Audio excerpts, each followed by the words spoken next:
We can begin. Dear Director of the Museum of the City of Zagreb, respected conference participants, colleagues, museum colleagues and dear museum visitors. I would like to greet you and welcome you all on behalf of the Zagreb City Office for Culture and Civil Society on the exceptional occasion of the opening of this international conference, which highlights the importance of women in art. I am Veljko Mihalic, head of the department in charge of museums and visual arts. It seems that I'm the only man here. Sorry, one of a few men here. I'm certainly honored by that. But on the other hand, I'm glad to be here because I'm familiar with the topic, as well as the collection, which was an inspiration and motivation for this conference. Also, on behalf of our city, here with me is a colleague Milana Vuković-Runjić, who is in charge of art and other collections, but also an author of several books on the topic of women's creativity in the broadest sense of the word. So, a theme of the conference deals with women's artistic heritage and points out gender-based discrimination, which has been going on in traditional museums for decades and centuries. On the path of the 50-year-long movement of women's and gender museums, there is a need to continue making it more meaningful in terms of stopping gender bias in traditional museums and in art in general. This historical question is a universal cultural issue, and I'm very pleased that Zagreb City Museum's project has opened this specific theme and brought our guest specialists from other European museums, as well as Canada. Yes. As is generally known, it is usually stated that a weaker presence of women throughout the history of art was not because that they were lost talented in art, visual expression and similar, nor that someone deliberately neglected them in the history of art, but that throughout history they were given different roles and their art education and practice of art was not encouraged and stimulated. That is why it is important through collections and museums like this to point out the creativity of women in art.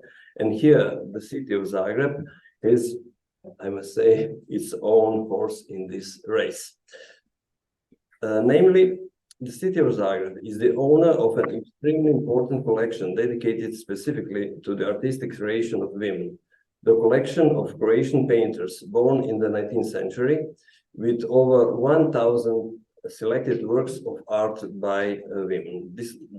The collection was created by the exceptional passion of a private art collector, Dr. Josip Kovačić, and has been owned by the city for several years. The collection contains some of the most significant works related to the artistic creation of women painters in Croatia. So far, the works from the collection have been borrowed for over 100 exhibitions in Croatia and abroad. The city of Zagreb also provided space for a permanent public presentation of the collection, and in the future, this will practically turn into space for the new museum of women artists. A colleague, Tihana Puc, from the Museum of the City of Zagreb, will certainly talk about this in more detail at this conference. Of course, such a collection could also present an indispensable starting point for the research into the creativity of women, the position of women in society, etc. The collection is only an occasion. I'm confident of a positive reception and a significant outcome of the conference, and I hope that case studies and lectures we are about to hear will reach the goal of making progress and permanent change. I wish you all to enjoy the conference and to exchange information which can lead to more collaboration on this specific issue in the future. And of course, I also wish our foreign guests pleasant stay in our welcoming and beautiful city.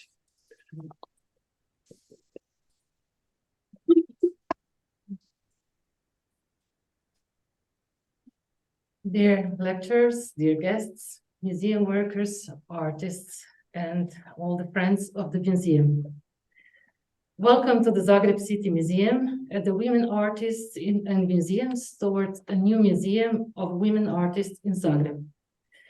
The topics that we will discuss in the next 2 days are extremely important for our museum, for the city, and for the whole of Croatia.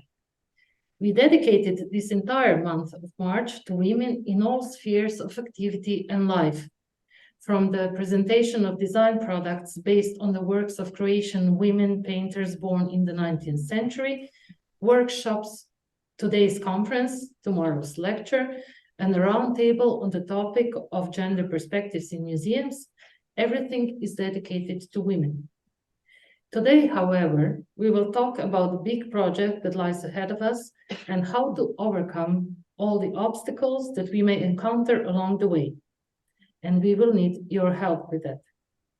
How to use the artwork of Croatian women painters born in the 19th century as a weapon in the fight for gender equality, how to change the world around us with the help of museum education, how to participate in the fight for human rights. You have to admit that we have set ourselves an important and big goal. Croatia is a country where most women, according to statistics 2 years ago, are economically dependent. 80% of real estate is in the hands of men. 55% of the unemployed are women. 75% of the poor or at risk of poverty are women. The difference in wages is from 12% on, and the difference in pensions is double. Therefore, the pensions enjoyed by most women are insufficient for a decent life, but the majority of pensioners are women. Croatia's problem is also that the percentage of women in political decision-making bodies is still on average far below 30%, and public space still belongs to men. The problem is also the lack of gender equality or the lack of the principle of gender equality in public policies. The equality index in the European Union is 67% or about, while in Croatia it is only 55%, which is the 21st out of 28 countries, or the 7th worst. Long gone are days when, due to establishment of institutional mechanism and harmonization with European laws, we were 16th in the world according to the Equality Index. Obviously, laws and mechanisms have not come into force. Violence against women in the so-called shelter of the family, where a woman is supposed to be the safest, is rising. We encounter with sexual harassment, discrimination in employment, disrespect of women's right to make decisions about their own bodies, as more than 60% of gynecologists in Croatia asserted the right of conscience in the performance of their profession. And we could go on and on. We could list statistics and quote various gender equality experts, but the fact is that women in Croatia today have many more points of contact from the age of the 19th century than we would like and expect. And even if it disregarded the artistic value works of our collection of creative Croatian women painters, their educational value would still exist and be very important. That is why today we will listen to the experts we invited to participate from them, discuss with them, and thus pave the way for the future Museum of Female Artists in Zagreb. To everyone who joined us today, even online, thank you very much. We invite you to discuss and ask questions, and tomorrow also to participate in the round table. Your opinion and your experience are important to us. Thank you very much.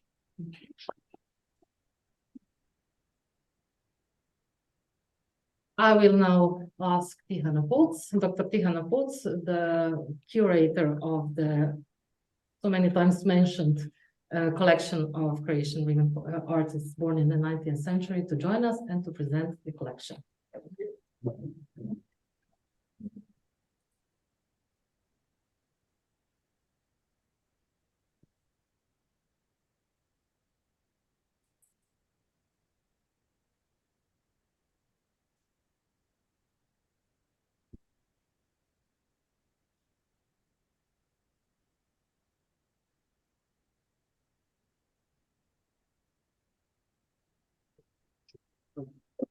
Dear colleagues and friends, it's my great pleasure to welcome you at to Zagreb City Museum.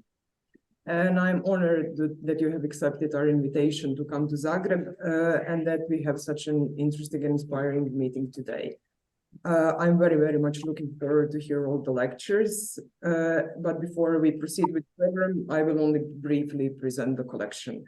I will stay within time limits so that we can start on time.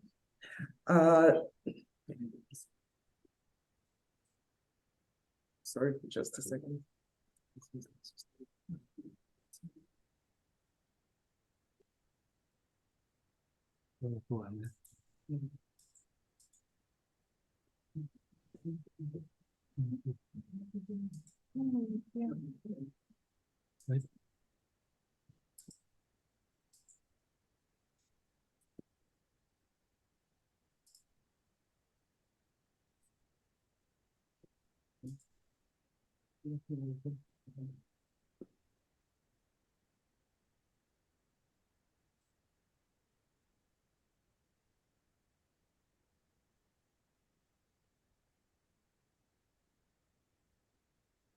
So the collection of Croatian women painters born in the 19th century, as our city representative Veljko Mihalić already said, is a collection of 1,077 artworks by 33 artists. Here I have listed all the names.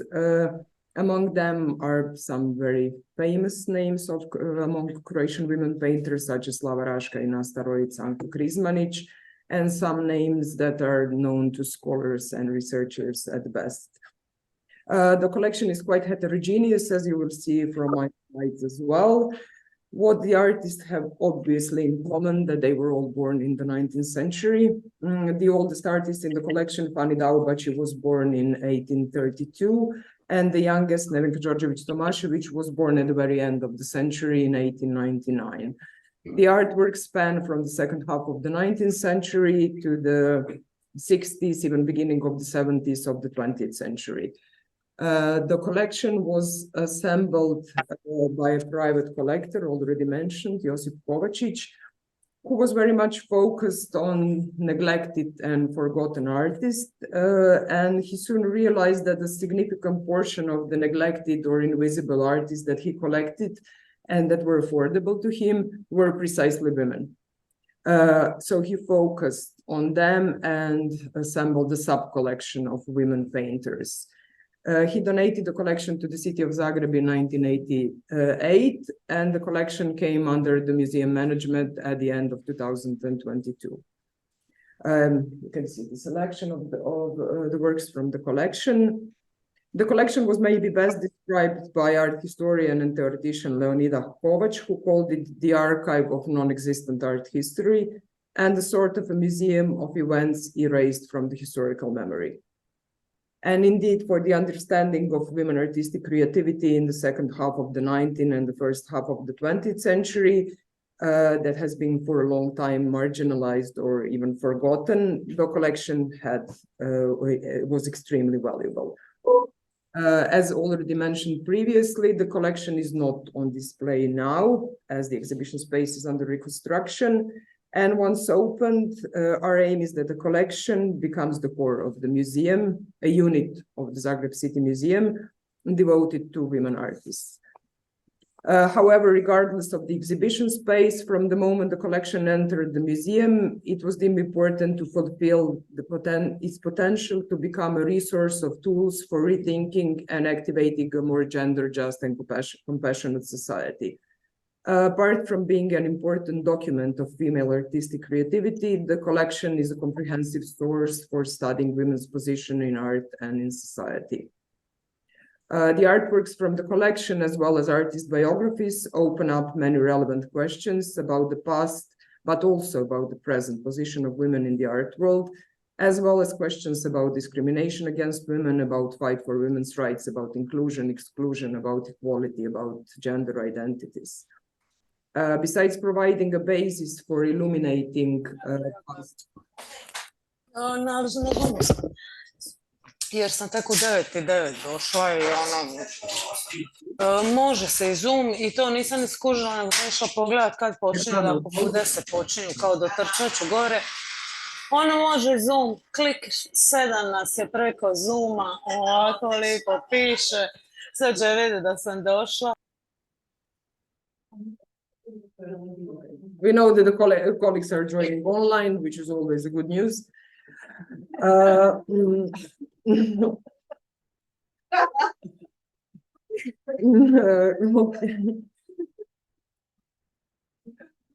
So let me continue. I will maybe repeat myself because I lost myself a bit now.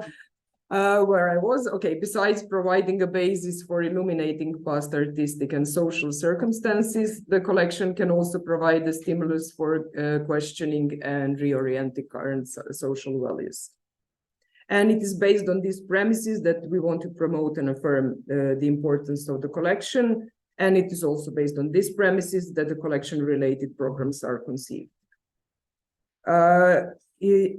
It is important that they, even before the museum is opened, extend throughout the entire year, as the director Alexandra Berberich already mentioned, going beyond anniversaries to underline the importance of continuous fight for women's rights, but also the necessity of constant commitment in building trust with the audience. And it is in all that we see a great affinity with women's and gender museums. Our aim is that the future museum, in the spirit of women and genders museums, besides promoting female artistic creativity, becomes a living forum and a platform, precisely how Elke Krasny, who is our first lecturer joining online, defined women's museums as platforms for reflection on art, culture, and society. And it is exactly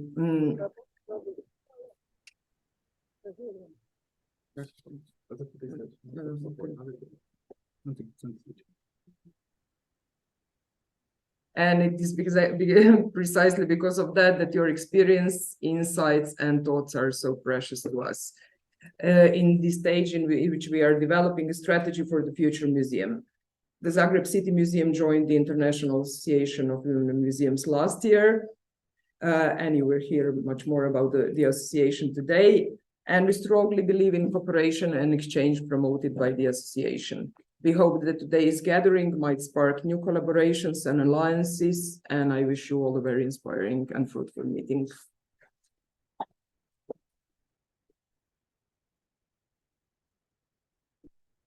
I would invite our first moderator, our critic Tihana Bertek, and Elke Krasny, who is online.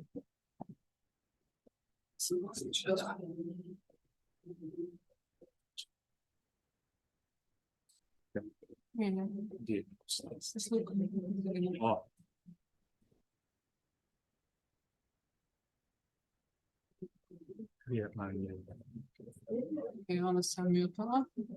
Samo sam.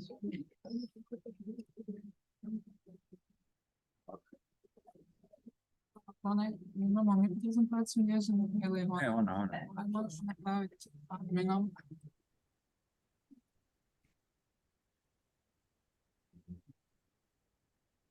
Ne.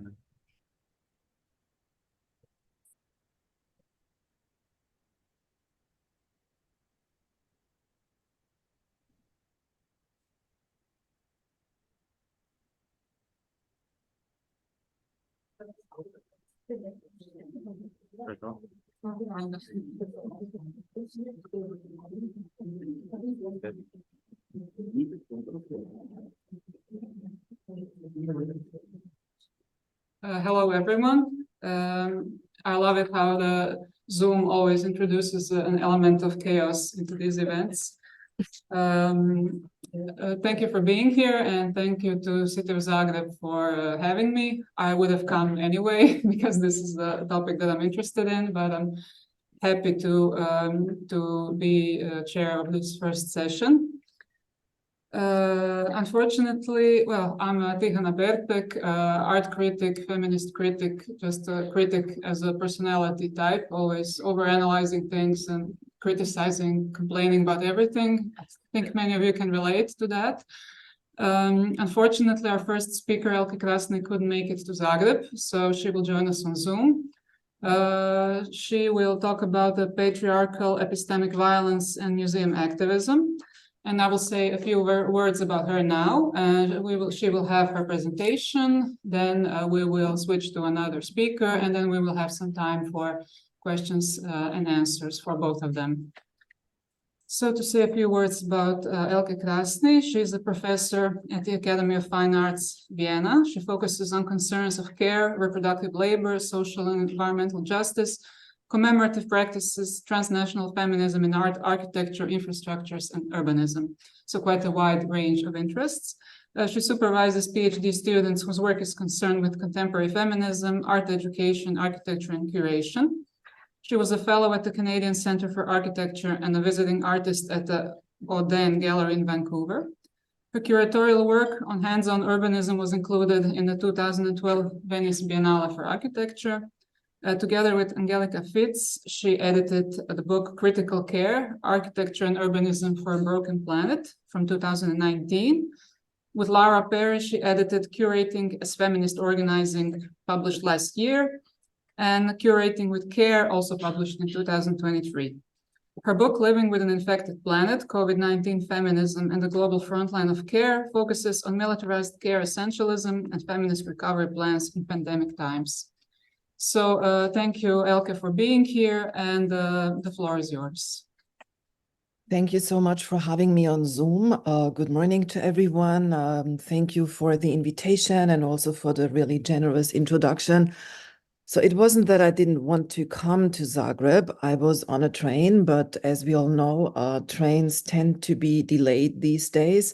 And so the train was so very much delayed that there was no sense in continuing the journey after we had arrived in Villach more than an hour later than anticipated, and I couldn't catch any good connecting trains to Zagreb, which means I spent an entire 12 hours traveling just to return where I had started out from. So this is saddening, and I hope that in the future we will be able to meet in person, but nonetheless, I'm grateful that it is possible to share and discuss and exchange via Zoom. I will share my screen with you, and maybe Alexandra, you can tell me then if it looks fine to you before I continue. Yeah, we see it. Okay. So if there is something that doesn't work with the presentation, just tell me so I can adjust it or change it. So I will speak about, as introduced, patriarchal epistemic violence, forms of museum activism that have to do with thought, with epistemologies, with ways of thinking about the museum, but also speak to the obligations and responsibilities of feminist curatorial practices.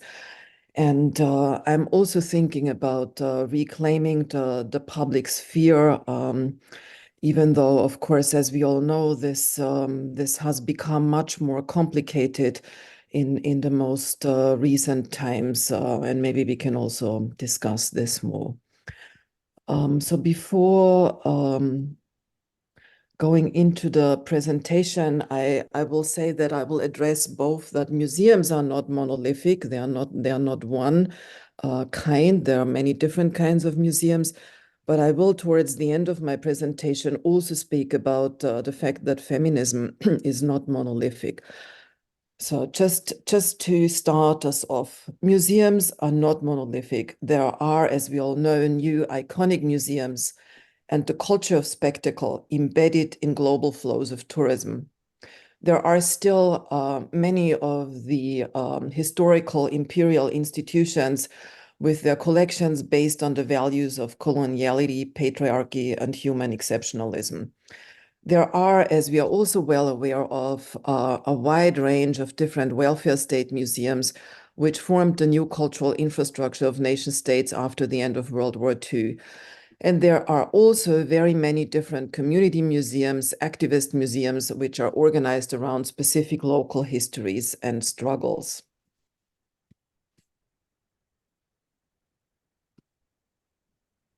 So I'm sorry that my presentation doesn't seem to move. I will just close it and restart it. Sometimes that helps. Apologies.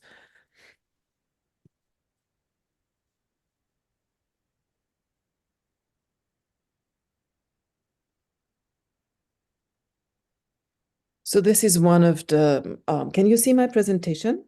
Yes. Can you see an image now, or is it still stuck? Yes. Okay, perfect. Thank you.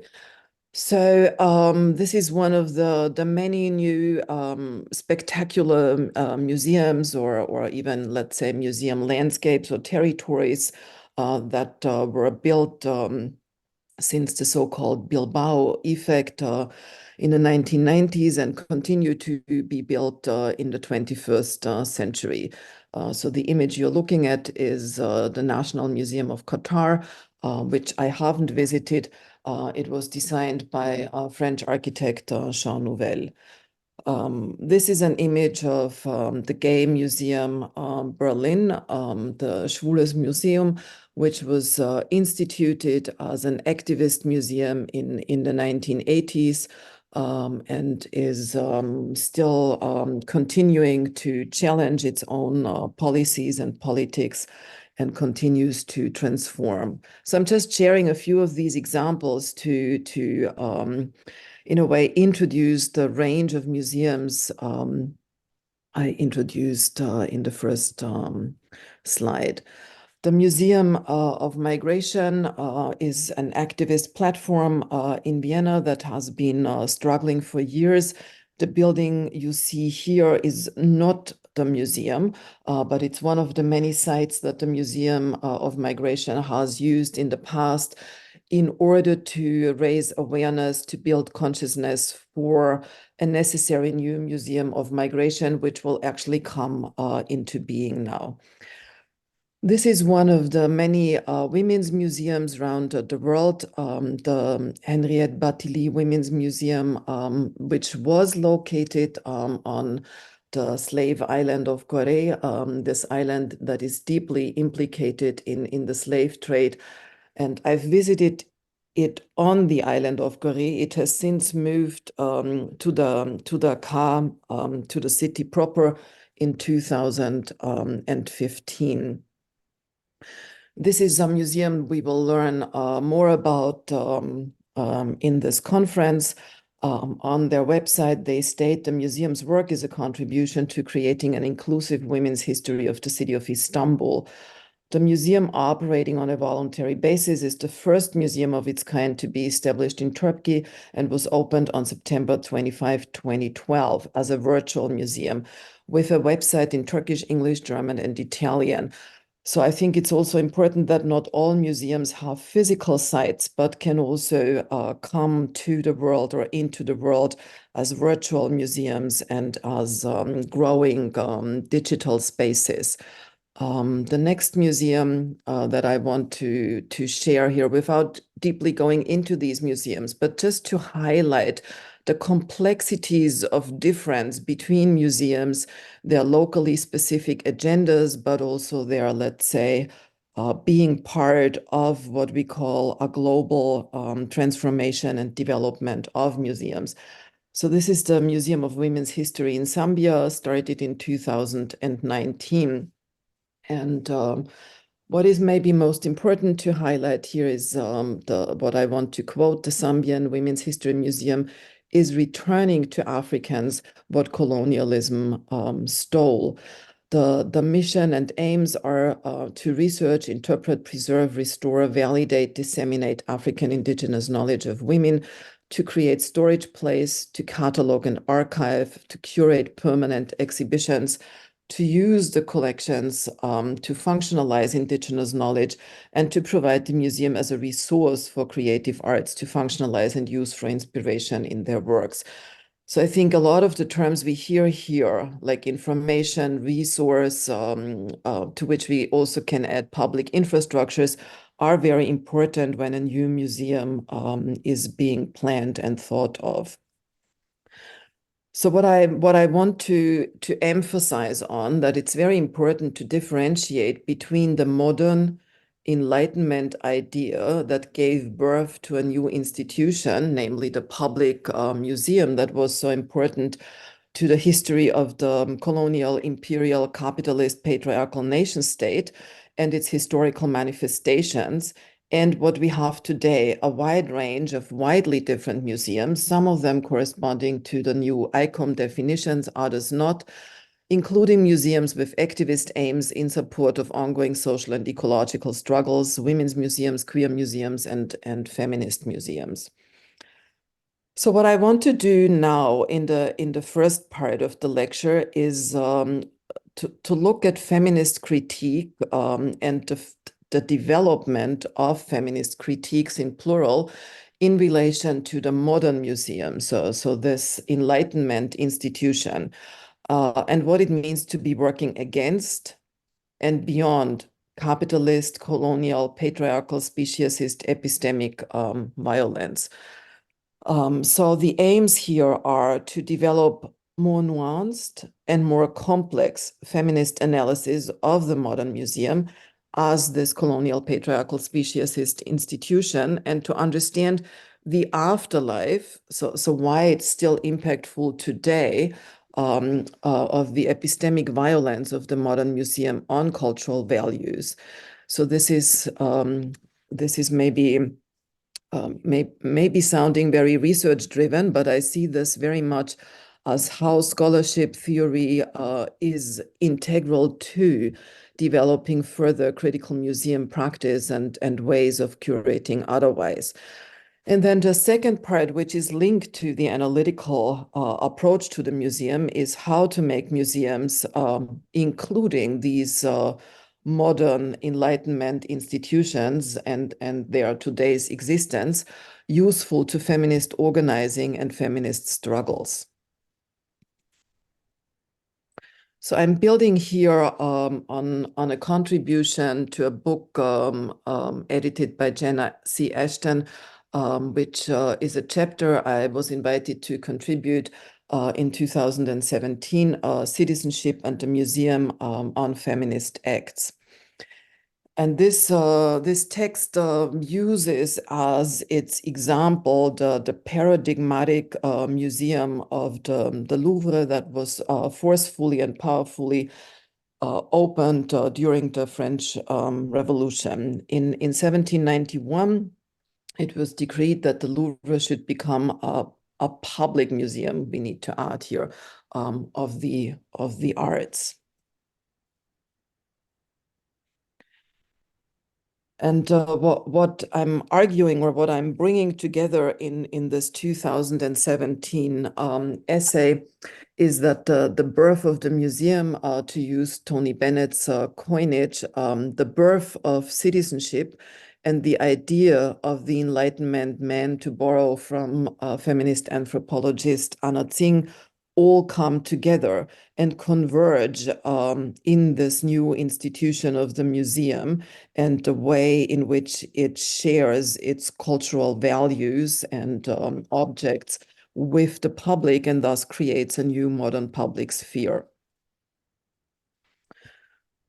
In order to understand the exclusionary basis of the modern museum, it's important to understand that the notion of citizenship was exclusionary at the moment when it was formed during the French Revolution. So I'm quoting Joan Bullock-Scott here, French Universalism in the 90s. Slaves, wage earners, and women were initially ruled out of active citizenship. So we can see that citizenship in the modern idea of citizenship was racialized, classed, and sexist, because they were considered dependents, and autonomy, which is very much linked to the formation of the modern subject of Enlightenment men, was a prerequisite for individuality and also, as we can understand, for citizenship and having political rights to vote. On August 26, 1789, so just 2 years before the Louvre opened, the French National Assembly adopted the Declaration of the Rights of Man and of the Citizen. So here it becomes very clear that the universal notion of man excluded many others, as we have seen in Joan Bullock Scott's argumentation and analysis. This declaration consists of 17 articles in which the rights and duties of man and citizen with regard to liberty, property, security, and resistance to oppression, as well as the free communication of ideas and opinions, are explained. And this definition, which pertains to citizenship, can also be used to understand the modern museum in relation to liberty, property, security, resistance to oppression, and of course, the free communication of ideas and opinions, which is held important to how we understand the public sphere. So I'm writing in this 2017 essay titled Citizenship and the Museum on Feminist Acts that women, according to this, could not be citizens. The citizens could not be imagined as women. It is important to emphasize that the notion of citizenship was firmly rooted in embodied corporeality. The body identified as male was constitutive to the so-called abstract conception of the idea of citizenship. And why does this matter to the Louvre? Here I'm following Andrew McClellan's book, Inventing the Louvre, Art, Politics, and the Origins of the Modern Museum in 18th Century Paris. To the extent that the Louvre embodied the Republican principles of liberty, equality, and fraternity, all citizens were encouraged to participate in the experience of communal ownership, to which we have to add that also all the people who were not citizens were encouraged to participate in this experience, but not seen, let's say, as active contributors producing culture worthy to be exhibited there and looked at. So very important to understand all these connections was also Carol Duncan's work, 1991, Civilizing Rituals Inside Public Art Museums. And knowing all that, we can actually ask, borrowing from James Baldwin, do I really want to be integrated into a burning house? So do we really want to be integrated into this modern museum institution? Or are there other ways of creating public spheres that are museum-like? And I think this conundrum or this conflict is one that we are still experiencing today. So on one hand, new museums that appropriate use and make use of the museum idea for activist struggles, and on the other hand, the fight for inclusion into an institution that at its very inception wasn't welcoming to all those who weren't white and male. So asking why all those who were excluded from the notion of citizenship, from the universal idea of men, wanted to be represented by and included in the museum that represented the culture of those who were considered citizens. Asking how those class, gendered, sexualized, racialized beings whose knowledges and cultures in plural didn't count for the museum, didn't matter to museum makings, can, despite of it all, counteract epistemic museum violence, museum sexism, and museum racism today. So we could say in this modern museum, we inhale systems of ideologies and values and their concomitant realities. Today, we live in a time of heightened affective economies and a politics of public emotions where students and museum publics demand to be forewarned in case of epistemic violence. At the same time, we can say that school children, and I'm thinking here of the city where I live and the example of the Museum of Art History, for example, are taken to museums tasked with caring for and safeguarding so-called cultural heritage and showing these very school children oil paintings of rape as mythology and native peoples frozen in displays. So in this very complicated, conflicted, and fraught territory, we can ask, how can one practice to inhabit, use, and be in the museum otherwise? I'm quoting Athena Athanasiou here. I'm interested in counter-public performativity in light of racialized, gendered, and classed exhaustion involves the collective work of reimagining, recuperating, and re-inhabiting transversal spaces and times from where to engage again and again in practices of countering institutionalized injustice and of instituting otherwise. Athena Athanasiou argues further that counter-public performativity in a radical democratic and egalitarian sense involves above all addressing and sharing the question how to survive institutions in which we don't fit and which exhaust us by working to transform them with others. How to reclaim and reoccupy such spaces which are always already dispossessed by routinized forms and norms of institutionalized violence and injustice.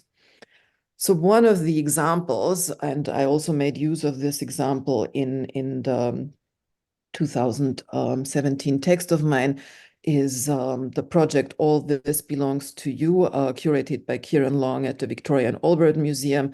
And the installation I'm sharing here is by Liza Fior-Muff, who brought this table into the museum, claiming the museum as a public space, so legally a public space, where the gatherings of immigrant women and refugees took place in order to have their English classes in public, but also to organize against the exclusionary mechanisms that did not grant them the status of citizens.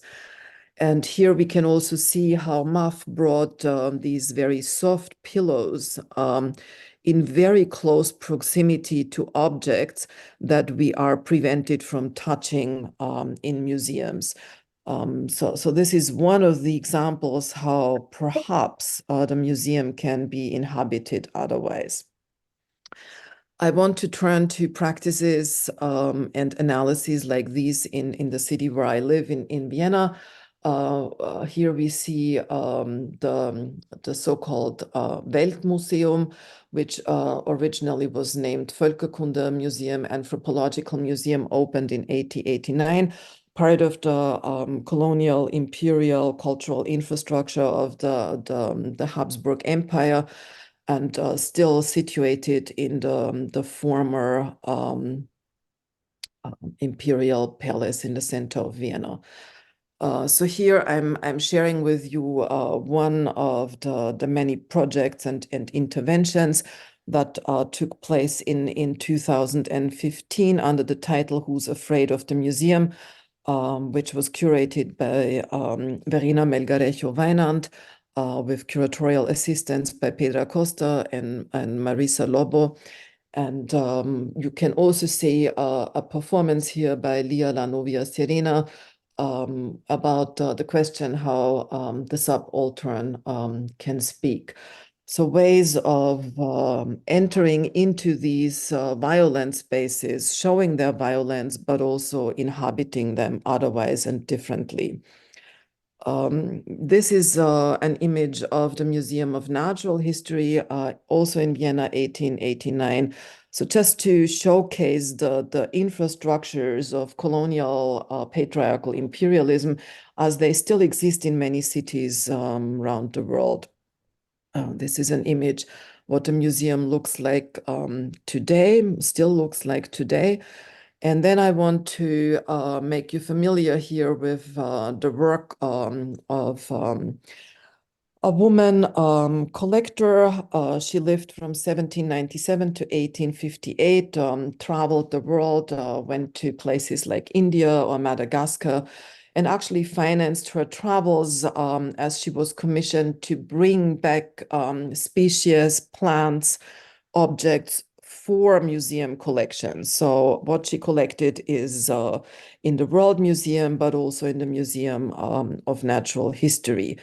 And I would also like to point out that the so-called second wave of feminist historical research and scholarship very much celebrated people like Ida Pfeiffer. So here we can see an example of how her collections then were taken up by people who painted animals and plants, and how these living objects turned into living beings, plants, animals turned into dead objects, formed part of the epistemic basis, but also can be understood as part of the epistemic violence that is showcased in the museum. So knowing this and knowing how women were also implicated in colonial imperial production of knowledge, we have to then ask, what will decolonial feminism in the museum do? How does decolonial feminist museum practice address what Françoise Vergès has called civilizational feminism? And what are decolonial feminist restitution and reparation practices? The second critique and analysis that I want to introduce here. So the first one being the connection between the museum and citizenship.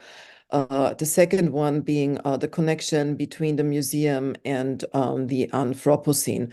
So even though the Stratigraphic Commission has decided 3 days ago that the Anthropocene will not become a new geological, will not officially become a new geological epoch, I still want to present this argument here. So even though we are not officially living in the Anthropocene now, but still in the Holocene, what has been produced under the umbrella of the terminology of the Anthropocene and the critical Anthropocene studies and understandings of climate ruination are still very relevant. So what I'm bringing together here is The Birth of the Museum, which is the title of Tony Bennett's book, which was very much part of the beginnings of critical museology in the 1990s, and The Death of Nature, which is the title of a book written by environmental philosopher and historian Caroline Merchant in the 1980s. So my interest here is how Anthropocene feminism, the critique of speciesism and museum critique can come together as something that is extended feminist practice. And I've written about this as the modern museum as an Anthropocene institution, arguing for feminist curating in the period of mass extinction. The Anthropocene, as I write here, resulted from the ideas of the Enlightenment. The very same ideas were foundational for the modern institution of the museum, in which the history of planet Earth and the interrelationships of life in the world, as determined by the Anthropocene, can be seen and researched from today's perspective. So what I'm saying is that what the museum collected from its inception on, the modern museum, is actually the death-making culture, climate ruinous culture of the Anthropocene. So we can understand the museum, the modern museum, as an Anthropocene institution. In the year 2000, this then new term Anthropocene was introduced by atmospheric chemist Paul J. Crutzen and biologist Eugene F. Sturmer.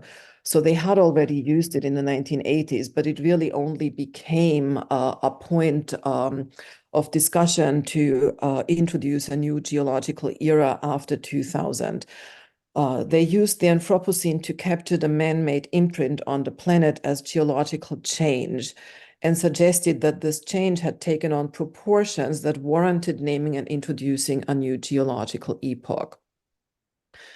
So they write in 2000, to assign a more specific date to the onset of the Anthropocene seems somewhat arbitrary, but we propose the latter part of the 18th century, although we are aware that alternative proposals can be made. So the latter part of the 18th century is, of course, precisely, as we also have seen with the Louvre, the time when the institution of the modern museum came into the world, so the so-called birth of the museum. Crutzen and Sturmer wrote, we choose this date because during the past 2 centuries, the global effects of human activities have become clearly noticeable. Such a starting date also coincides with James Watt's invention of the steam engine in 1784, and as I want to add here, with the opening of the Louvre Museum in 1791. So here I'm putting this together, let's say, I'm moving the Anthropocene and the museum together, and the invention of the steam engine. The invention of the steam engine, the beginning of the Anthropocene and the beginning of the modern museum. And so we can see how the museum institution assembled the colonial imperial patriarchal knowledge bases and processes of domination of the Anthropocene. So we could say the knowledge of the Anthropocene, its epistemologies, its cultural values, but also its concomitant economic and political realities can be studied when we look at the collections of the Colonial Imperial Museum. And I see this very much as part of feminist curatorial labors in the museum today. The modern museum separated historically and maybe still separates today what it collects and exhibits from life and prevents it from remaining alive as well as being alive with others. So this is the act of colonial, patriarchal, and speciesist dispossession. The next sentence is maybe the most important sentence here. The culture of the Anthropocene is based on the extraction of life. And this is what I argued in this little book on the museum as Anthropocene institution that I shared with you before. The museum became the cultural expression of the ideas/ideologies that defined the Anthropocene. Human exceptionalism, so humans are more important than all other living beings, and humans here, of course, the Enlightenment man-human, not all humans, and the death of nature. And I'm thinking about the implications of this and how we can think about curating as a form of mourning, but perhaps also working for healing in this book that I co-edited with Lara Perry in my contribution called Care, Thought, Being, Curating with a Wounded Planet. So as I said at the beginning, I want to bring two things together in this lecture, that museums are not monolithic, but that we need to understand what we are up against historically when we think of museums, but also make use of them in activist ways and align them with feminist struggles and fighting and counteracting today. But it's also really important to understand that, and we all know that feminism is not monolithic. So there are forms of feminism that people may want to distance themselves from, and it has become much more important to actually define what kind of feminism we are for. So anti-colonial, anti-speciesist, anti-racist, anti-fascist, anti-capitalist, etc., etc. So we need many adjectives to define the kind of feminism that we aim to practice and that we also invoke when we speak of feminist practice. Feminisms are plural, translocal, and multi-range, but feminisms are also contradictory, conflictual, and very much dissenting. So then how to place feminisms in their plurality in relation to the museum or even in the museum? So here I think of feminist practice in and with the museum in order to develop more nuanced and more complex understandings of feminisms. So how can a public actually study complex histories of feminisms and be introduced into feminist struggles, but also feminist conflicts as part of a public sphere? And this would, of course, need to include critiques of toxic feminisms and the entanglements of feminisms in hegemonic power structures, and to make these part of locally specific and situated women's museums. And I've shown an example here with a local example from Vienna, that this person, Ida Pfeiffer, needs to be understood appreciatively, but also critically, and that her implicatedness in civilizational and imperial feminism needs to be understood better. So what kind of museum feminism do we want? Can we have? Will we practice in the future? What kind of feminist practices in the museum?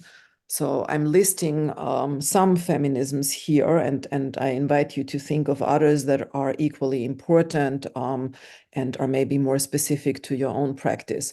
Decolonial feminism, internationalist feminism, ecofeminism, care feminism, neo-menos feminism, reproductive justice feminism, peace feminism, socialist feminism, feminism dedicated to the rights of human beings and the rights of nature.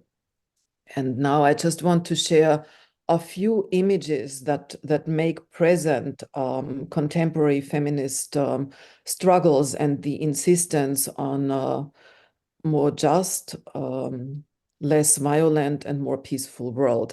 So the essential autonomous struggles, no one is free until all of us are free. Then I'm sharing some literature that has been important to developing further my own thinking. And I'm thinking that books like these need to become part of museum libraries, but also be shared in museum spaces, discussed, and bring feminist knowledges in plural to a public sphere that can be opened up by museum practice.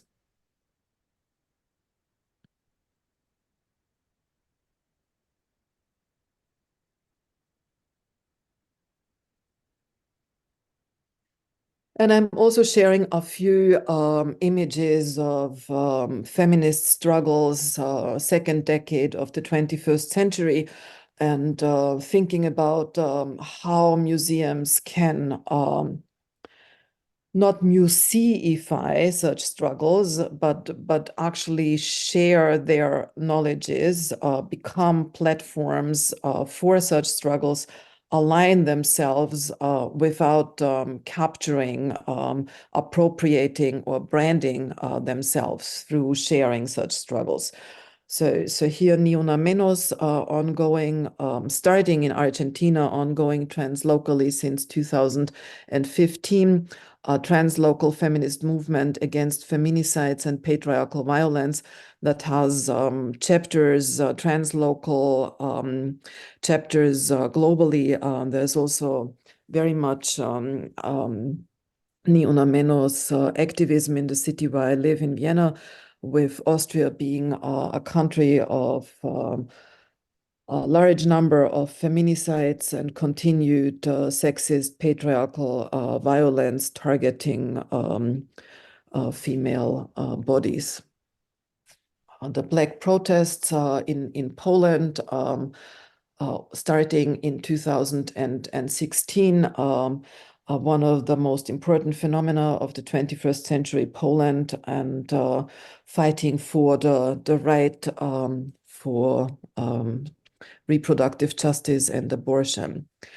So building on this, I would like to envision feminist museums as sites where we can learn about feminist her stories, their stories, as sites where we can understand the entanglements of feminism into the colonial patriarchal speciesist project, as sites where we can critically understand and appreciate differences between different feminist aesthetics, epistemologies, aims, and struggles.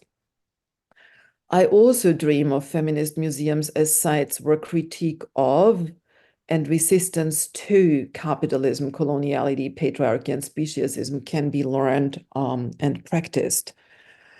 And feminist museums as sites where we can practice to understand the past differently and to imagine the future, or to develop imaginaries for the future otherwise.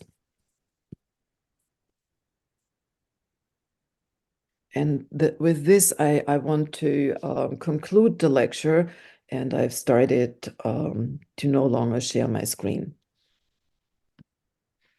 Thank you so much.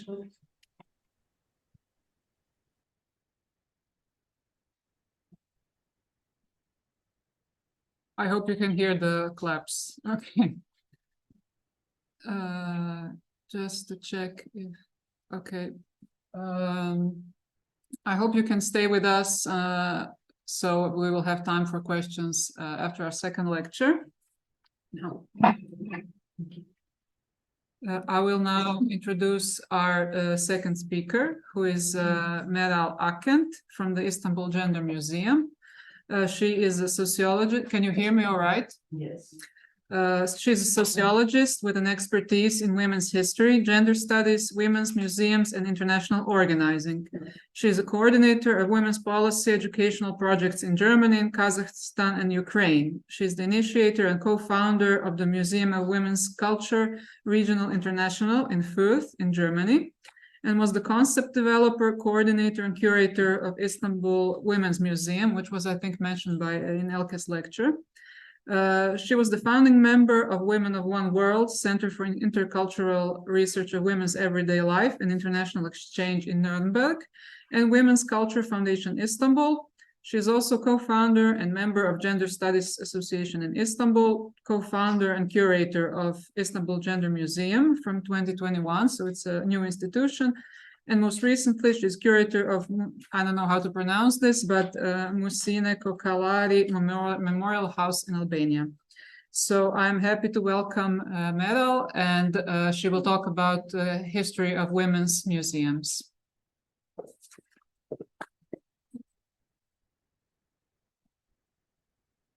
Where is my PowerPoint presentation?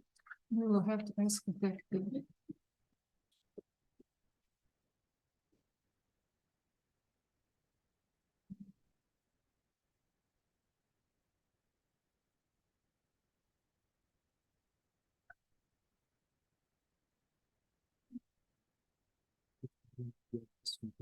What is the name of my presentation? Yes, this one. No, this, The first one? no, Second? no, this is from Gabi Franga. Yes, this one. Wait. Yes. Oh, Mhm. this one? Mhm.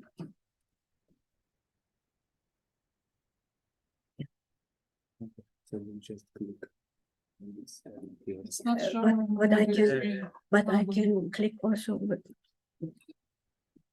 Working? it is not working. Okay. I will click it for you. No, you will not click it for me. I will do it for me. Just click here on this. Okay, I can do it. Okay. Oops. It is this one. Yeah, this one. Let's stay here, please. Yeah, yeah, yeah. Okay.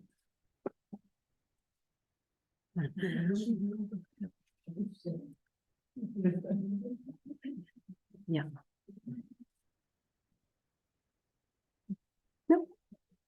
Yeah.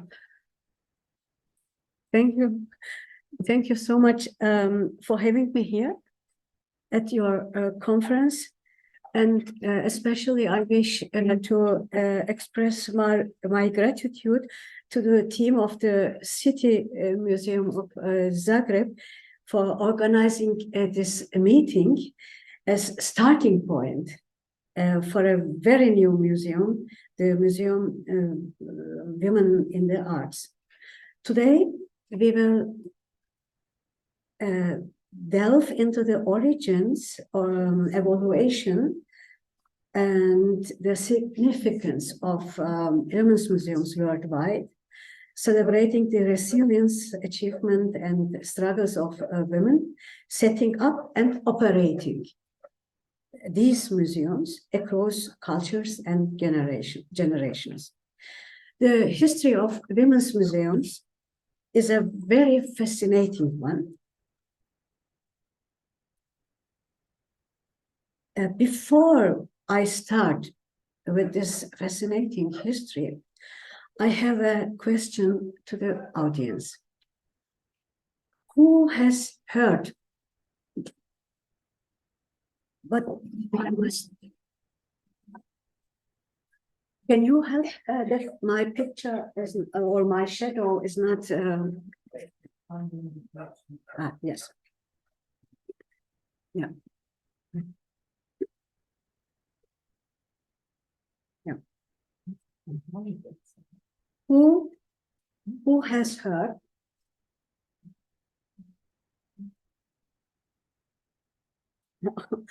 of the Women's Museum, which was founded with the explicit aim to close it one day in the future?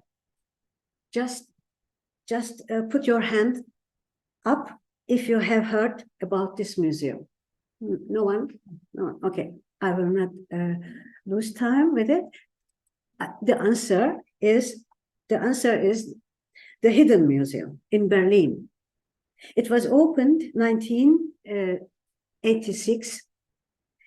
The aim of the founders was and is to close the museum when all forgotten women artists in the museum's depots are taken from the depots and are displayed in the exhibition halls.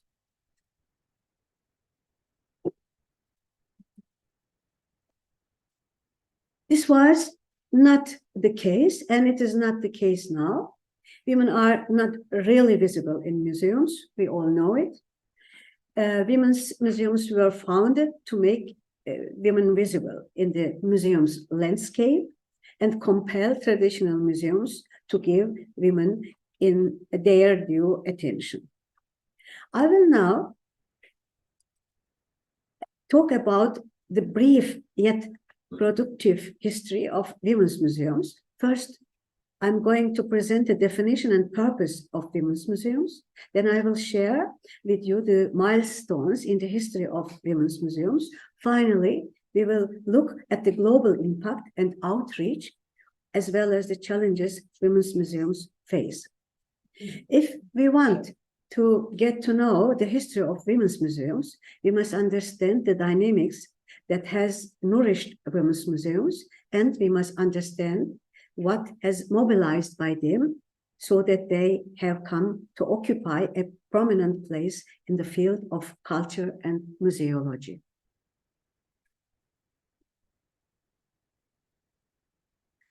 Women's museums were intended to be, and did become, a space where the results of feminist interdisciplinary women's studies could be shared and discussed with a wider audience. These museums were a necessity because the discussions by the feminist women's movement made it clear that traditional museums ignore the critique and the demand of women. These museums meant freedom, as the new vision, creative energies, and novel projects brought about by the dynamism and the women's movement opened up diversity in every aspect of life, culture, art, and in sciences. Spaces where women would become the subjects were seen as a necessity, and thus they were created. Women's museums came to life under these conditions. Today, there's a great variety of women's museums. But now let's start to have a look at the amazing history of women's museums from the very beginning. It may seem meaningful to locate the beginning of the history of women's museums in the 1980s with a museum that first used the name Women's Museum, Frauenmuseum, but I think it is useful to look back further. That's why I start the history with the Museum of Women Pilots. It was founded in 1929 in Oklahoma by a group of 99 female pilots from the United States of America. Women pilots worked hard to succeed in a world dominated by men. It was very important to them that their history should not be forgotten. Later, in the 60s, women began to question why in traditional museums they were invisible in the field of history, art, or culture. For example, in the Hall of Fames or pioneer memorial houses, biographies of important personalities from a region were exhibited, but it was only biographies of men. Women felt this was unfair and created alternative women's halls of fame or pioneer women's memorial houses, first in Australia and then in the United States of America. They called these new modest places the Women's Hall of Fame or the Pioneer Women Memorial House, where history writing was corrected and women were made visible. The Women's Hall of Fames or Pioneer Women Memorial Houses were born out of a need, but women did not generally criticize traditional museums concepts because museums were still seen as elevated institutions far remote from any criticism. The courage to challenge the authority of traditional museums in terms of collection, interpretation, and presentation had not yet been born. I refer to Women's Hall of Fames or the Pioneer Women Memorial Houses as the great-great-great-grandmother of the contemporary women's museums or gender museums. The authority of the traditional museums was questioned when women's museums began to appear in the late 20th century. This happened when the feminist movement of the 1970s had paved the way for interdisciplinary research in women's studies. Now, women began to develop concrete, systematic, and well-founded criticism of traditional museum concepts and strategies to make themselves visible in museums. The museums as institutions was now clearly criticized. In the atmosphere of intensive feminist debates in the 80s, the content of the existing museums was being examined and discussed in the context of general discussions about art and women, history and women, city and women, sciences and women, etc. Strategies to make women visible and to discuss deficiencies and blockades in displaying women's art and history in alternative museums started. Women's group, influenced by these critical studies, transformed the opposition into praxis and started a query for an alternative museum that would induce a change. To sum up, feminist museum studies and feminist history research defined history and the history of women from the women's point of view, thus opening the path leading to the creation and expansion of women's museums. In the beginning of the 80s, women founded the museums that they had imagined. This was the emerging of the concept of the women's museums. These museums were the first museums to call themselves women's museums. The first museum to use the name Women's Museum was the Frauenmuseum in Bonn, founded in 1981. It played a pioneering role in advancing the representation of women's history in museum spaces. That was a lot of self-confidence on the part of the founding women and a great encouragement to later women's museums. Today, women's museums all over the world naturally refer to themselves as women's museums. In the same year, in 1981, in Washington, Wilhelmina Kohle-Holiday, a collector of women's artworks, wanted to display the wonders of women created in the art and opened her private collection at her house to visitors. She launched the Museum of Her Dreams in 1983 after buying and renovating a building nearby the White House, today's National Museum of Women in the Arts. The National Museum of Women in the Arts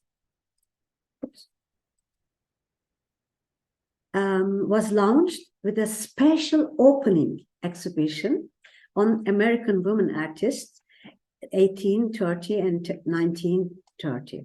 It was curated by a feminist art historian, Dr. Eleanor Tuft. The coming into existence of this remarkable museum was a result of many factors coming together. A women's museum were found together in one woman, a woman collecting a female work, artist's works, a woman sensitive to gender issues, a woman wealthy and generous, a woman who believed in creating the conditions necessary to realize feminist demands. The opening ceremony of this museum had a special composition. This was commissioned to Ellen Taft-Zwilich to show women's skills in different branches of art was played. Meanwhile, in Bonn, a group of women were scrapping a store which was to be destroyed and rebuilt as a parking lot and started to collectively renovate the building to establish a permanent women's museum. Such a contrast. The International Federation for Research in Women's History was founded in 1987. In the 1990s, research on women's history flourished. Women's history became the common theme of 18 new women's museums founded in the 1990s. Between 1990s and 2000, 44 women's museums were established in various countries. Every year, almost 2.4 women's museums were opened in the world, sometimes on women's own initiative in voluntary work without secure funding, sometimes in own private homes, sometimes in schools or universities, or as in Bonn, in occupied public spaces. This is, and now, oops. Yeah. Yeah. First, I want to look at the metamorphosis of a women's museum. A museum that has existed for 30 years under 3 names. First, Women's Heritage Museum, then as International Museum of Women, then Global Fund for Women. It is the evolution from a local history museum to a museum of international dialogue. It is the evolution of a museum from a physical museum to an online museum. It is an evolution from a physical documentation of history to an innovative digital museum with a mission to inspire creativity, awareness, and action on vital global gender justice issues. About a women's museum, a women's museum can also operate in a modest way. The Shashwati Women's Museum in Bangalore in India was opened in a high school. China Mangala was a collector of objects related to Indian women's culture. She opened India's first women's museum in the high school, where she was the director using her private collection. Bremen Women's Museum is the first museum dedicated to urban women's history. This museum redefined the content and the concept of a city history museum. A group of women historians founded the Bremen Women's Museum to take a critical look at the city's women's history and offered an alternative to existing concepts of city museums. From the beginning, the museum dedicated to be a museum without space. For the exhibitions, it makes use of public spaces in the city. The Women's History Museum on Wheels is an unconventional women's museum model. History teacher and librarian Jeanne Schramm used her own funds to convert an old bus into a mobile museum featuring the biographies of women who played an important role in the American history. Between 1991 and 2009, she toured as volunteer with her bus to promote women's history. By parking the bus in front of institutions such as schools, libraries, she brought information to visitors. Glasgow Women's Library is a public library established by a group of feminist women in 1991. This is a unique example of how library and museum functions can be used together and enrich each other.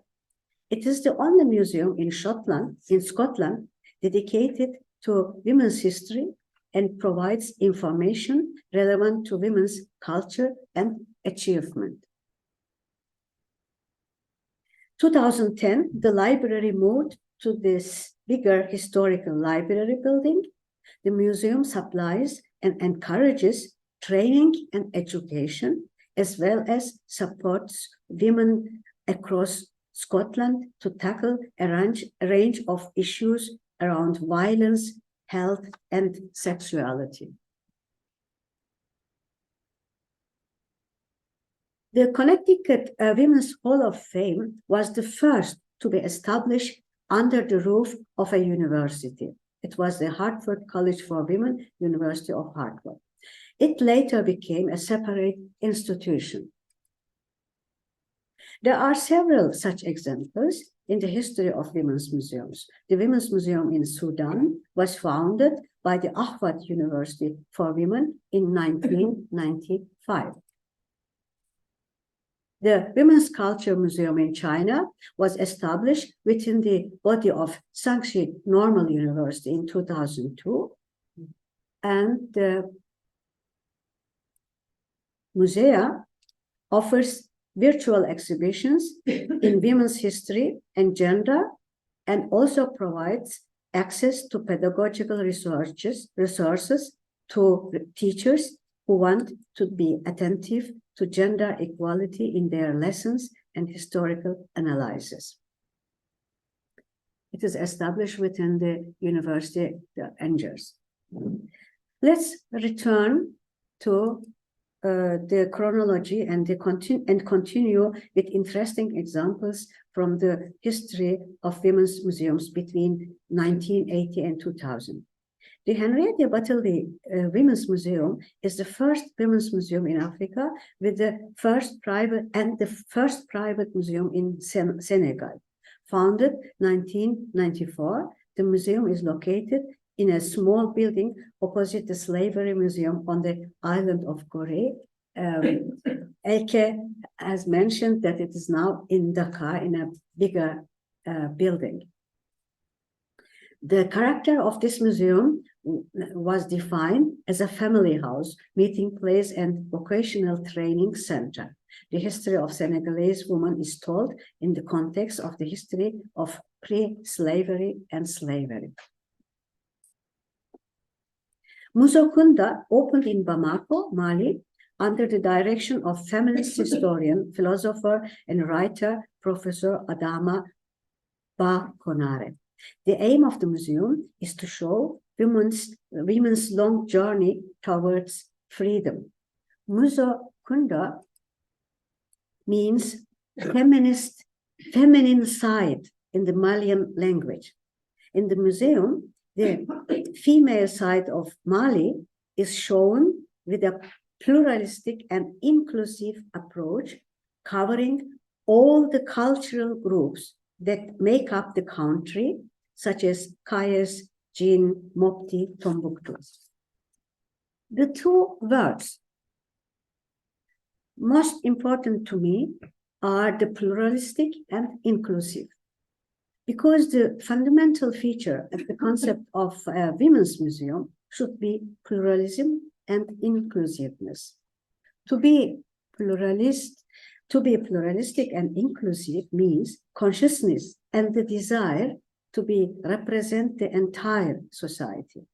It is very important to make women's history visible, but at the same time, it is also important to display the visibility in a pluralistic and inclusive way so that all members of the society can find themselves in this narrative. In traditional museums, history has long enough been written in a way that not all members of society have been taken into account. Which development do we have between 2000 and 2024? 60 new women's museums have been opened around the world. The number of women's museums has increased significantly and diversified thematically. This was the beginning of an awakening that would lead to changes in the traditional understanding of museums and exhibition practices. Today, women's museums are presented in all countries. They work on key issues on women's lives, such as power, politics, economics, culture of remembrance, identity, or diversity and inclusion. Developing a new language and gendered view of history when looking at aspects such as gender, discrimination and diversity, environmental degradation, or war and peace. Women's museums are corrective institutions. The cultural influence of women's museums has forced the traditional museums to transform their ideas of what is worth displaying.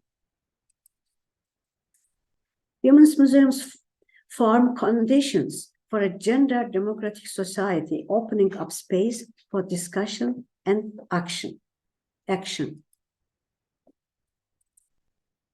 Lately, gender museums have started to operate. Some of them have started to work under this name right away. Some others have to change their name.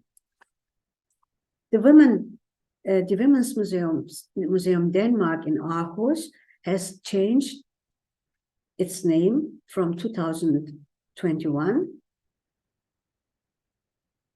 And by changing its name, the museum, which was founded around 40 years ago, wants to emphasize to its new concept.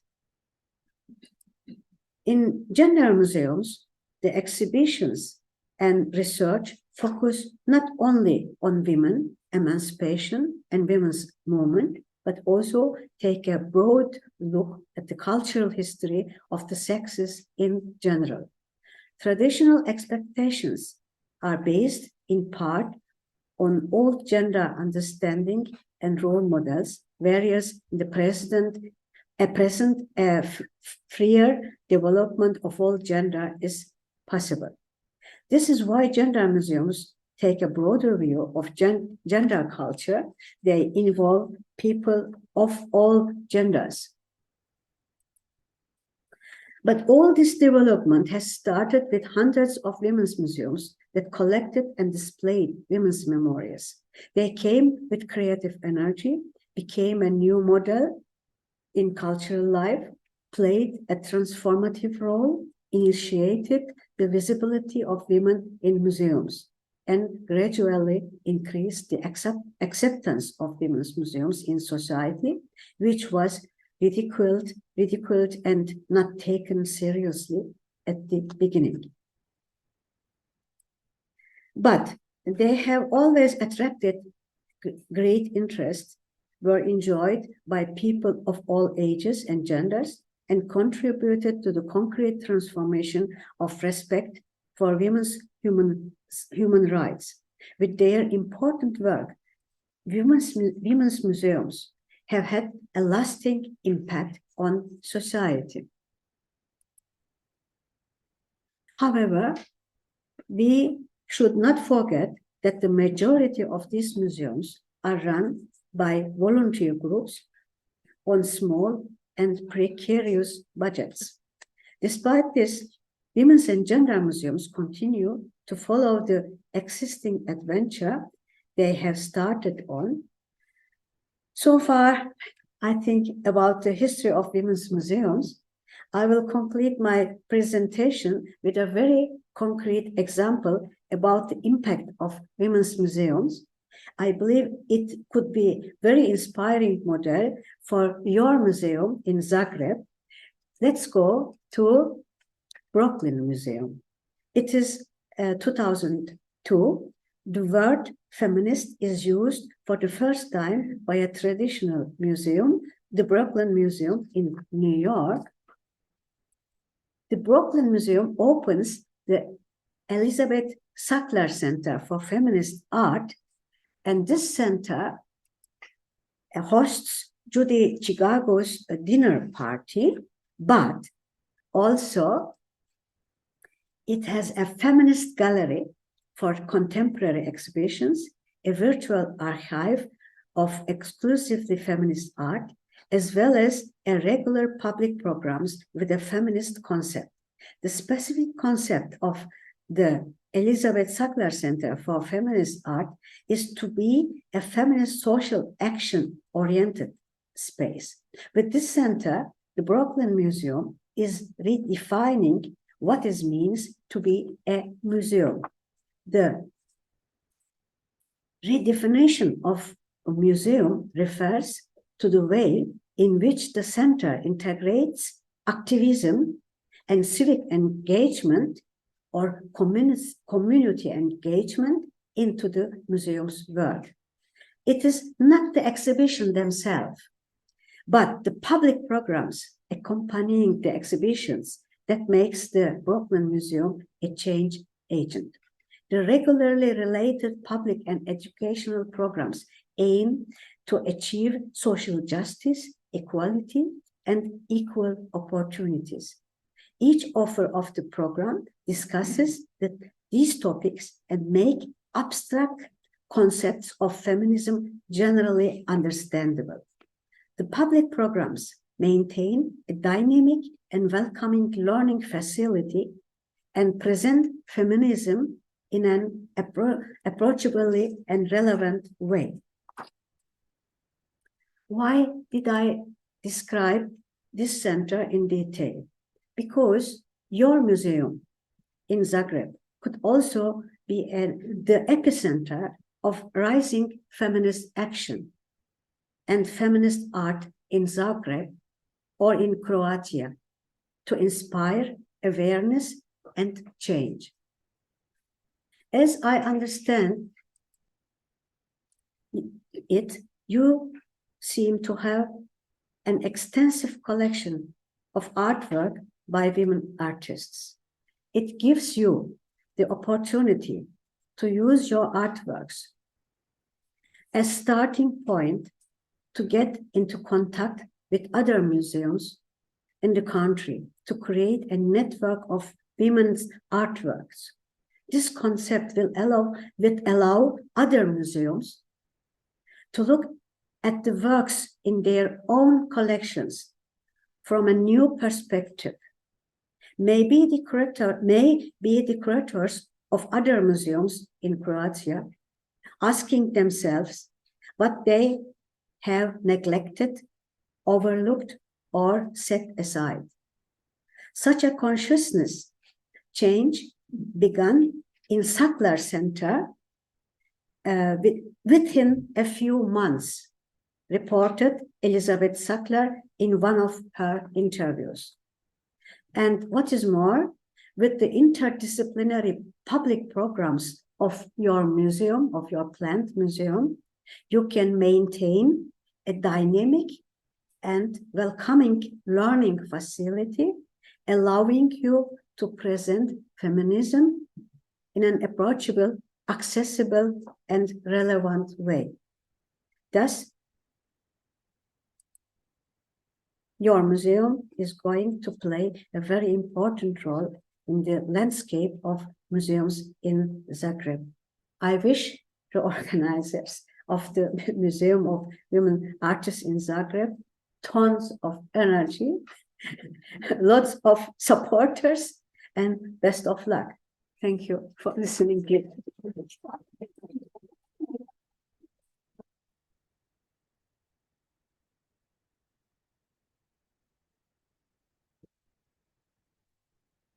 Okay.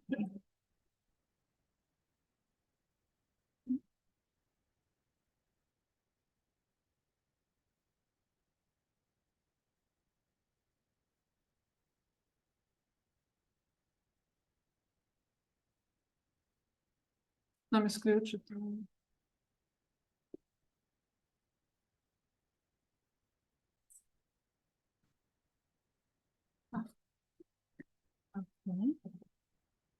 So thank you very much, and especially for this reflection in the end about the local context. I think it will be very useful for the Museum of the City of Zagreb to hear, to learn about these international examples. I have, now we have 20 minutes for questions. I have like a whole page of questions, but I will give you the opportunity to ask or to comment on any of the presentations that we had.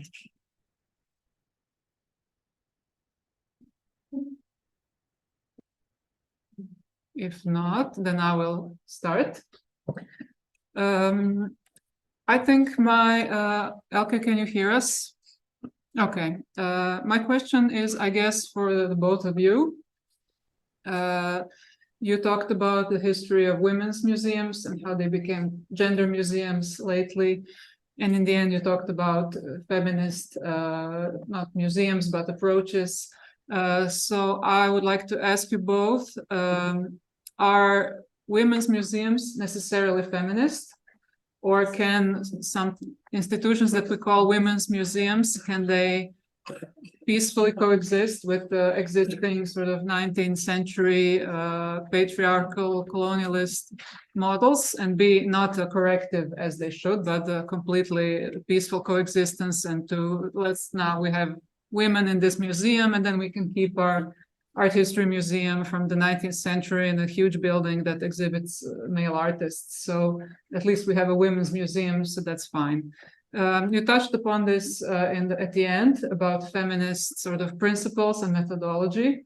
So I'm interested in your, what's your take about what makes women's museum feminist or not feminist? Elke, would you like to start?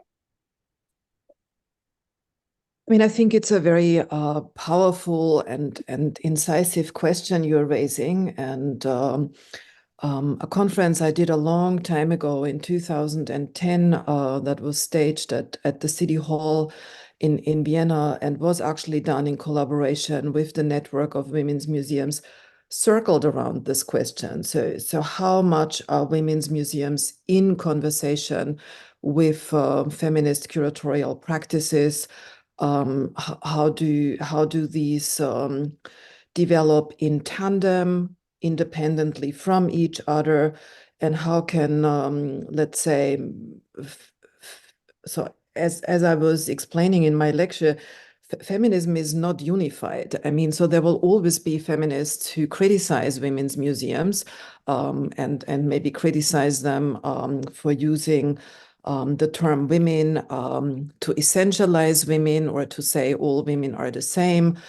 There will be many other critiques that can be brought. So I think it really requires situated, locally specific, historically accurate research in order to understand what does this women's museum do, what does it stand for, what did it do since its inception, let's say in the 1980s, and to analyze women's museums with the tools of, let's say, radical feminist epistemologies that we would also bring to other museums.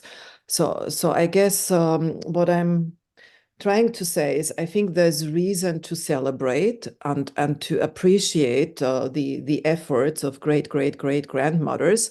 At the same time, we also need to be wary whom we claim as our ancestors and how we deal critically with those who have instituted women's museums that someone may not want to be aligned with. So I think it's a very complex question.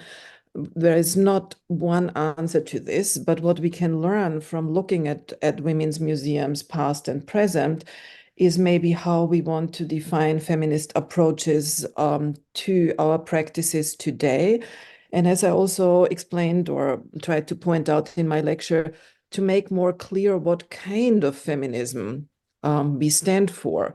And maybe the last thing I want to say, yes, I'm super appreciative of the Secular Center for Feminist Art. I've visited it several times, but we can also say it's a repetition of US cultural imperialism, of imposing a very specific notion of feminism onto other feminisms, and of actually building a canon that then excludes many other artistic practices from even being considered as art.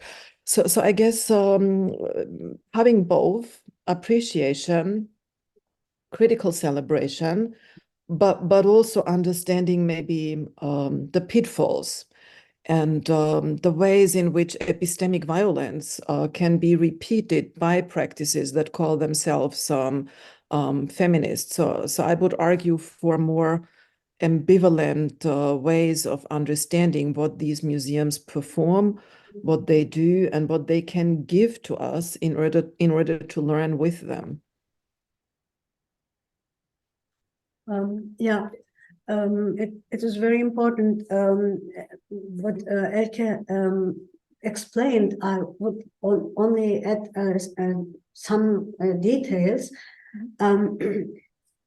She said at the end about the epistemic violence, and it is important to keep this idea always with us, because it is important that there are more alternative institutions against all this patriarchal, colonial, and one-sided traditional museums landscape. I know one women's museum in Romania.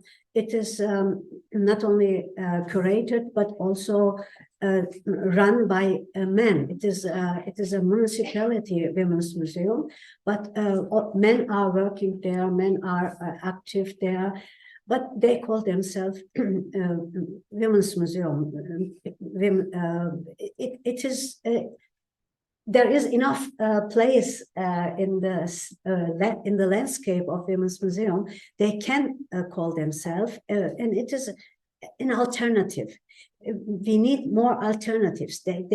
Or in Izmir, there is a women's museum. It is also curated by a man, and he is only the responsible person for the exhibitions. They call themselves a women's museum, but let's give them the space to exist. And but if we have more alternatives, we have hundreds of women's museums with many different concepts, and this reflection to see, to reflect what the other museums are doing, and what maybe me as a male curator from a women's museum am I doing. One day it can give this people also a new idea and to change their understanding of a museum, women's museum. That's why it is important to have more alternatives in this landscape, because we are coming from a tradition of very restrictive museums understanding, 100 years history of the traditional museums didn't give this space for alternative museums. Now we have this alternative spaces through the struggle of women's museums, and we should not close the doors to other museums. And if they call themselves museum feminist or not, look, we have many women's museums. They are not all inclusive women's museums. Women's museums existed as an alternative to the traditional museums, because they said we don't find ourselves in this traditional museums, but some of women's museums are not inclusive. Yeah, and it is important to analyze all these models, but give them the right to exist in the landscape of women's museums. I think this is important for a lively discussion for changing. Yes, I think these examples that you gave of men working in women's museums, when you think about it, women and minorities and queer people have been visiting museums, researching men's history, but now it's very difficult to get men to come to women's museums. So, but I see there's a question in the audience. Yes, it's you, Vesna. Yes. Can you hear me all? No. No, Elke can hear you, but do you want? I can come there. You can come here so Elke can hear you.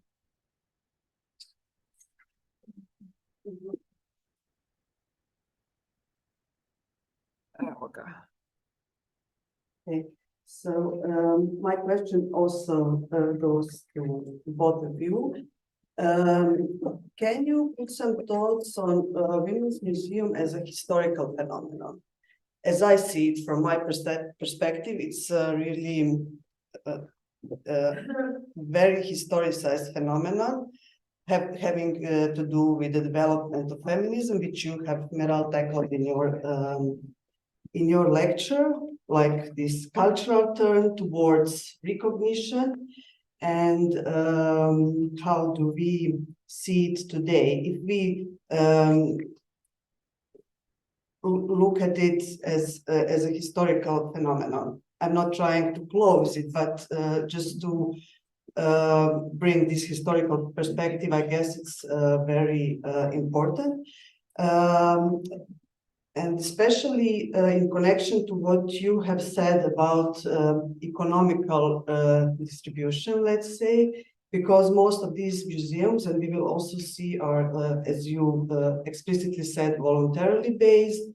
Most of the collections are donations. So if you can connect this historicity, recognition towards economic redistribution, to use Fraser's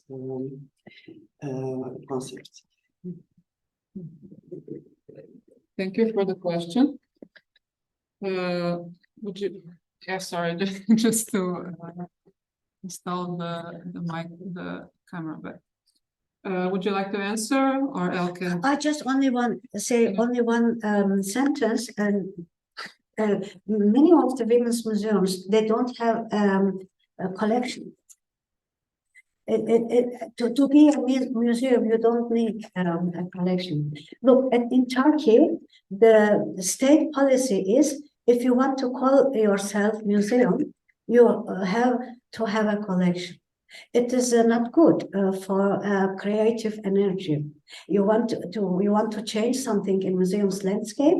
You want to call yourself museum, but they don't allow you to call yourself museum because you don't have a collection. It is not important to, because it is your mission. You want to change something in the museum's landscape. To start a discussion, you don't need a collection. You need a strategy of work. That's why I gave the example of a Brooklyn Museum with Elizabeth Sackler. It is not only the collection of this rich woman who donated to the museum. It is the programs.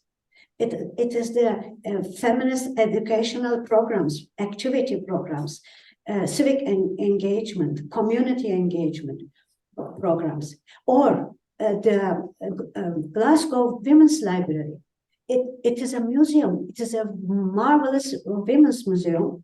It has no collection. It is a library, but it works as a women's museum because it brings new perspectives in the museum's work.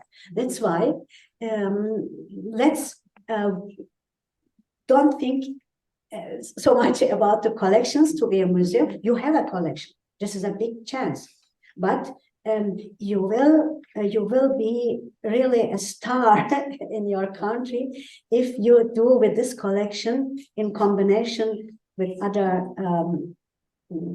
points of a feminist steps, educational programs.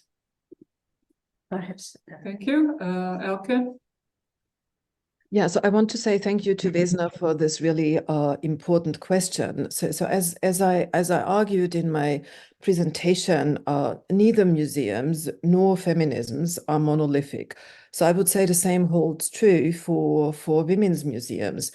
And I guess in terms of answering the question, so if we place women's museums in their plurality at the intersection of changes in feminism and of changes in museums, then we can start understanding better how they present a historical phenomenon in their local context, but also in the global landscape of feminisms and museums.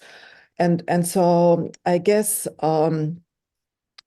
if I understand the question correctly, the historical phenomenon very much asked about the history in the 1980s and 1990s.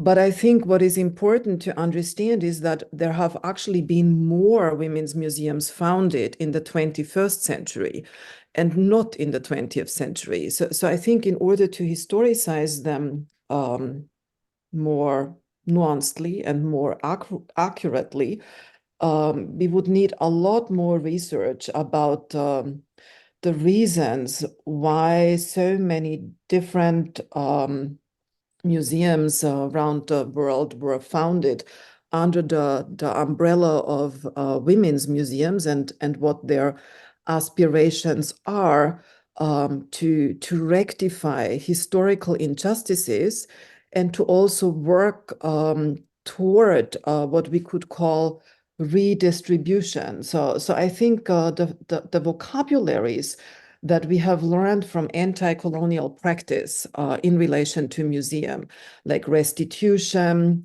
repatriation, and perhaps also forms of epistemic and economic redistribution.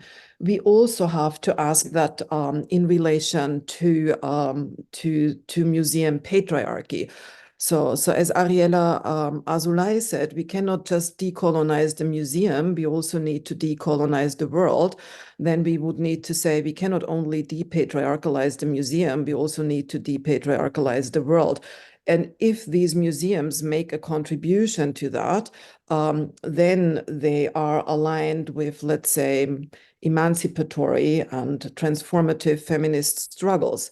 But I would say that from looking at the diversity of women's museums that were represented in Meryl's account, many of them were not. They were very much aligned with settler colonial histories or implicated in capitalist aspirations. And so I guess what I'm trying to say, as I said before, in order to understand them as a historical phenomenon, which brings critical activist input to today, we need to understand them better. I think there's just simply not enough research. I mean, there's a lot of activist energy, but not enough dedicated, in my understanding, critical museological scholarship concerned with what women's museums performed in the past and what they contribute to our understanding of a feminist public sphere and forms of redistribution today.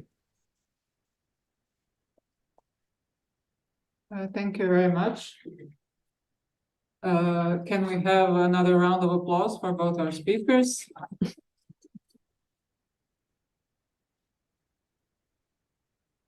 Thank you, everyone. Now we will have a 20-minute break to refresh and get some coffee, and we see you again at 11:30. Dobar dan svima, dobrodošli na drugu sesiju današnje konferencije. Welcome to the second session of our conference. I'm chair of this session. My name is Leila Topic, and I'm curator in the Zagreb Museum of Contemporary Art. And when I was asked for affiliation, I proudly pronounced that I am also active member of Women's Center in Zagreb, Center for Women's Studies, and therefore all my knowledge is always informed by feminism. I would like to greet Professor Dr. Gabi Hanger to join me here. The man will get up. So, few sentences about Dr. Gabi Hanger.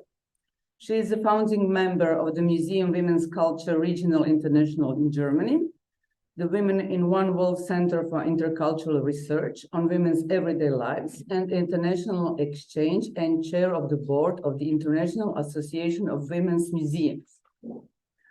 Her main areas of research, publication, and curatorial and educational practice are regional women's history with a focus on poverty, migration, persecution in Nazi Germany, oral history, and human rights. And the discourse on feminine art, she is particularly interested in the transition, interstice, and ideologies surrounding feminist art, craft, and so-called handcraft of women. Very interesting subjects. I will read a few books from her bibliography. So she wrote about Elsa Oppler, an extraordinary artist, with our Susanne and Ariane Niehoff-Hack. She wrote Plakat Kunst, poster art. So it means poster art, so it's English translation here. And also she wrote in 2019, Everyday Life, Memory, Art and Action, and Retrospective Back to the Future. Her lecture will be about focused and diverse platform and think tank for gender equity. So I'm giving you the microphone. Okay, thank you very much for inviting me. I'm very happy to be here, to be in the beginnings of a maybe new women's museum, which took a long time. When you told me that you got the collection 40 years ago, I thought, okay, that's the time women need to be listened, to be heard, to be visible. You heard some of the history of Women's Museum in the morning, and I will talk about the history of our association, International Association of Women's Museum. But let me tell one thing about my museum. I come from Germany, Fürth in Bavaria, and we have a Women's Museum, Museum of Women's Culture, regional and international. And as we talked about the historical situation of women's museums, we started to work with exhibitions in the 90s.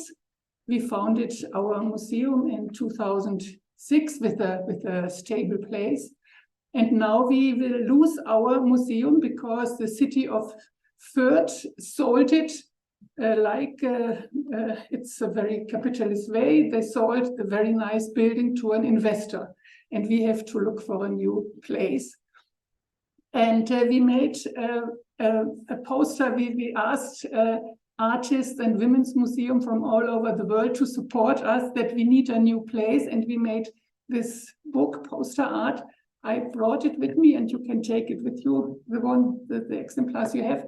And it's nice because a lot of women of all over the world wrote why they think it's necessary that we as a women's museum in Fürth exist, but also you will learn a lot of how they defined feminism and what are the different ways to look at women's museums and feminism. And this was what we were talking about in the morning. And another word to say what is historically and what is the presence. I come from Bavaria, and the Bavarian government just in this week forbade to use a gendered language in stattal institutions, in the university, in schools, in administrations of the state, of the city.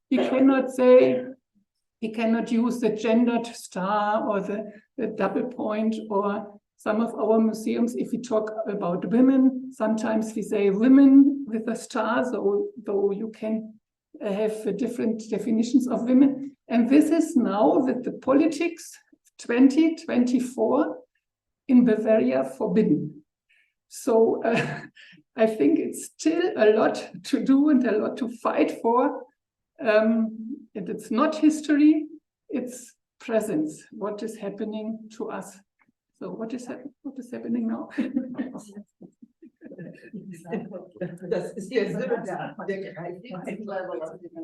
Okay. So looking at our international association, I will short it up, IAWM. We find very different histories of origin, conceptual approaches, challenges, and obstacles. What unites us is the claim to make women from all social situations and historical epochs visible, to give them a face and a voice. We intervene in current discourses on patriarchal and hegemonic social currents in the world, on gender justice and human rights issues of gender discrimination and persecution, alongside the categories of gender, ethnicity, and class.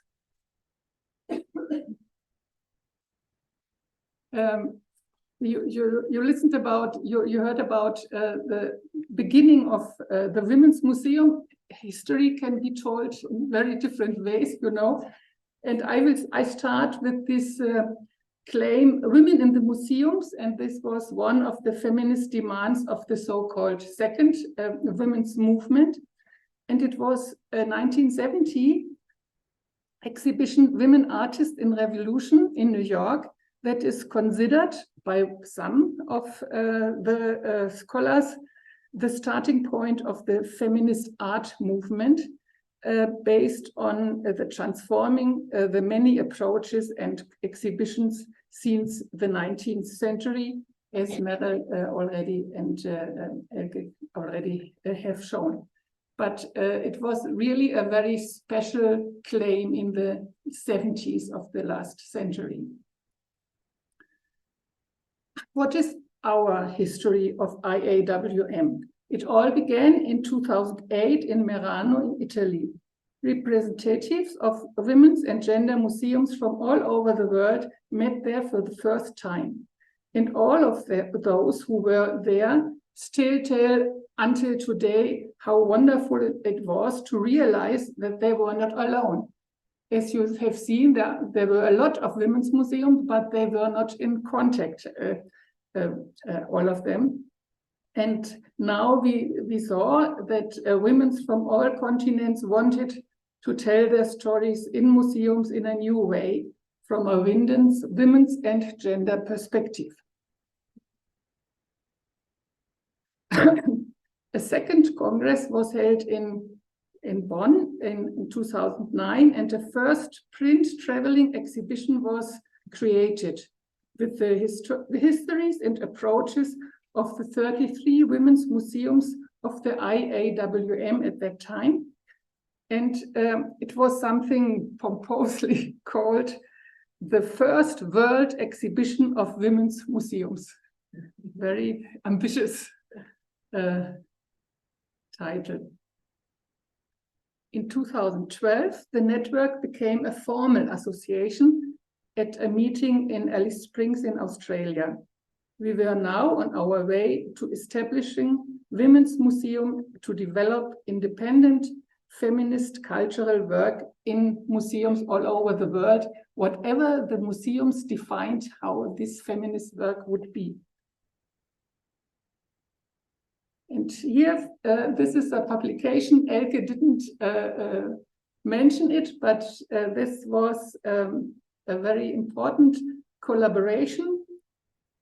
From the beginning, it was very important for the Women's Museum to engage in dialogue with the mainstream museums, to work with curators who were in charge of curating the museum's holdings, who pushed collections against the grain, and who insisted that women be more widely represented as creators of art, as scholars, and as important members of all societies in all periods of human history. Okay, no, Elke Krasny led a European project that initiated the dialogue between the history of women's museums and the practices of feminist curatorial practice and projects. Since then, many hidden traces of women's achievements in art and history have been uncovered. Art history, social history, and curatorial approaches have since been shaped by feminist influences, by women's museums, and by feminist curatorial work in mainstream museums. This process is still going on.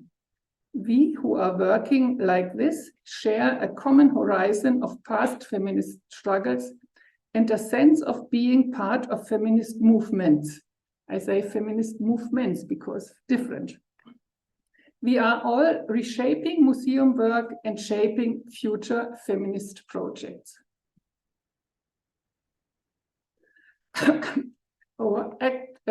One of our goals is to monitor all women's museums in the world. It's also a very ambitious word, but out of more than 100 women's museums, we know until now about 70 museums, but also museums initiatives and feminist archives and libraries, as well as individuals, now make up the IAWM with the headquarters at the Merano Women's Museum in Italy.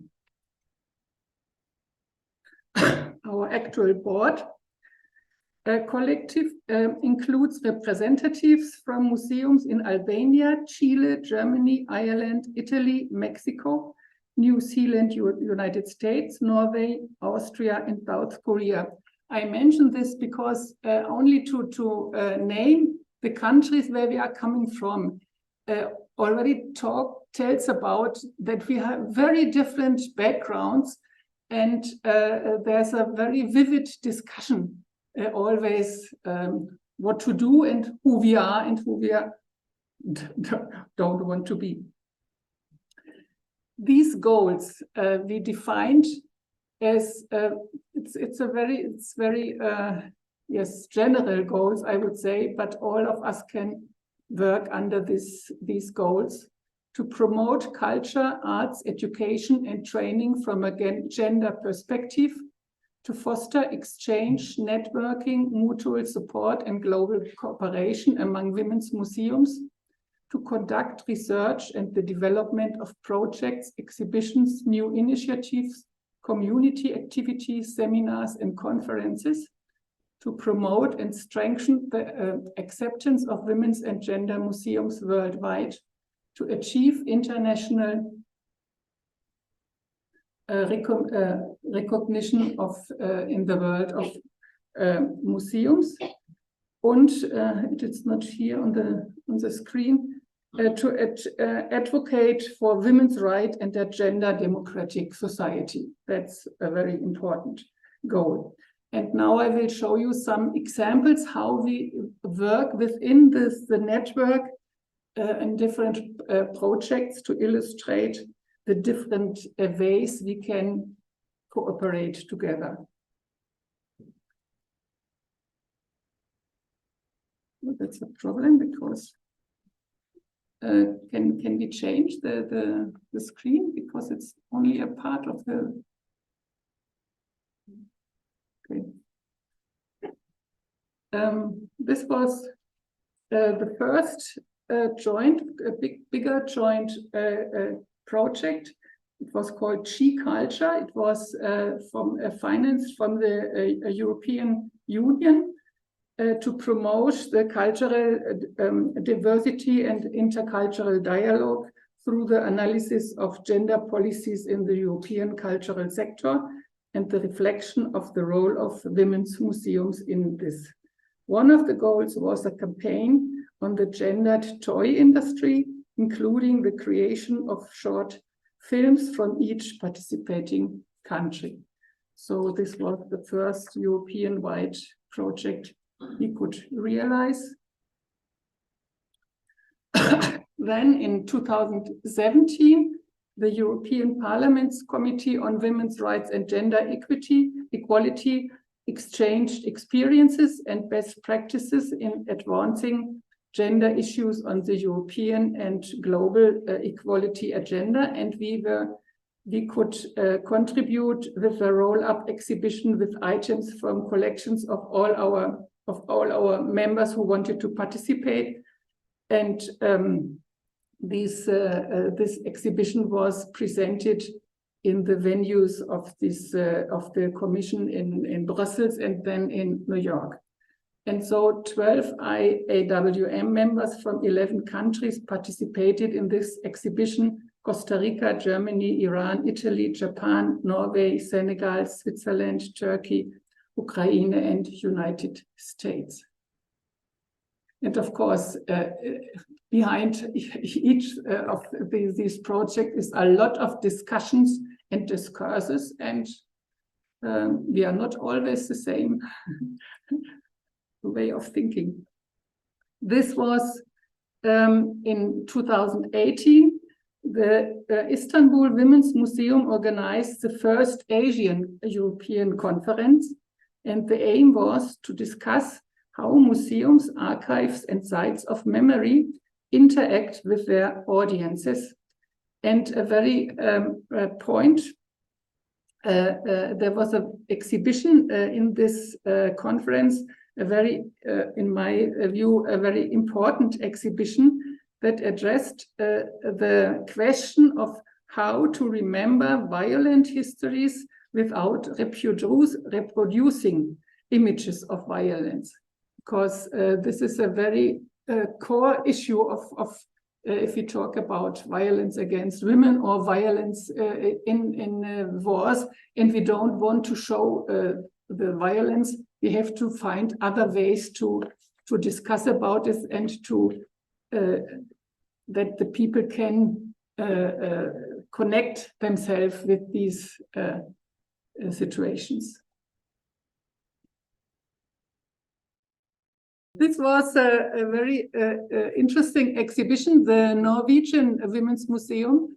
They started an exhibition about abortion. And this is even in a women's museum really not easy to, because they have a lot of school classes who come in, and they thought a lot how to talk about this for women, really important topic.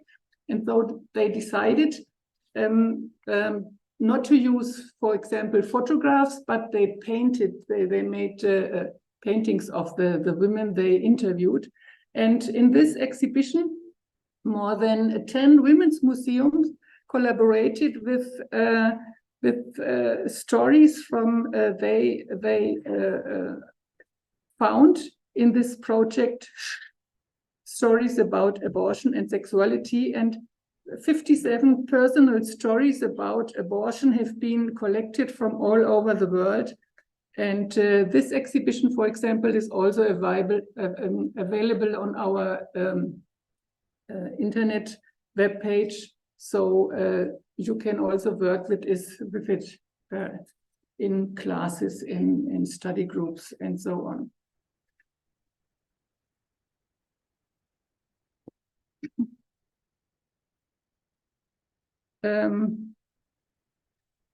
And this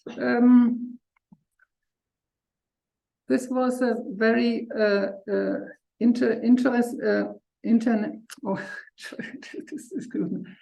This was a very important initiative too. You know what the feminist movement or the situation of women in Iran is nowadays. And we have one of our members is an Iranian women's museum, but of course in exile. And they received a lot of letters of love with handicrafts from women who are prisoners in the Evin prison, the most terrible prison for political prisoners. And then we made an itinerary exhibition out of these letters of love in different places in the Netherlands, in our city in Norway. So it's a method to be solidarity with these women in Iran, and with the initiative of the Iranian women's movement in exile. This is very important for us too. And there's another, yes, here it's a project we did. It's a very recent project about birth culture, also very important for women cultures. And it was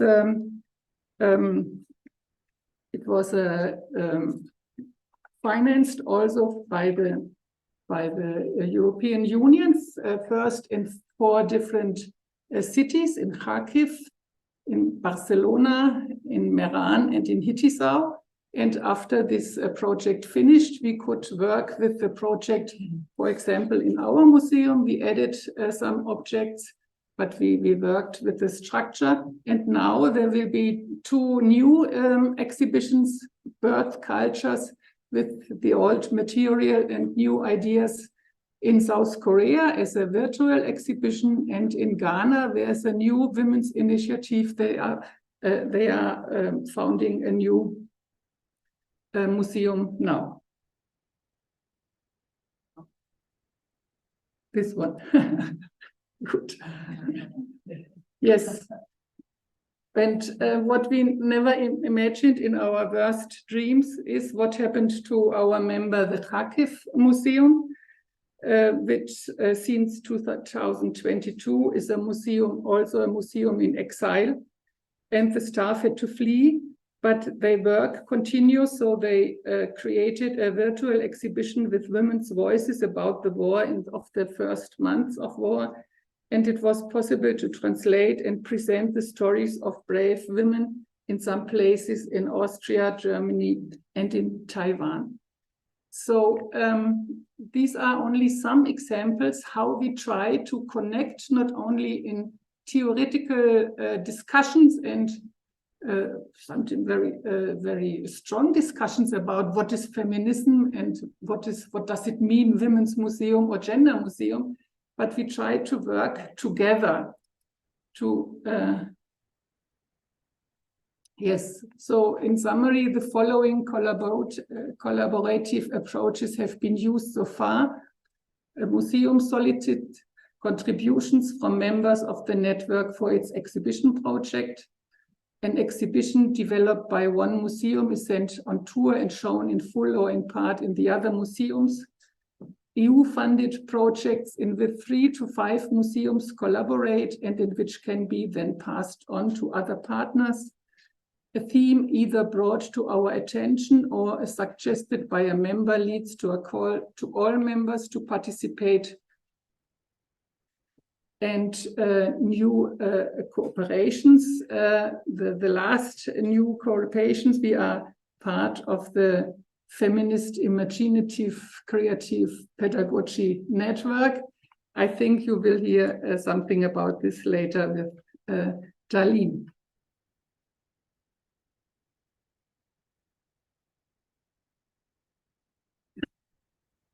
And still we create. This was the motto of our 6th International IAWM conference in September 2021, hosted by the Hittisau Museum in Austria. And this is guiding our work until the next General Assembly in Glasgow in 2025, next year. You already heard about the wonderful library and archive and museum in Glasgow. In the current political and economical situation in many countries, the promotion of culture is not a priority, but it is being dismantled, and this is a problem for all cultural institutions, even large established ones. Most of the women's museum in our network work under difficult and up to precarious conditions. But this does not stop us from developing creative ideas and intervening in the current discourses. Low budgets does not mean low quality. Oh, and that's also that's a mistake. This is the last slide of. They are coming. It's one slide and one is coming after the other, okay. But it's not possible here. Yeah. No, we cannot do it like this. Why not? But if we put it as on a screen, okay. It's like this was a lot of nice situations in our different museums, and I wanted also that show that we make visible different and common experiences of women within patriarchal and unequal structures. We collect and preserve objects of women's everyday life and their art. And we offer spaces for independent action and creative new spaces through intercultural exchange and transcultural international cooperation. And we see our core task as being a place of discussion, a social platform to question power relations, lack of access to education and political participation for women, unequal distribution of wealth, structural violence, worldwide femicides, war crimes. All this is still present in the 21st century. And through an intersectional approach to art and emotion-based learning, we disrupt gendered and post-colonial ways of looking at people and are committed to a gender democratic future. For all these sentences, I have images, that doesn't work. Such processes aims a new recognition and respect. At the best, will it influence other areas of life for the protagonists who tell their stories, the artists, the visitors, and the gendered discourse around them? There are many questions and few answers. And but I think it's good to have more questions than answers, because everybody who is it's like this. It's difficult to start new ways of thinking with this position. And to conclude now my introduction to what IWM is, I sent you the greetings of our members, and I will finish with a short video. I hope it works. Please, because if this didn't work, it maybe wouldn't work too. Okay, it's here. This Yeah, that's okay. Yeah, that's it. You can do it.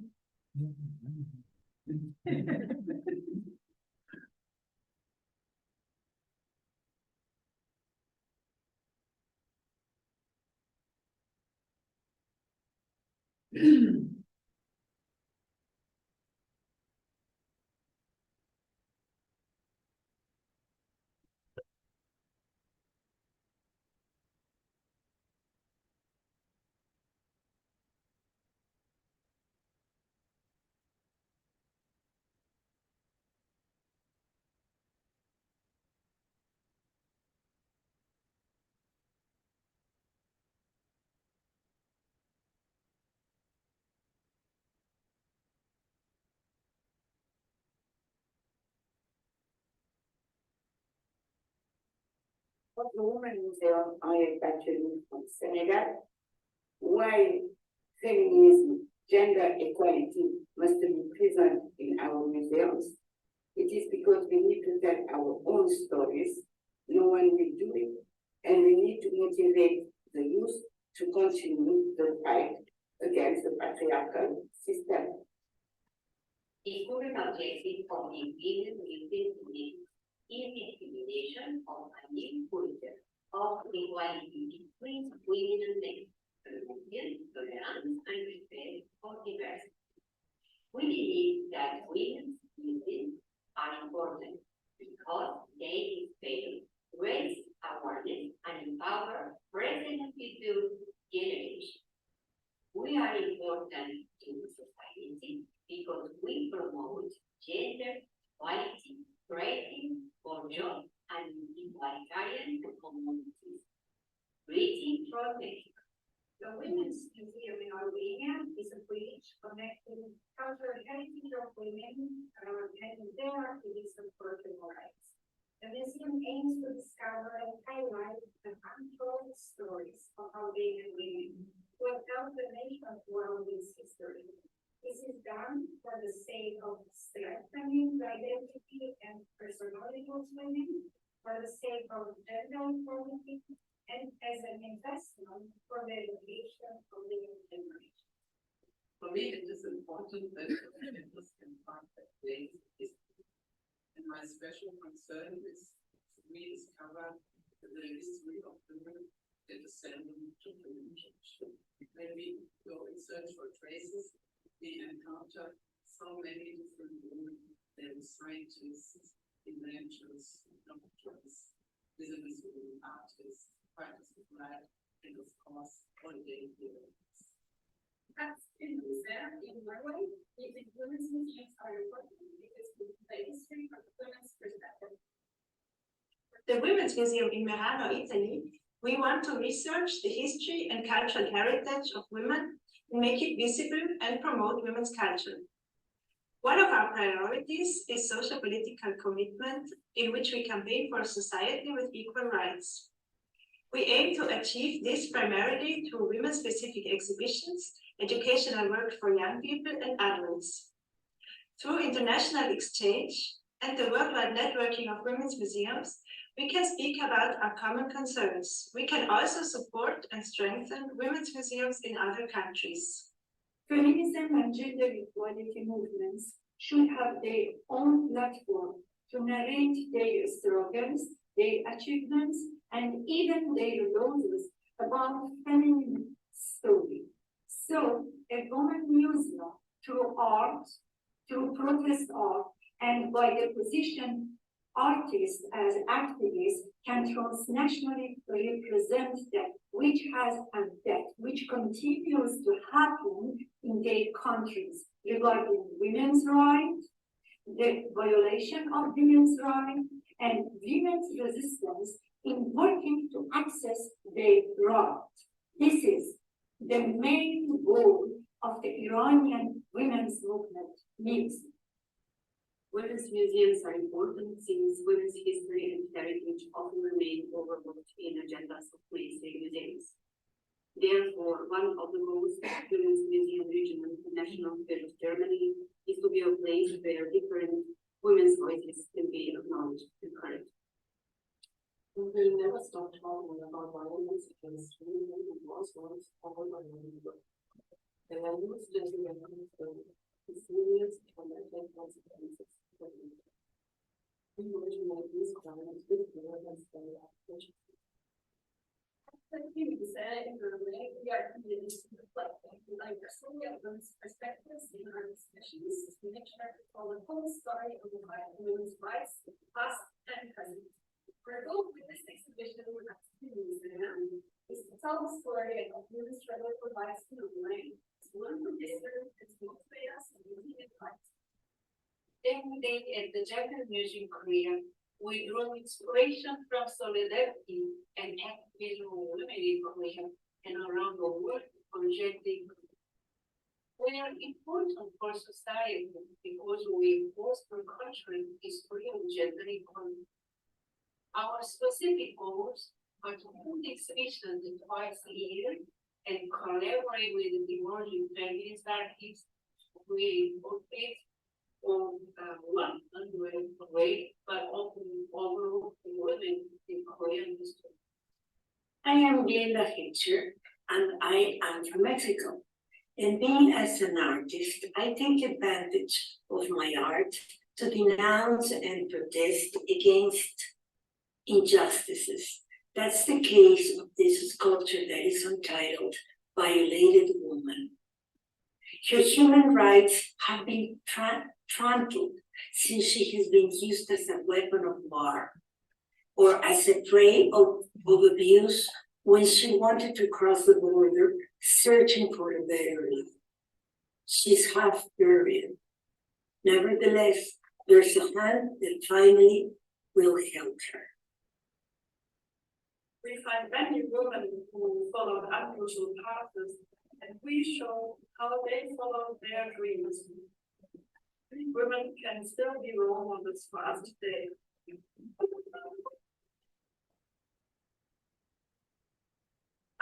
Heroines, our vision is the universal recognition of women's contribution to visual arts.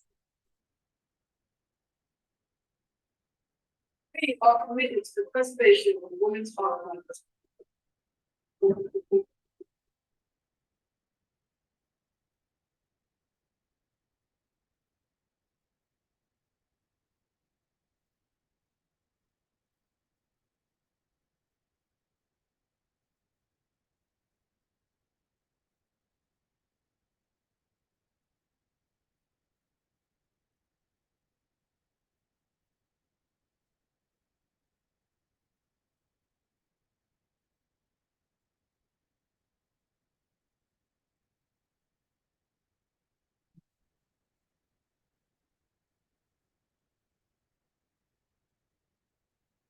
The woman museum on the adventure in the concept.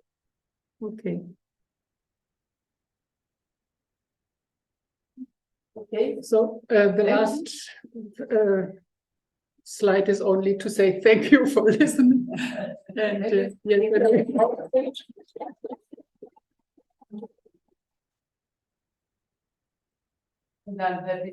will change number. Second. Okay. Yeah, that's the trouble. Yeah.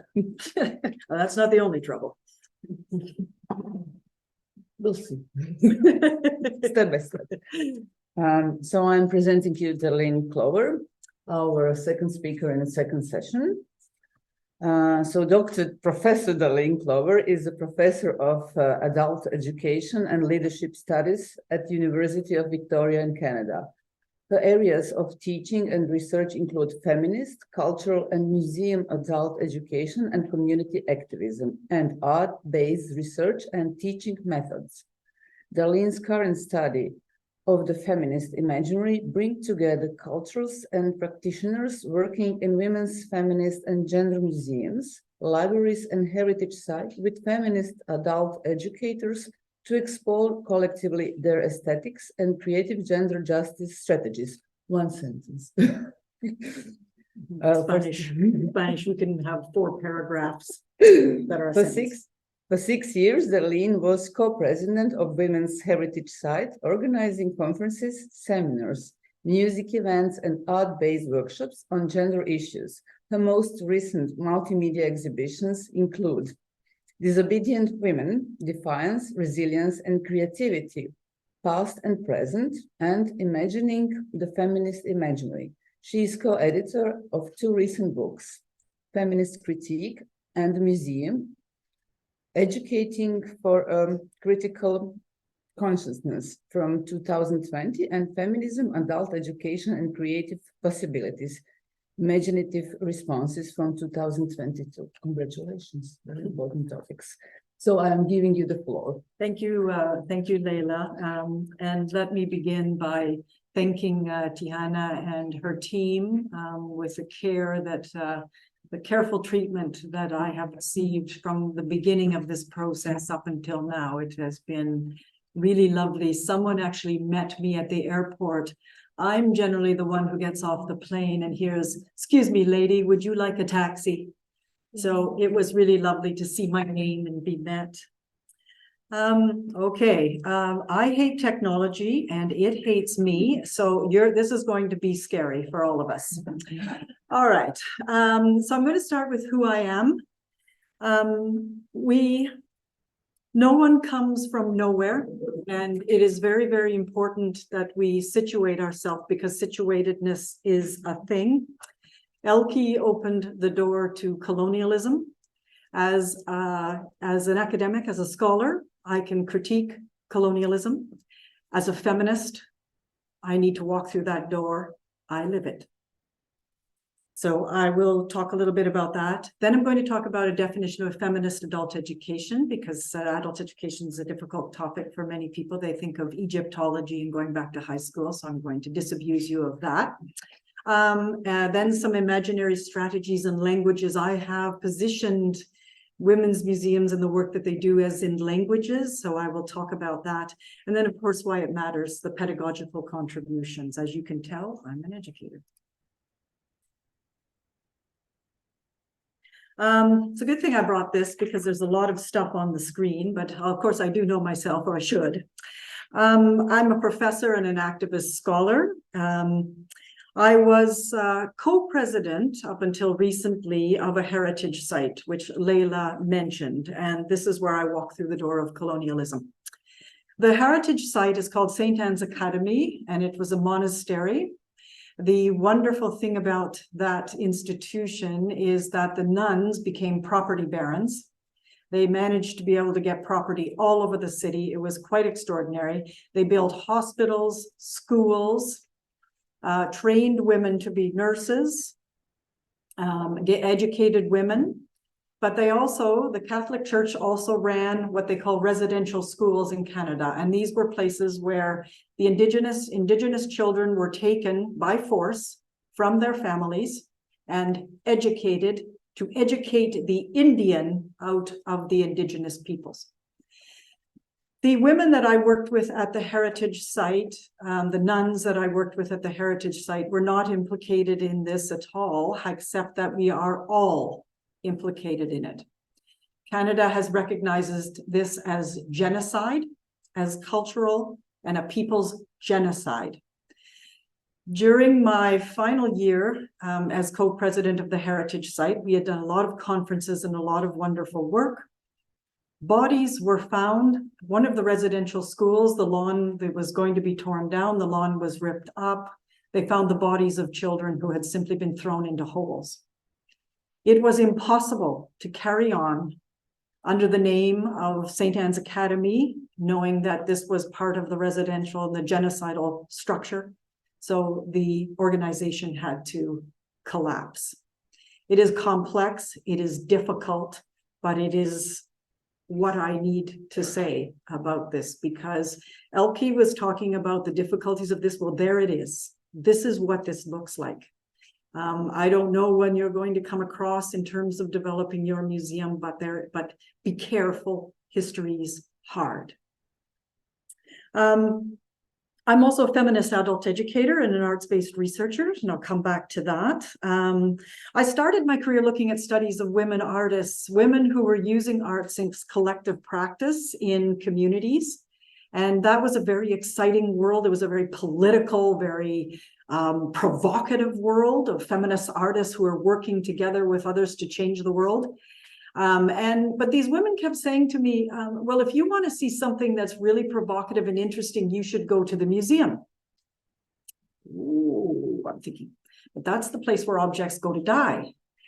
That's not an interesting spot. But I respected these women, and I did show up on the doorway of the National Gallery of Canada one day to meet a young woman who unfurled for me these extraordinary collages that a group of young adults had created around the issues of human rights. And so she was doing something very spectacularly extraordinary in this very staid museum, the kind that Elke was describing, the ones that are a problem.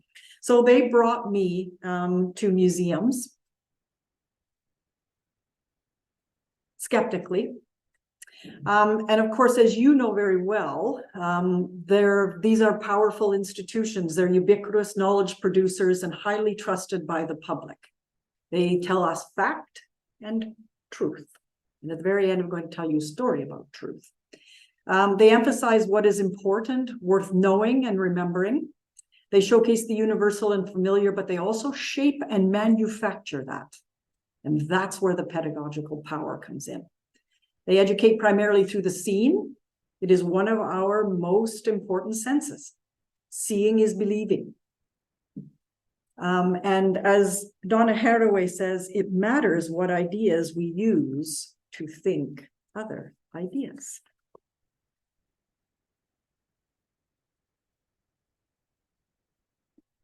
So this brings me to what is feminist adult education. Well, first of all, it's something that takes place in multiple locations, and many women are feminist adult educators, but they may not call themselves that. And it's not important that they do, but many of us are educators. It has a critical social purpose to address relations of power, to promote diversity, to decolonize and depatriarchalize. I'm not sure it's a word, but Elke used it and I like it. Our minds and our practices. Everything has been colonized in who we are.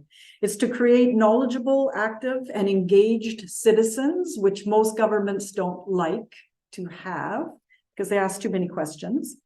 In particular, of course, it's to contribute to gender justice and equity and to inspire creativity and imagination. And I'll come back to that. Specifically for me, most importantly, it is a response to what I call a colossal failure of the imagination. You do not have a world that looks like that if you are employing the imagination in the way that it should be. This is a colossal wreck, and we are in the midst of it. We're about to not be able to drink it, breathe it, or live on it. This is not something that anyone should have been imagining. So that's, I think, is the most important part of all of this for me, is the imagination. So I want to look at the way in which the feminists working in museums and in women's and gender museums, what they offer. And I'm calling this a language of critique. which we've already talked a lot about. And I think it was the other Tihana who was the moderator of the last panel that said, we're trained to critique in the academy. We're trained to trash it and walk away. And of course, that's not good enough. It's important to critique it, to understand, to see power and in all its relations, to understand things as root causes and not individual failings. To think critically, reflexively, and innovatively, and to draw on the past and the present to tell different stories, to create a different future. And possibility is the ability to hope and feel empowered enough to act on the critiques, to instill a new sense of history, identity, and agency, and expand perspective, expand how we see and know this world, and for me to inspire radical feminist imagination, the most subversive thing a people can have, and fuel the desire to dismantle all the different challenges that we have.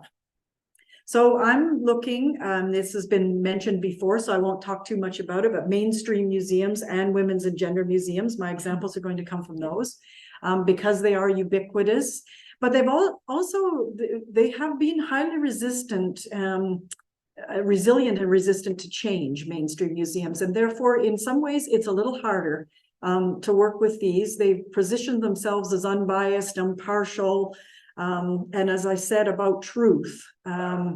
So it's very difficult to challenge that. They're also highly trusted they are more trusted as knowledge producers than the universities are. That says something very important. Women's and gender museums, of course, as we've been talking about, do not even have no pretext to neutrality. And that is critical because there is no neutral world here. So I want to look at a number of different ways in which I've been framing this, the way that, and some of this has been talked about, and so some examples of it, the her storying and history and historicizing, naming, remembering, repositioning, reconsidering, reframing, reanimating, re-representing, and reacting. Because these are some of the categories, and there are many others that I have come up with as I'm looking at the critical elements of what it is that these institutions are offering. Historicizing and her storying, history matters because it helps us to understand the ideas, forces, choices, circumstances that have brought us to our current situation. And that's been said in a number of different ways. To rewrite histories that have never been told from the point of view of women is particularly important. And I don't take women as a monolithic as well. It is very diverse, and my story in the very beginning shows just how diverse that is.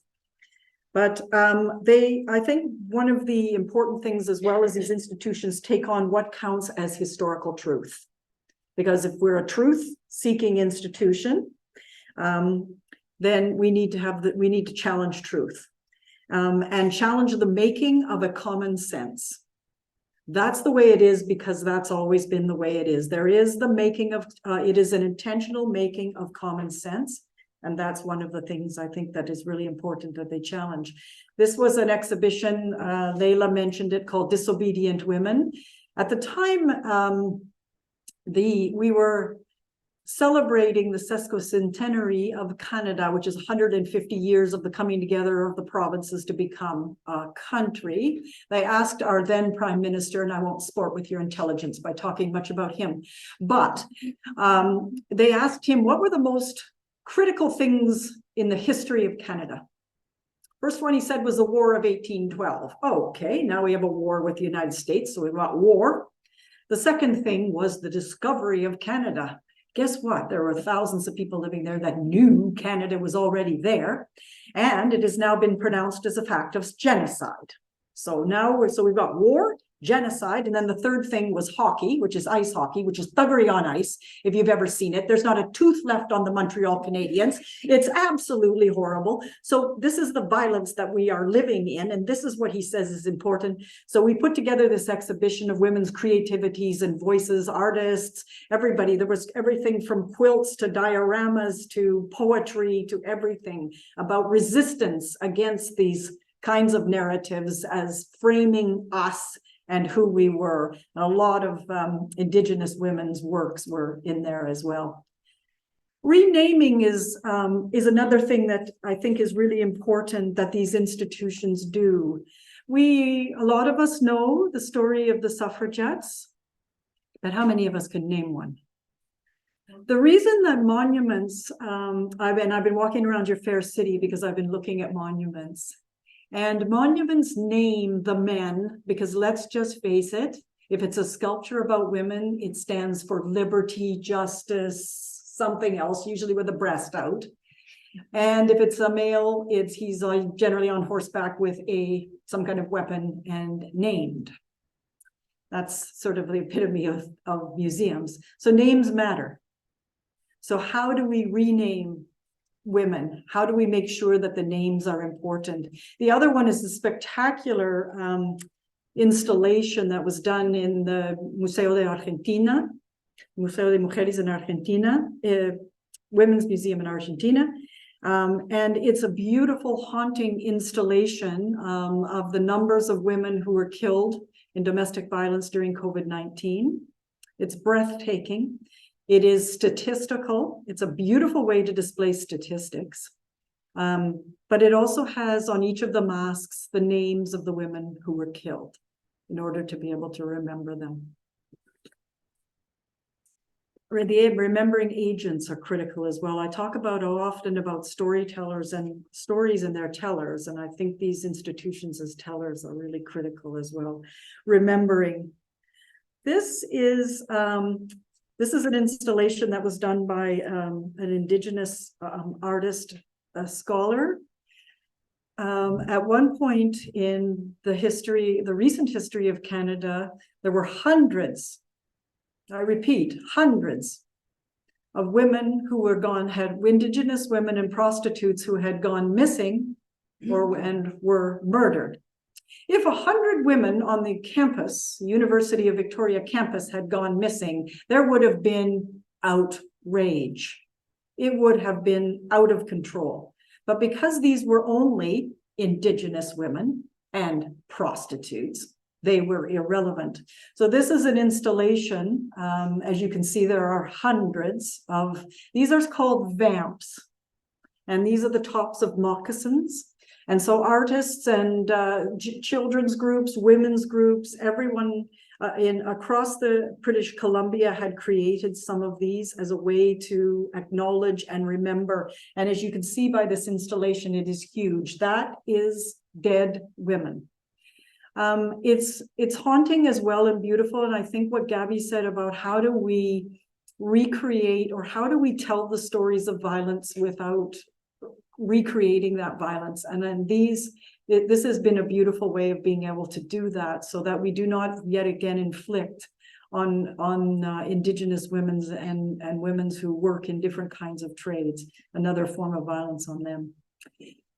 The to animate is to give zest, to give life to something. And I particularly love this podcast that comes from Zambia, from the museum in Zambia, because a lot of women's histories, as we know, are oral. There is no pictures of these women anymore. There are no images of them. There is very little. And once the oral stories die out, so what they've done is they've captured these historical figures who were diplomats, feminists, doctors. These were very powerful women. And ordinary women, but have been almost lost to history, and they have brought them back to life through animation. My Reality is Different is an extraordinary installation in the UK where the artist focuses on, in the artworks, she focuses on the lesser characters, which are mostly women, and she brings those to life with these extraordinary stories of talking about how they explain from their position in the art about the world, which is of course usually naked and down on the bottom or different things like that, but never the protagonist. Repositioning. We've talked a lot about epistemicism, and epistemicide, I would argue, is another term, which is the killing off of knowledge. knowers matter because they shape, name, and make the world. If you are seen as a knower, you are extremely powerful. So I think the other thing that these institutions are doing is repositioning women as knowers. This was an exhibition in Ottawa called Courage and Passion, and it featured a diverse range of women trailblazers who were unrepresented in science. There were many, many women working in science. You will never know their names. You do not know who they are. They don't win Nobel Prizes, but they are very much there. That is one side of it, I think, is this bringing to life these women who have been trailblazers and who have done anything. But one thing about Gabby's, one of the exhibitions in Gabby's work that I notice is this notion of the power of the everyday. I think as women, many of us live in the everyday, and we're just normal, everyday people. And so these institutions also bring that to life. And I think that's really important to reposition the everyday, as well as the women who are more notable. I think the everyday is also really powerful. Reconsidering is to think about different things. And the story, this whose obsession is amazing. It's a Bata Shoe Museum in Toronto. Yes, it's shoes. I mean, honestly, just shoes, except it isn't. There's a feminist at the head of this, and it is an extraordinary thing. And she created an entire exhibition about shoes, about, did you know that the high heel actually came from men? And wore, so that they could stand up in the stirrups. If you stand up in the stirrups with a flat boot, you will slide out of the stirrups. If you stand up in the stirrups with a high heel, it connects and you can kill a lot of people. So this is the story of the high heel and whose obsession. So that women are obsessed with shoes? No, and she turns it on its head. So that's the other thing, is to reconsider the narratives of the common sense that we are being told. Rescripting, tackling the power of language. Language matters, how we speak. We tell the world through what we speak. Words are insanely powerful in terms of how the word mankind has excluded women for centuries. Just one simple word has derailed half the population. So these are examples. One comes from the Manchester Museum, where they're called feminist revisions, and they're now a permanent part of the exhibition. Temporality and permanence matter. What is permanent in the museum and what is a temporal flow through? So these are now permanent. So what she's done, which I think is really important, is they've maintained the original curatorial statement that describes the exhibition in the gallery. And then underneath it, you have to sort of bend down to see it. And at first I thought, oh, that's not good, but people have to intentionally read that. The curatorial statement's in your face. This one you have to intentionally bend down. So you've got all these people creeping around, looking down, and it takes the exact same narrative, but changes it. You might be able to see a little bit of it there. I can't, because I'm almost blind in here. I love the atmosphere, but I actually can't see a damn thing. But to take that is to interrogate that language, to rewrite that language, and to take some control back of the history that language has bestowed upon everyone for decades. Representation, as we know, is also powerful. It's not simply a result of perception, learning, and reasoning. They are processes of learning and reasoning, and they produce particularized results. This one painting that you can see is by an Indigenous trans artist called Miss Chief. So chief as in the chief of the band, and mischief and mischief. And mischief is insane and absolutely extraordinary and not afraid to tackle colonialism head on. The other thing, when they re-represent, they look at the complexity, the masks that we wear, which may be the same as who we think we are, but they may be someone else. And then the power to not be represented by those who do not have our best interests at heart. Reframing, this was a beautiful exhibition in the Dulwich Picture Gallery where they took this notion of the frame, which has been used by artists forever, and they showed how the way in which the artworks that they had of how men framed women. Then the next gallery was how women framed women. And then the third gallery was how they had commissioned some artists to do some reframing, and it was particularly around COVID. So the different stories, because sometimes during COVID, looking out of the frame of a window or a doorway was all you had. You were locked inside. So these artists really took this on, and it was absolutely spectacular. Reclaiming. I think these notions of identity, and I think museums heading into these contested terrains around gender and identity is really, really critical. Gabby was talking about how they're not afraid to take on issues of abortion and war, and I think that they're also not afraid to take on these more difficult issues around sexuality, because these are contestable. They are there's backlashes against this all the time. There's violence against women, but there's also a lot of violence against trans and lesbians. And I think it's time that these narratives began to come out. And I thought this is a painting that was done in the Danish Museum, and I think it's just an absolutely spectacular. You could talk a lot about gender identity, or you could look at that. And reacting, I think, is another, the activism, and Elke was talking about the activism, and in a way, so was Gabby, really pointing to the activism, to not be afraid to act, to actually engage in activism, to be part of movements that aim to change the world. On this side of your screen, this was a museum in Haida Gwaii.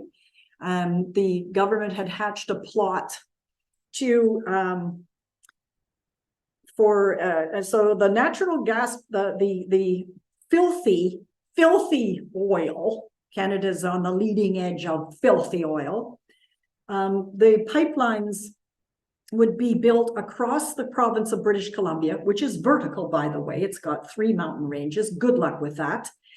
And then to bring that out to the coast, and for super tankers then to come in to collect the oil.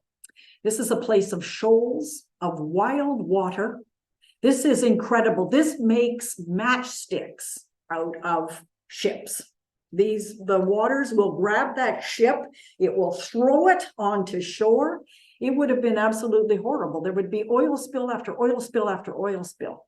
So the museum got involved. The museum asked artists and just so-called ordinary people to create different works against this. And it was part of a movement of different museums all the way down the coast that were absolutely challenging this absolutely stupid idea, which fortunately has not been able to materialize yet.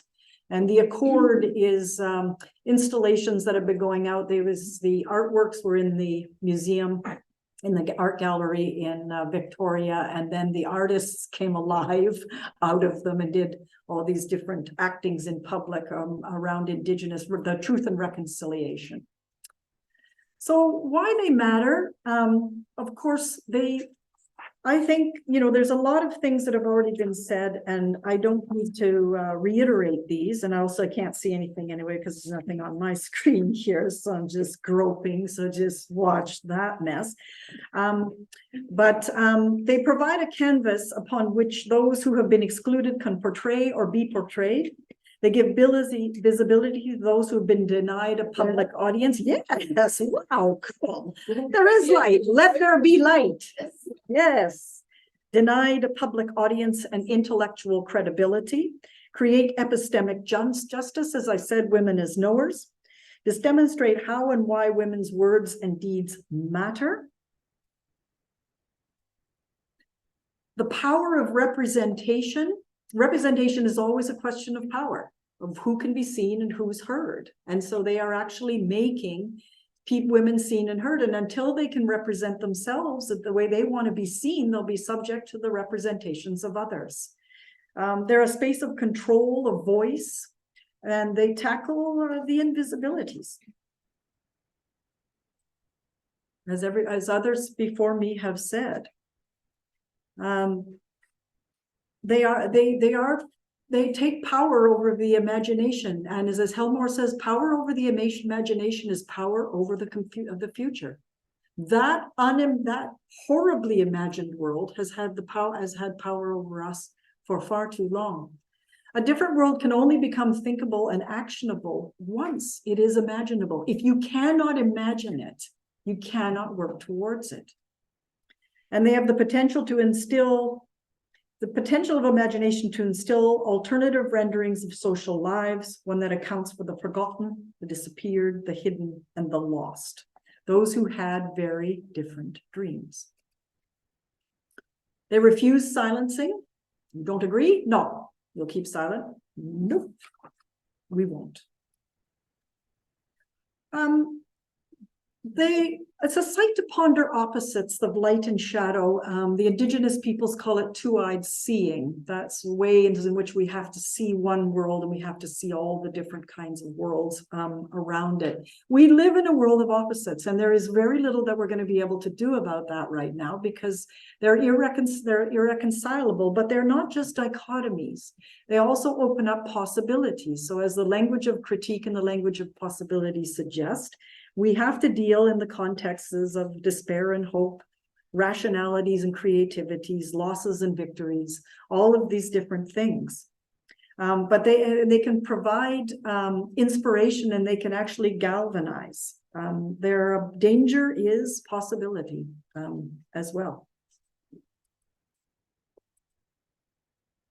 They enable us to see that how society constrains us. They are also extraordinarily creative. As I walk through normative galleries, sort of mainstream galleries, I saw, image on the wall, image on the wall, image on the wall, next, image on the wall, image on the wall, image on the wall, next, next, next. And these institutions are doing often very, very different and creative kinds of things. So there's a sort of a magic almost going on there. They ask the difficult questions, and they don't pretend to have the answers. And I think that that's also something that's really matters. And as I said, epistemic justice and agency is really wonderful, because many women have had a limited ability to make sense of their own experiences, despite it being strongly in their interest to render them intelligible. It's critically related. Epistemic agency is critically related to political agency. And as I said, if you can't imagine it and you can't take part in it, then you can't create the future. They blast open history. They rupture silence, make visible its detours and its biases. And they force us to consider and reconsider what we don't know. They confer a sense of power and agency and hope. And in particular, they are storytellers. And stories are the most powerful way in which we name and create and tell the world. They're an invitation to listen, to remember, to bring presence, to honor. They also use satire and parody quite often, which is quite exciting. And they write, picture, perform, act the world alive. These are not places where things go to die.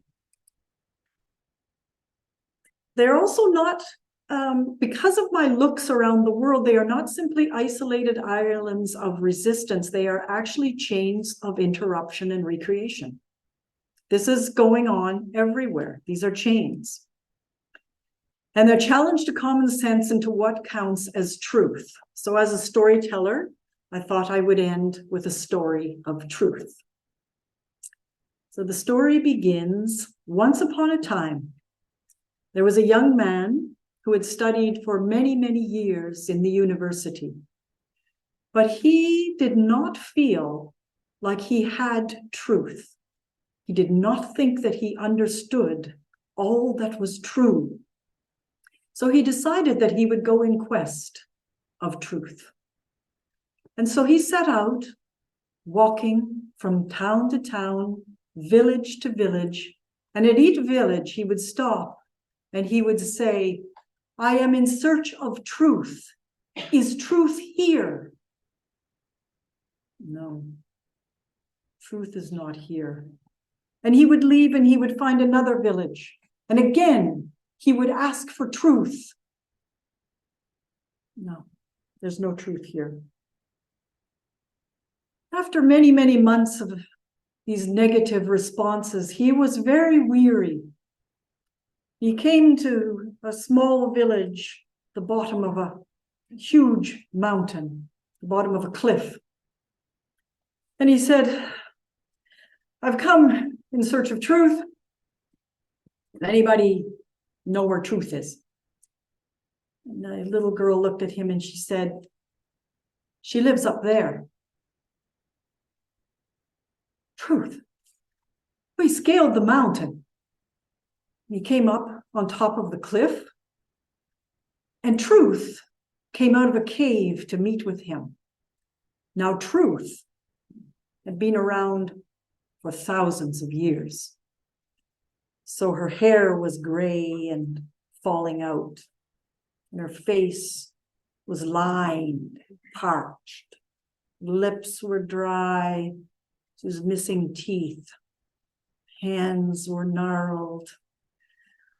But she beckoned to the young man to come into the cave, and she would teach him truth.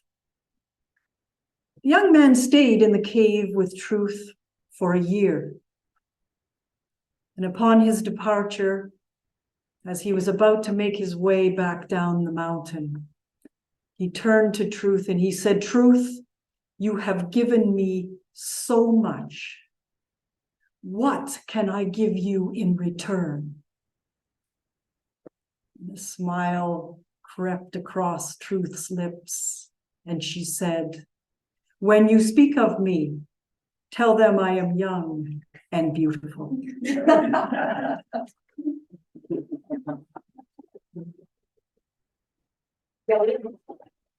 Please stay there because we will have Q&A session. Yes.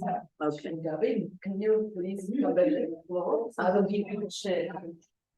You need a chair. I will bring. We have lots of chairs. Yeah.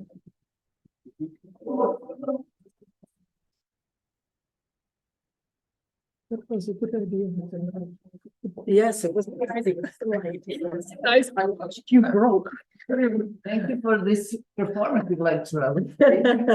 Very good. Dear audience, do you have any questions? Okay, it's my honorable duty to pose a question. All right. So I try to find the common topics of your lectures. And I would like to know if there is a shiny example of good practices, both of you, coming to the, let's say, mainstream museum and ask for the collaboration, proposing the project, proposing the exhibition, propose the actions. So the example that presents a good form of collaboration.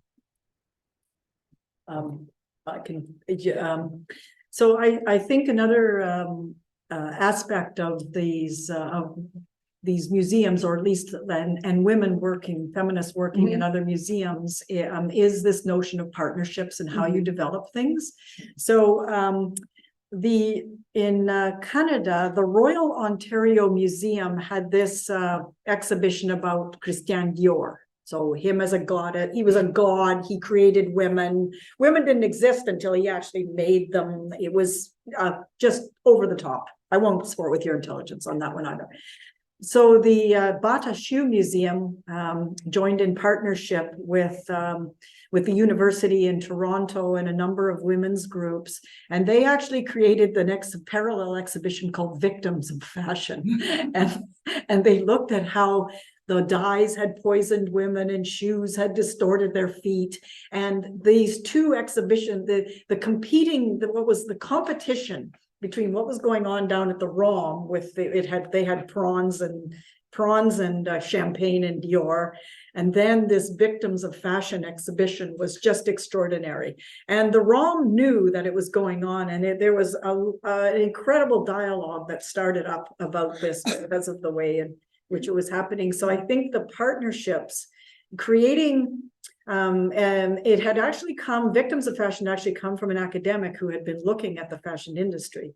So I think that partnerships between academics and different women's organizations that take up these issues, and then the museums, and if you can get them into a fight with each other, it was quite extraordinary. I like the idea of actually competing. Okay, thank you. Yes, I have another idea, example of in our city of Fürth, where our museum is situated, and it was not fight; it was cooperation. There was an anniversary in 2018. They celebrated 200 years of being a city of first category, whatever that means, but they celebrated it. And yes, and we knew it very late, and then we said, oh, what can we do? And then we started, oh, we will make a own exhibition. And we asked, how female is the city?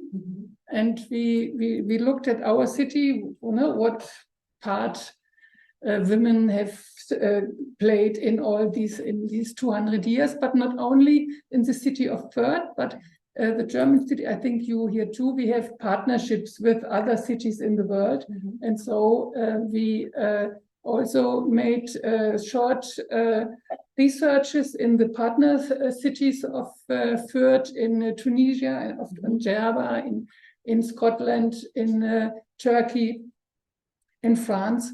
And that was our exhibition. And they were really astonished about what we found out. And it led to different cooperations and activities with the women of the city, and they were invited, and the city of Fürth, they invited it, they financed some parts of it.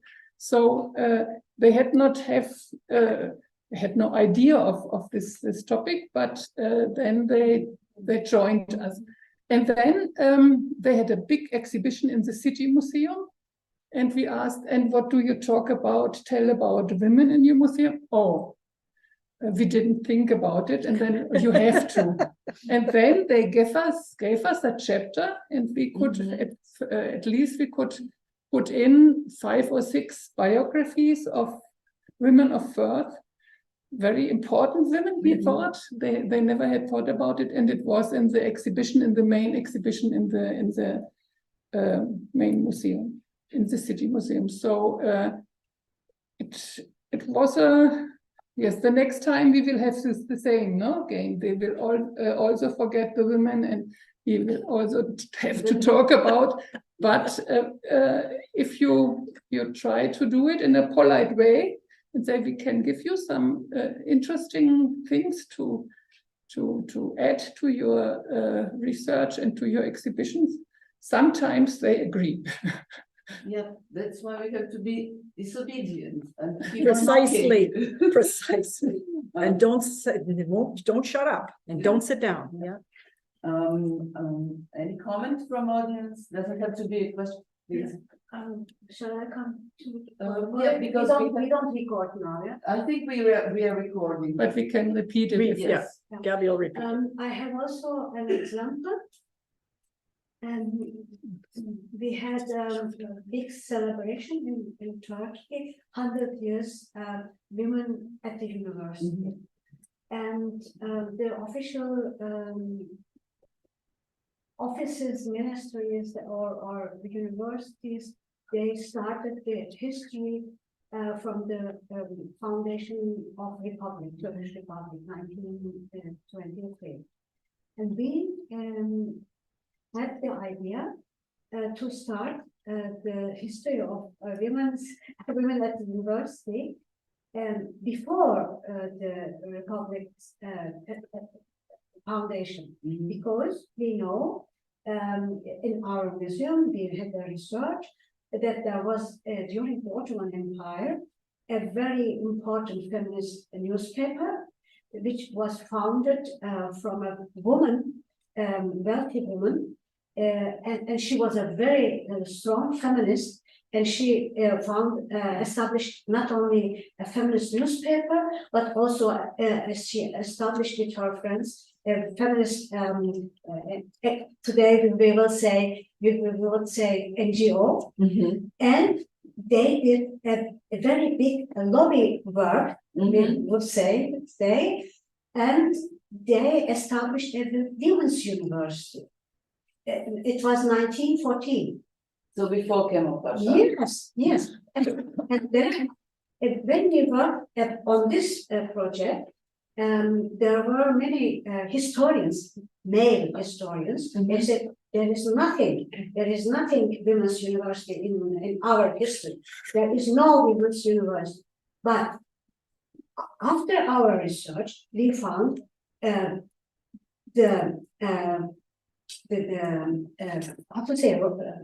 budgets from the women's university. We found the curriculum. We found old picture photos. We found the first students. We found the discussions. We found in this feminist newspaper demands why it is necessary to have a feminist to have a women's university. Yeah? And then we made an alternative exhibition parallel to other official exhibition women at the university starting in 1923. But it was very hard to stand against the historians from the university, from the, for example, state university, to make believable that there was a women's university with teachers, with students, with curricula, with photos, with everything. And it was not easy, but we did our exhibition, we showed this exhibition, and not only we presented this exhibition to a university, which is now at the university corridor, is shown every day. It is very tiring, but as you say, don't shut up and try to argue. If you don't, they will write the history after their own manner. Their own interests. We are keep repeating, reclaim the history, make disruption in history. But it was not a cooperation. You asked. It wasn't. It was an alternative, like women's museums, an alternative situation. Any comments? Some similar situation. Reframing history. Reframing history. Okay. So I am. Let us give us all to all of us one more applause. We can continue in more informal manner outside. Yes. Right? Okay. See you upstairs. Thank you. Thank you for that.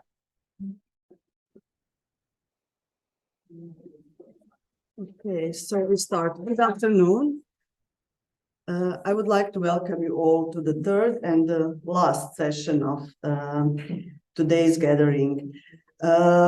This morning, we have heard a lot about epistemic violence, epistemic justice, feminist strategies and institutional critique and answer to that kind of museum politics.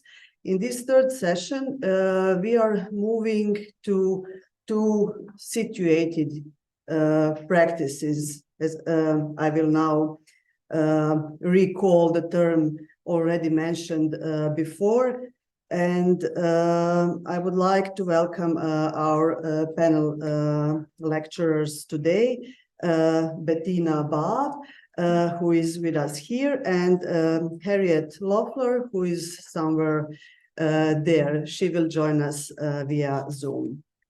So Bettina Baab is a historian and a curator at the Frauen Museum in Bonn, so Women's Museum in Bonn, and also a founding member and the first chair of the International Association of Women's Museum, also mentioned earlier. Bettina is also an active collaborator with Women's History Association based in Köln, and also a scientific volunteer at the Rheinisches Industriemuseum in Euskirchen. Today, Bettina will talk mostly about Frauenmuseum, where she's a curator since 2000. So I guess more than half of its existence. We saw Frauenmuseum in the first 2 mornings presentation. It's been founded in 1981. So Bettina, the floor is yours. I will now move to the side. Thank you very much.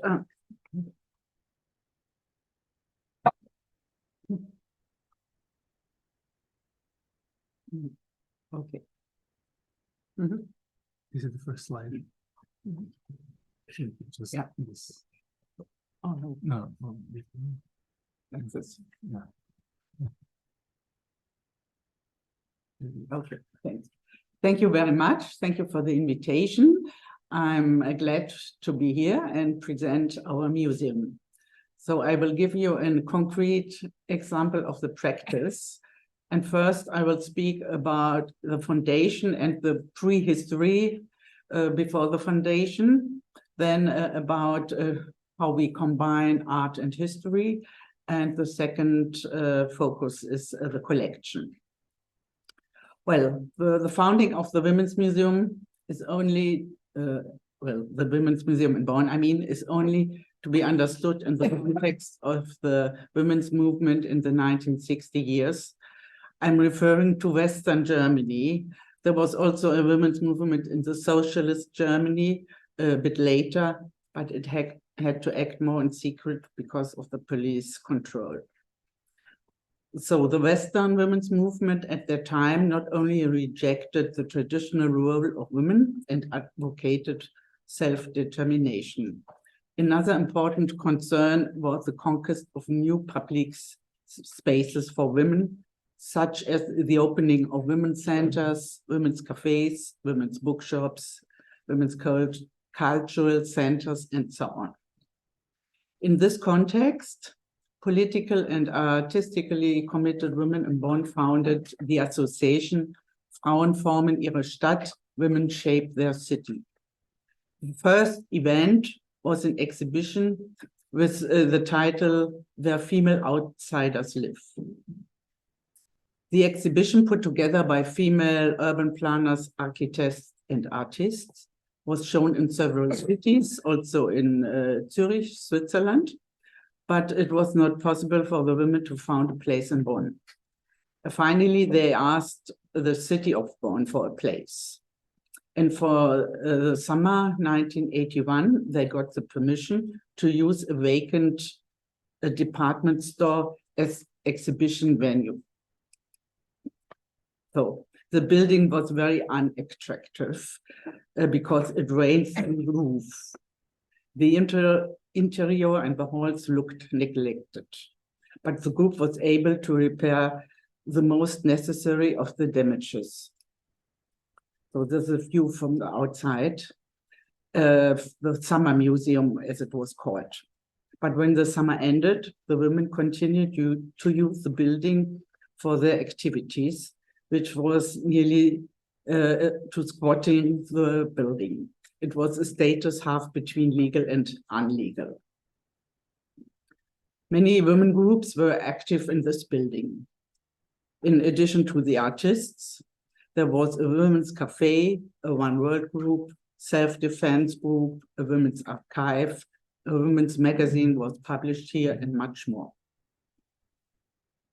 After 3 years, the women managed to negotiate a usual contract with the city of Bonn on the condition that a cultural center was to be set up. Oh, well, I don't know what to turn it around, but perhaps you can see that the wall is painted. So this was the first step to put the building in position, and it looked a bit nicer. A regular rental agreement has been in place since 1984, and the city of Bonn was paying the rental to itself because the building belonged to the city, and it also paid the heating costs. So this was a minimum of amount, and the museum could survive, but it depended on project funding since the beginning. The women who initiated this museum had several goals and concerns. First, they wanted to give women the opportunity to exhibit their art and make themselves known on the art market. Around 1980, only 10% of the works shown in public art museums in Germany were made by women. And this was linked to the collection practice. Only very few art museums collected works by female artists. So it was an important aim for the artists to make them public. So they had to draw attention to themselves and to their work. That was not easy. Traditional art disciplines, such as paintings and sculptures, were dominated by men, and only few women were given the chance to assert themselves in this field. That's why they were open for new branches of art, such as art video, and they tried out new meanings of expression, body art, performances, spatial installations, the so-called environments. In doing so, they often dissolved the boundaries between art and political action.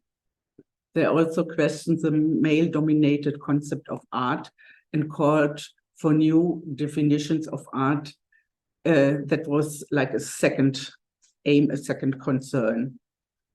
And it was important to document everything they did.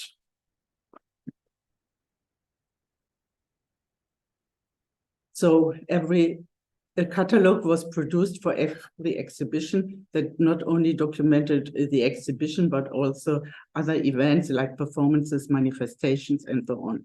And you see now the wall. This is more or less half of the catalog the Women's Museum has done during the 40 years. So the feminist art in that time also wanted to provocate. You certainly have heard of Judy Chicago and Miriam Shapiro in the USA, who declared the self-awareness method of consciousness rising to be the fundamental approach for their practice in art. Together with their female studies, they questioned the traditional life experience of women and exposed the bourgeois private space as a place of male-dominated power relations and often unpaid work by women. And in Germany, some artists did similar work that were Evelyn Huberts, Brigitte Mauch, and Antonia Verny.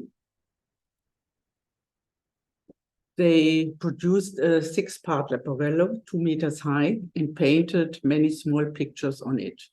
These pictures show the everyday life of a housewife who does the shopping, looks after the children, cooks, does the washing, and is also sexually available for her husband while she's cleaning the floor. When this work was shown for the first time, it was banned due to moral concerns.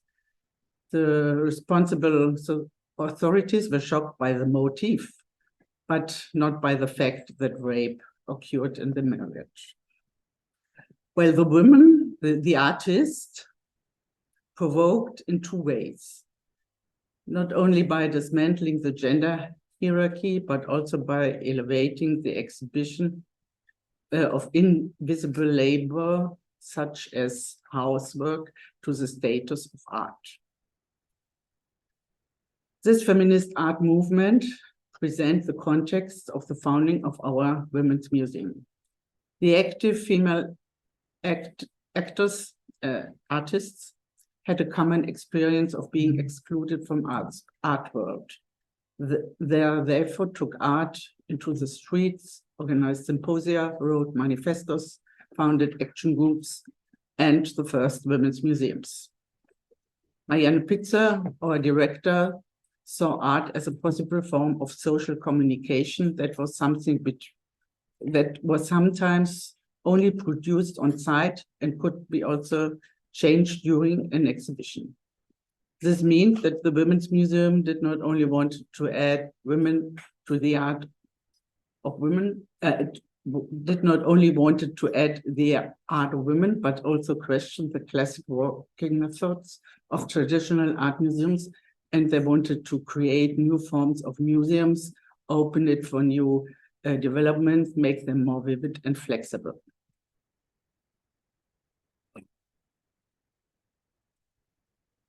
So not a last, but a third aim of the Women's Museum was to make women visible in history, art, and culture, and to give them the status they deserve.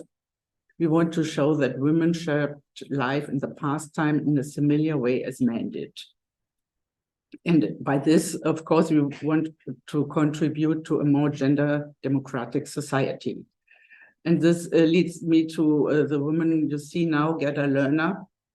She is the pioneer of women's history research in USA. She put the focus not only on women, but also on class and race, and opened our eyes for more female perspective. We find women in history in every space. They were active as actors, as writers, scientists, doctors, inventors, businesswomen, fighters for human rights, and everyday heroines. Many of them can still serve us as a role model today. According to the motto of Gerda Lerner, she postulated the necessity of women's historical studies because, in her opinion, the greatest obstacle for the development of girls was the widespread lack of suitable role models. So this is the background of the founding. And now I want to speak about the way how we combine art and history. But first, I want to say that art exhibition initially took priority. As I just mentioned, the aim was to try out new types of art, put on performances, create installations. There was a lot of experimentation with art. And in the picture, we see a view to the exhibition Utopia, with a bathtub, two women making a performance. I think they had a lot of fun. It looks quite cozy, and this was what many of the artists did, and they enjoyed it very much. Then the museum took a new approach in 1989 for the 2000th anniversary of the city of Bonn, which was founded in the year 11 before Christ. The women conceptualized an exhibition entitled The Women of Bonn, Scenes from History and Art. The aim was to show insights into the 2000 years of history and to show various works of art which were designed for this purpose. The museum applied for founding, and the project was chosen as one of Bonn's 3 Nobel projects. In the course of the exhibition, the building was renovated and adapted for museum purposes. The exhibition was a great success, and the museum gained in prestige. So this is also put around. Well, we see an installation of a sound artist, Gerda Nettesheim, which was dedicated to the musician Johanna Kinkel from the 19th century. A letter from Johanna Kinkel has survived, and in it she complained that as mother of several children, she had no longer time to play piano, and that her great piano was only used for dropping the laundry. The artist had stretched music strings over two things with which she used to make music. In doing so, she illustrated the balancing act that many women have to perform in order to combine housework and profession or vocation. And this is another work from Haida Pawelski entitled Lazarette, a military hospital. The photo deals with the development of women in the First World War. The installation consisted of 24 narrow bed frames. On each bed lay a blanket made of paper mache. The work reflected the very sober, bleak work that the nurses did in the war. So since then, historical or social-political exhibitions have been regularly combined with art. When preparing a history exhibition, artists are invited to focus on one aspect and create a work on it. I'm a historian, and my focus was not in art when I started to work in the museum. But soon I was very impressed by the interdisciplinary approach, as art offers more personal approach to the subject. While the presentation of history is based on facts and figures, art can express emotions and imaginations. It moves beyond the measurable facts, addresses desire, anger, or hurt, or hope, and sometimes looks to the future. Art often reflects personal experiences. However, I do not want to hide the fact that there are sometimes clashes between historians and artists, because some artists felt that they were being appropriated by history. So I want to give you two examples of other exhibitions. In 2006, we showed the exhibition With Power to Vote, 100 Years of Women's Suffrage in Europe, to commemorate the fact that Finland was the first country to introduce universal suffrage in 1906.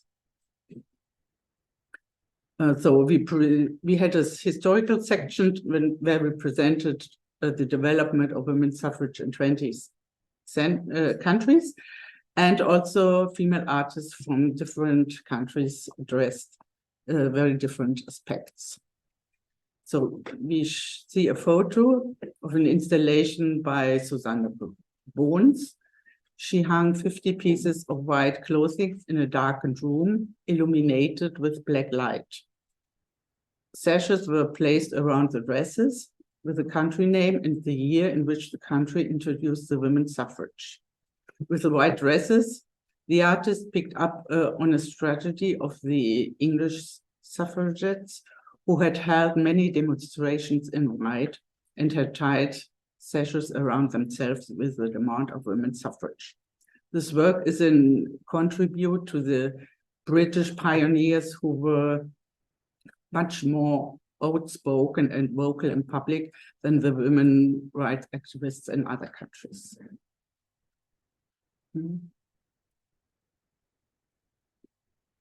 So this is also the sound artist Gerda Nettesheim. She gave a performance which she called Sound Installation for Lily Brown.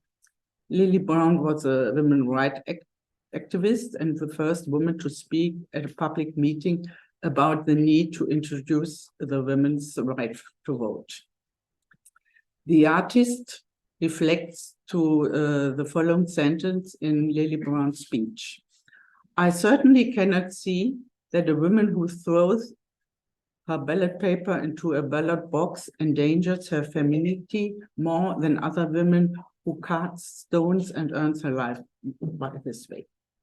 The installation consists of 2 wheelbarrows with rope, shovel, sand, and stones. With the stones, she made some noises like music or cacophony. And the public, in the end, was asked to throw ballot paper into the wheelbarrow, which was a ballot box.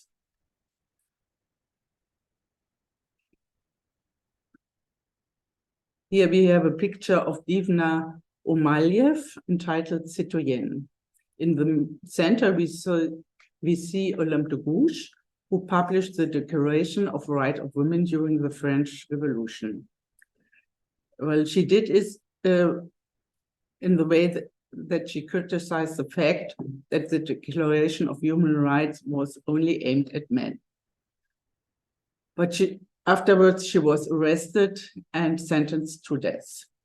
On the left, we see Simone Weil, the first woman to head the European Parliament. And on the right, there's Ségolène Royal, who was running for president of France in the time of the exhibition. So this shows the development from the total political unpowerlessness of women to more or less possible access to the highest offices. Finally, a photo that speaks for itself. It was made by the painter Evelyn Berman. She expresses her anger and her frustration about the fact that Liechtenstein, her country, was the last one to introduce the women's suffrage in Europe in 1984. And another exhibition, well, we always combine history, but another exhibition that I like very much was the exhibition about single moms and her lives. In the photo, we see my colleague, Lucilene Pampolja. She suggested this exhibition as she was a single mother and she often was unemployed. She had no support from the father of her child, and so she had experienced a difficult situation. She is Brazilian and she did not understand the administrative German language in letters, and she had many problems to deal with authorities. The title of her installation is Target, Are They Just Playing? She felt like she was on a dartboard, attacked by letters from youth wear office, courts, school authorities, lawyers, psychologists, and other administration offices. Many of the artists that took part in this exhibition were themselves single mothers or grew up with single mothers. One was Petra Genster with her installation called Adele, Carolina, and Louise. She found an old silk dress and embroidered many women names from her family, which she traced back for 5 generations. She was surprised to find many so-called illegitimate children and their unmarried mothers. Many of the mothers had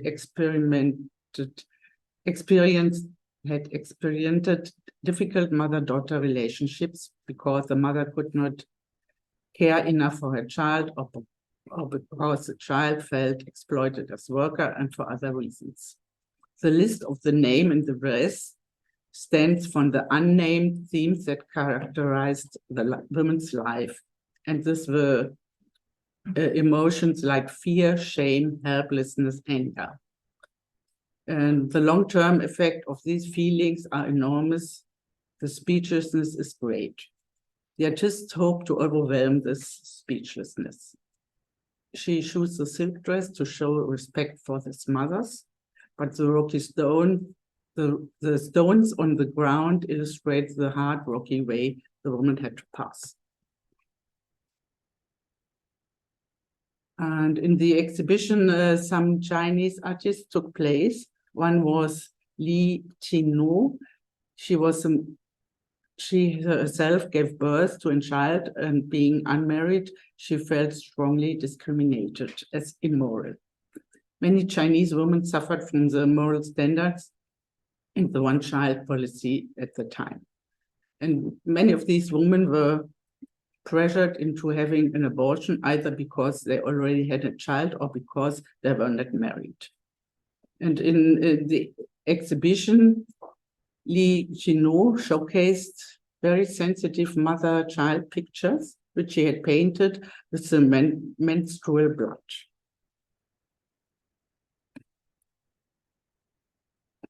Finally, a funny aspect My colleague Lucilini had asked some other single moms if they would like to get involved in the exhibition in some way. And these mothers came up with the idea of decorating the ladies' toilet, because the toilet often is the only place or the first place in the home where moms can spend a few minutes undisturbed.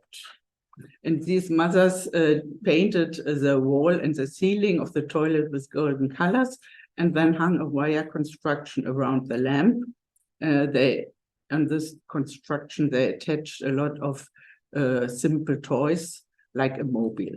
It still exists today. It's only a bit dusty. So I was asked to say some words about our collection. And first, I have to say that we lack the personal and financial resources to build up a planned collection. And we don't have also enough space. So a collection of historical objects doesn't exist and was never planned. But we have 3 archives. The first is a collection of newspaper articles about female politicians. And here we find several meters of folders about Angela Merkel, including political cartoons, but of course, many other politicians. And the second archive consists of an extensive collection of magazines from the new women's movement of the 70s and 80 years. This, for example, is the newspaper Courage. So this is really a good, big collection, because in all major cities and many universities, the active group had published their own magazine.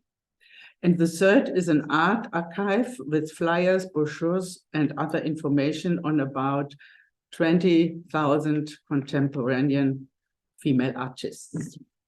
But all this exists only in analog form.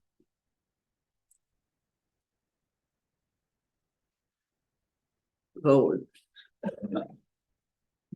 we have an art collection of some thousand work, consisting mainly of donations. And one important German artist, Ulrike Rosenbach, gave us some videos. This is a video called Don't Think I'm an Amazon from 1975. She shoots arrows on a very famous picture of the Madonna from the 15th century. At that time, Ulrike Rosenbach put a focus on female identity. So we had some good contacts and connections. Networking was established, and it made it possible that we got donations for our collections. Recently, female artists have been offering their work more and more often, especially when they have no longer a space to place it. We usually have to turn them down. But we get some very interesting work. For example, the figures of Helen Escobedo, a Mexican artist. She took part in an exhibition on migration, flight, and displacement of women in the year 2000. Her female figures made from scraps of fabric appear very real and convey a strong impression.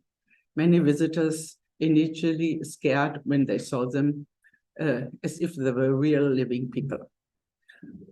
Well, we are glad that the artists did not have the figures collected after the end, and they still rest in our museum. One famous name should not be missing in our list, that is Yoko Ono. She had an exhibition in our museum in 1992 and had set up a large number of wooden crosses in the yard and on the roof of our museum. These crosses had messages of peace in various languages. As these crosses had been already displaced in many places and were always outside in wind and rain, they were not in a very good condition. At the end of the exhibition period in Bonn, not all of them were in a transportable condition. So some of them remained in our museum, and we could continue showing them until they fell apart. Well, perhaps Yoko Ono left them with us because she didn't want to dispose them herself, but no matter, we had the possibility to show them, and that was a great thing. So I want to speak about one last aspect, because in our we have some sculptures in our collection standing outdoor. The yard in front of the museum has been landscaped. There are some flowers and bushes, and also a big garden on the roof has been created. And the most important of these sculptures is this statue. You can see it's a memorial to women who suffered sexual violences in wars. The sculpture is made by Andrea Kreipe. The story that led us to erect such a memorial is really crazy and narrow-minded at the same time. Years ago, in South Korea, an artist couple, Kim Eung-sung and Kim Seo-kyung, had designed a statue to commemorate the so-called comfort woman, thousands of women who had been forced to provide sexual services to Japanese soldiers in the Second World War. In 2018, a Korean activist asked us if we would erect the statue in front of the museum. We agreed at first, but immediately the Japanese consul objected because the story about the statue was, in his opinion, based on untrue facts. Well, I show the statue of the Korean couple. And the protest always happens when the statue was to be erected anywhere in the world. The consul also protested to the city of Bonn and put pressure on the Lord Mayor.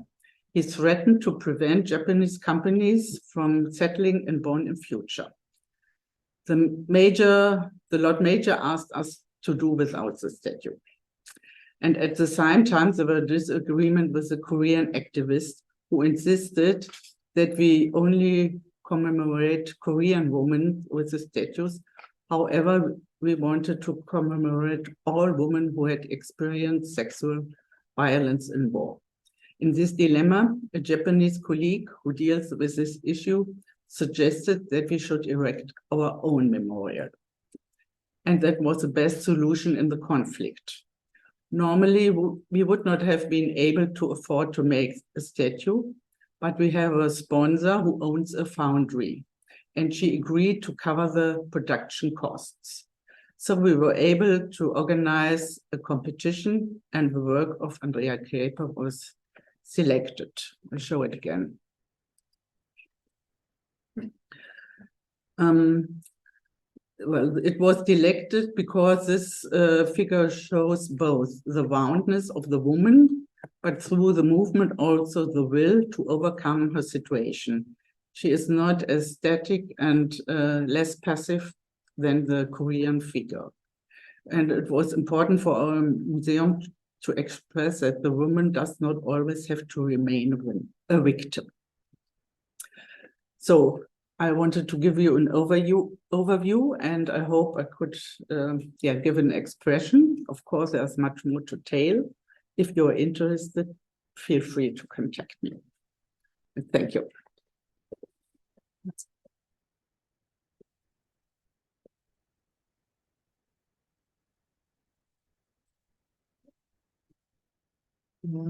Thank you, Bettina, once again for your presentation. We will now move on since we are at tight schedule and we started a bit later.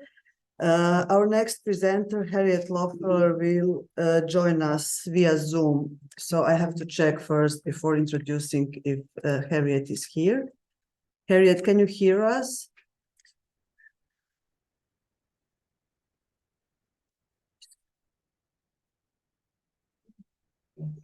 Hi, can you hear me? Yes, I can hear you. Yes, we can hear you. Thank you. Could you hear me okay? Because a lot of people say that in this office it's quite muffled. So if it is, I can put this on if that's better. Sorry for interrupting, but somehow the sound isn't perfect. No, that's fine. I'm gonna just put my headset on. That will help. Maybe you can use your headphones and microphone. Is that better? It's much better. Yeah, great. Okay, good. So let me briefly introduce you. First of all, thank you for joining us today. In this session, we continue with now completely different institutional example. It is the Women's Art Collection at Murray Edwards College, University of Cambridge. And our speaker, Harriet Loeffler, is the curator there for the last few years.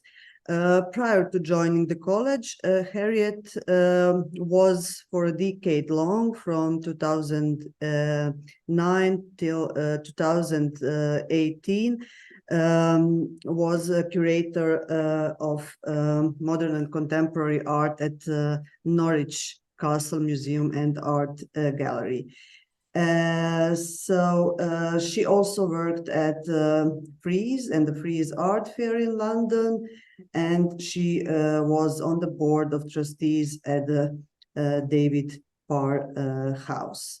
So, Harriet, the floor is yours. And after Harriet's presentation, we will have joint discussion. So prepare your questions. Okay, so first of all, I'm having trouble showing you my PowerPoint, and I don't know why. Can you just see a blank screen like I can? Yes, just blank. Okay, I'm just going to do that for a second. Do you have tech person there, right? Okay, let me just try again. I'm going to just shut that, and I'm going to shut that.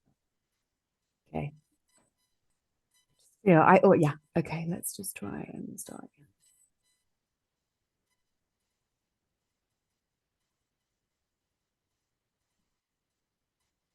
again. Okay, slideshow from beginning. I might just take a...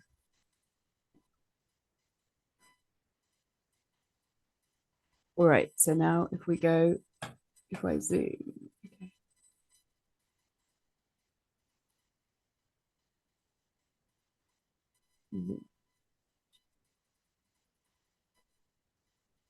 Okay.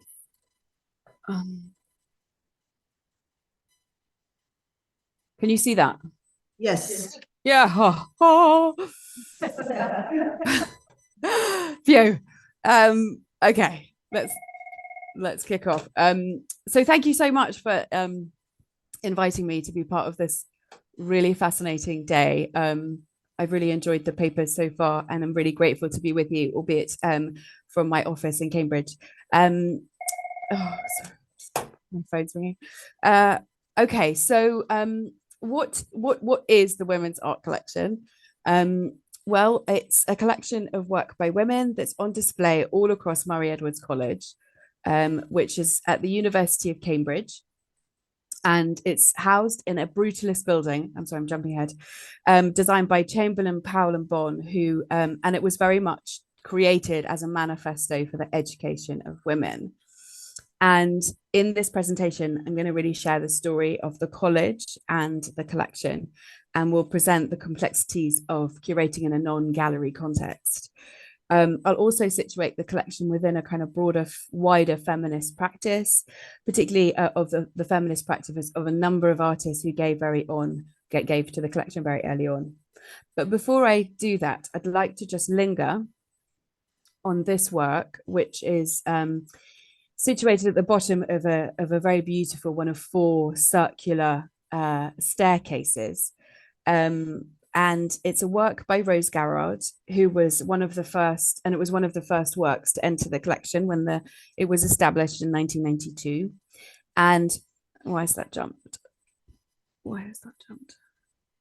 Sorry, I don't know why I did that.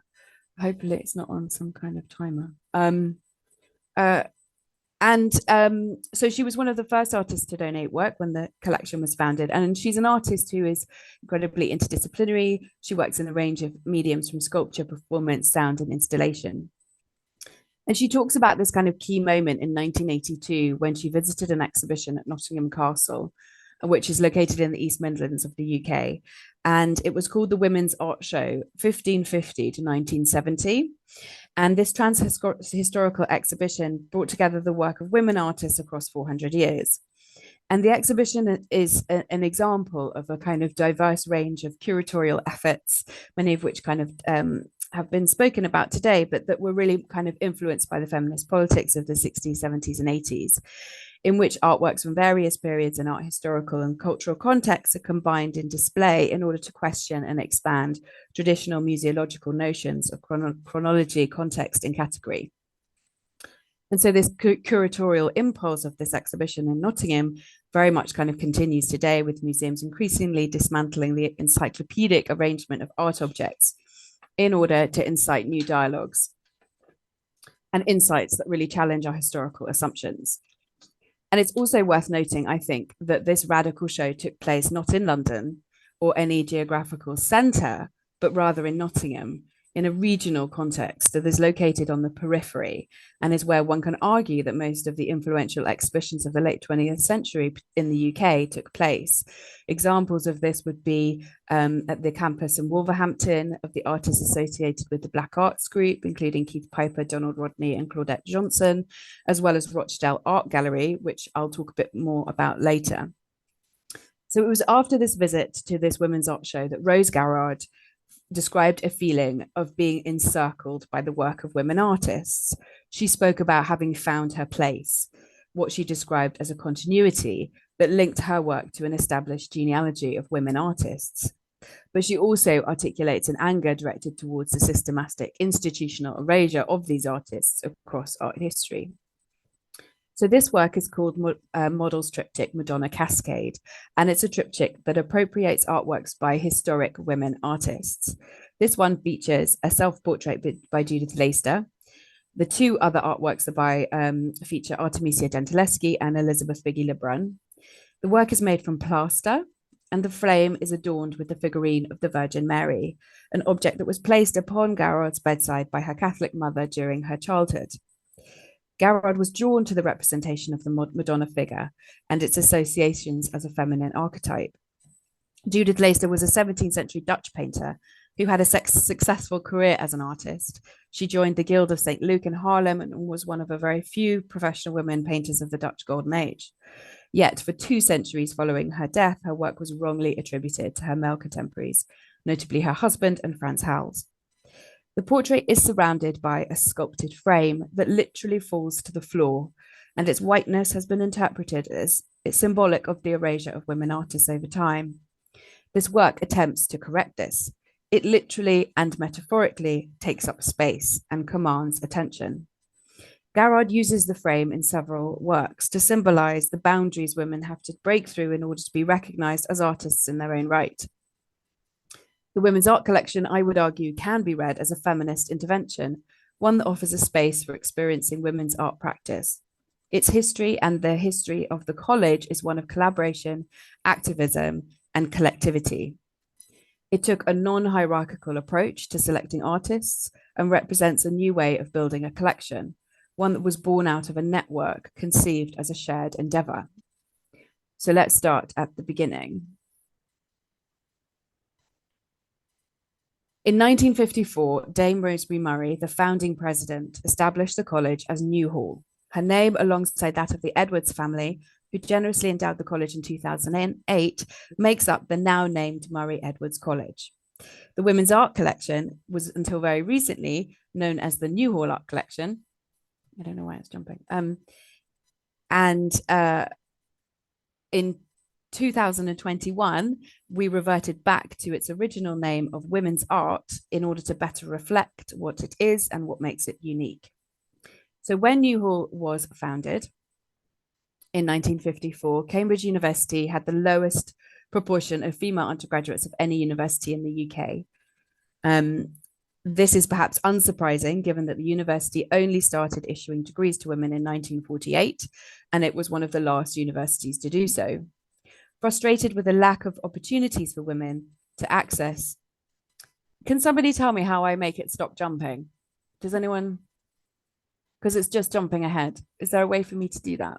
Does anyone know? Do I just pause? Should I just pause like that? Sorry. I just cannot help you. Don't worry. I'll just pause the slides. Yeah, that's it's fine. on your computer, so okay, don't worry. Yeah. What I will do is I'll just pause it every time I move the slide. Please do. I'll just do that. Perfect. All good. Perfect. Okay. So frustrated with the lack of opportunities for women to access first-rate degrees, a group of women campaigned to establish a college for women. And it's important to note that they faced huge resistance, but they managed to make it happen. The college opened to 13 students and 2 fellows in a small building in the city centre. And as the numbers increased, a new building was conceived, which is located, for those of you who are familiar with Cambridge, about a 5-minute walk from Kettle's Yard, which is a house, museum and a gallery. So Dame Rosemary Murray, let's see if I can do that. Just do this. I would argue was totally inspired in her choice of architects. Chamberlain, Bond and Powell were a newly established architectural practice who went on to design the Barbican Centre in London. And they designed this building as a manifesto for the education of women. For the architects and for Rosemary Murray, they wanted a building, an ambitious building that inspired the students studying there. The design was inspired by Italian Baroque architecture. You can see the library here, with the dome resembling a Renaissance church, and was intended as the visual climax. In the library, instead of an altar, we have a staircase. Sorry, this is the dome, where this sort of iconic dome. And then in the library, there's this iconic staircase. So the sense of women being able to ascend literally and metaphorically through knowledge. We are encouraged to always look up and in turn aim high. The architecture is based around Fountain Court, which you can see here with its moving body of water, bringing a dynamism and openness to the space. And the collection is everywhere. So when you look at this photograph, you can see these upper corridors where we show the artwork, the lower corridors where we have exhibitions. This is driving me. Okay. Please stay on this slide. So you can see these two walkways and then this beautiful kind of fountain court. And the collection is everywhere. It's in the accommodation blocks, it's in the dining room, it's in the art cafe, it's in staff offices, it's literally everywhere. And what I'm really interested in is this sort of, I feel so often that I'm a curator of a building as much as a collection, because where works are situated is very much defined, in my view, about where you see it from. So there's this beautiful kind of curatorial choreography of seeing different artworks in different spaces. And from this particular viewpoint where this photograph was taken, you can often see into the art cafe, which is just above these double doors. And I've deliberately placed a neon piece there that says Dream in multicolors, which is a sort of by Sheila Berman, Kuman Singh. And it's very intentionally there. So you can see it from multiple kind of aspects in the building. So the collection was started by Dr. Valerie Pearl, this woman, who was president of the college from 1981 to 1995. She was previously at UCL in London, and she was a historian. And so she knew about the very important, very radical history of the Slade Art School, in that it's the only art school that admitted women on equal terms to men since it was established in 1871. So it was incredibly kind of important, and they have a really interesting art collection at their kind of art museum in London. So it was Valerie Pearl who was keen to take part in a newly established initiative that was sort of spearheaded by Kettle's Yard by a woman called Hilary Gresty, who set up a residency program for artists to come to spend an academic year at the university within different colleges. So I should say that this university is made up of around 32, I think, colleges. And it's a very interesting history that's actually being researched at the moment. and included Veronica Ryan going into Jesus and Zarina Bimji going into Darwin. So it's a really interesting period of time, and this was in the sort of 1980s. And so the artist that was selected to come to Newhall was Mary Kelly, and this was in the year of 85, 86, and who is known for her large-scale installations that reference social and sexual politics. She's best known for Postpartum Document from 73 to 79, a multi-part installation that explores the mother-child relationship and is very much informed by feminism and psychoanalysis, and that focuses on formative moments in her son's acquisition of language. Interestingly, a section of this piece was actually shown at the college during her residency, which I didn't realize until very recently. So by the time Kelly arrived in Cambridge, Postpartum Document had achieved iconic status within feminist and emerging postmodern discourse, as well as provoking tabloid outrage for its inclusion of dirty nappies when shown at the ICA in London in 1976. Extas was the series that Mary Kelly made while she was here, which you can see as these photo laminate works on the back of the on the back wall here. This is the iconic dome. This is the dining room where everyone has their lunch, and it's part of a much bigger body of work called Interim, and it explores themes concerned with the history of women's lives during the beginning of the women's movement in the 1970s. This is the work here. In the 1970s, themes to do with the body, history, money, and power. Part 1, titled Corpus, is all about the body. Each component of Corpus is divided into 6 panels that reference the 19th century French psychiatrist Jean Charcot. Sorry, I'm just going to go back. Linger on this a bit longer. Labeling of his, so it references the 19th century French psychiatrist Jean Charcot, whose labeling of hysteria, ecstasy translated as ecstasy, being one. Charcot, who taught and greatly influenced Freud, photographed women in different poses, depicting these distinct phases. The photo laminates and screen prints show items of clothing as specimens, positioned and photographed and accompanied with panels of text. The work addresses the problem of representation and what it means to make images of women, something that's incredibly important to me as the curator of a collection of work by women. In this work, no singular body is represented, and so the images become a gathering or presence of many women at once. And it was during her residency in Cambridge that Mary Kelly was able to develop her interdisciplinary approach to making art. In an interview from 2015, she reflected on her time spent here. Open quote, "There was an atmosphere of total change then. Already outside the academic institutions in the 1970s, things had started to move in an interdisciplinary way in questions that came from fields like psychoanalysis into other areas to do with not only feminism, but visual art. At Cambridge, the art historian Norman Bryson offered a course that was called Literature and Art, and it had the aura of an underground cult because of the kind of excitement it generated. When I showed my work at Kettle's Yard, Norman Bryson and Margaret Iveson, another historian, spoke, and I think this was probably the first time we put sexuality, psychoanalysis, feminism, and conceptual art together on the same platform. Of course, we have come a long way since then, but the collection would not exist, in my view, without it." Close quotes. So this cross-cultural approach and broad institutional support for Mary Kelly's work led to the acquisition of Extas that established the collection. Valerie Pearl, along with the external curator Anne Jones, wanted to have more artwork on the walls of the college in order to inspire the students. I should say that prior to then, there were artworks, but it was most of the works were by men, and a lot of them were on loan from the Arts Council collection. So Anne Jones and Valerie Pearl drew up a list of women artists to ask for donations, and were met with positive responses from many artists, including Maggie Hambling, Paula Rego, Susan Schuster, among others. Early career, so you can see these 2 works were donated, and it's interesting to note that early career artists were invited as well. So it's a very interesting kind of intergenerational list from the very outset. This is a work by the Scottish Ghanaian photographer Maud Salter, who was very early on in her career. She gave this photograph of the writer Alice Walker from her 1989 Zabat series, which was commissioned by Rochdale Art Gallery that I mentioned in my introduction for the 150th,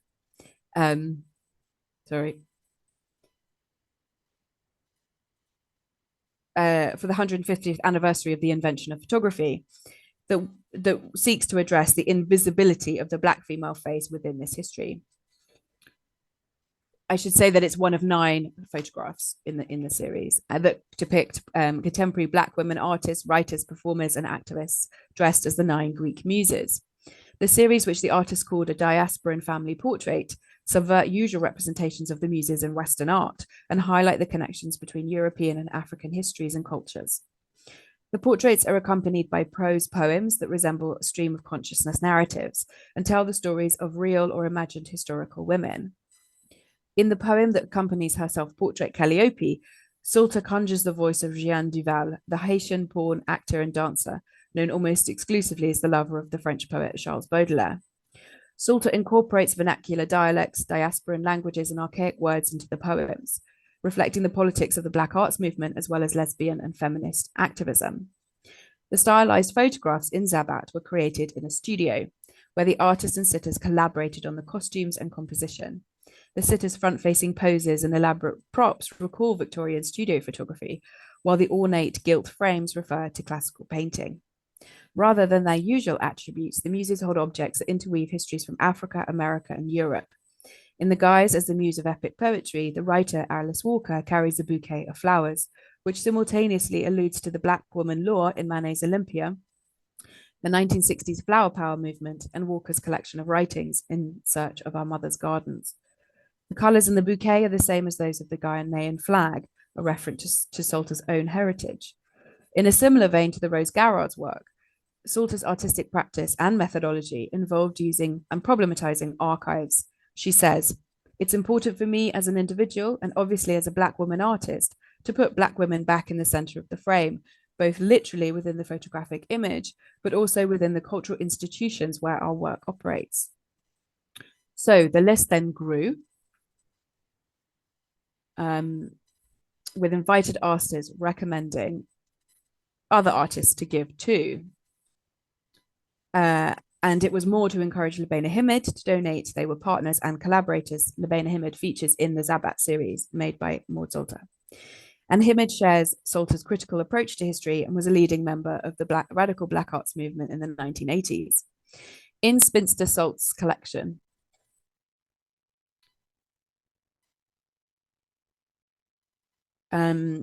is part of a series of works from the Wing Museum, an imaginary traveling exhibition of Black cultural objects. It features an ancient Egyptian mirror and a pair of sistra, rattle-like instruments used in dance and religious ceremonies in the worship of ancient cow goddess Hathor. Most often represented as either a cow or a woman with bovine ears, Hathor was venerated as the goddess of prosperity, joy, and beauty, as well as music and dance. Himid uses text to draw our attention to the fictional collector who once owned these precious items, a spinster. The word simultaneously evokes care and offense. Originally used to designate women who wove as a profession, it subsequently became a derogatory term to describe an unmarried woman. The composition is reminiscent of a museum display, yet the impression of care and order is supplanted by the realization of numerical disorder. This detail, the numbers here go from 2 to 11 to 7, this detail conveys a sense of neglect towards the objects and their collector, undermining their importance. So for me, what makes this collection unique is that it is not something that was assembled by a sole individual. It was amassed by artists, and so really reflects the interests of the artists working at the time, as opposed to decision-making collecting professionals.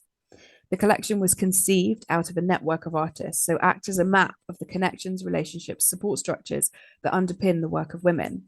So how do we articulate this in the way the collection is displayed?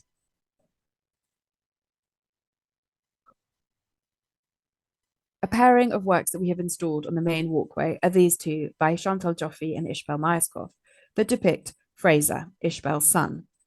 That not only shows contrasting approaches to portraiture, it speaks of an intimacy between artists. It makes visible the relationship between these two artists.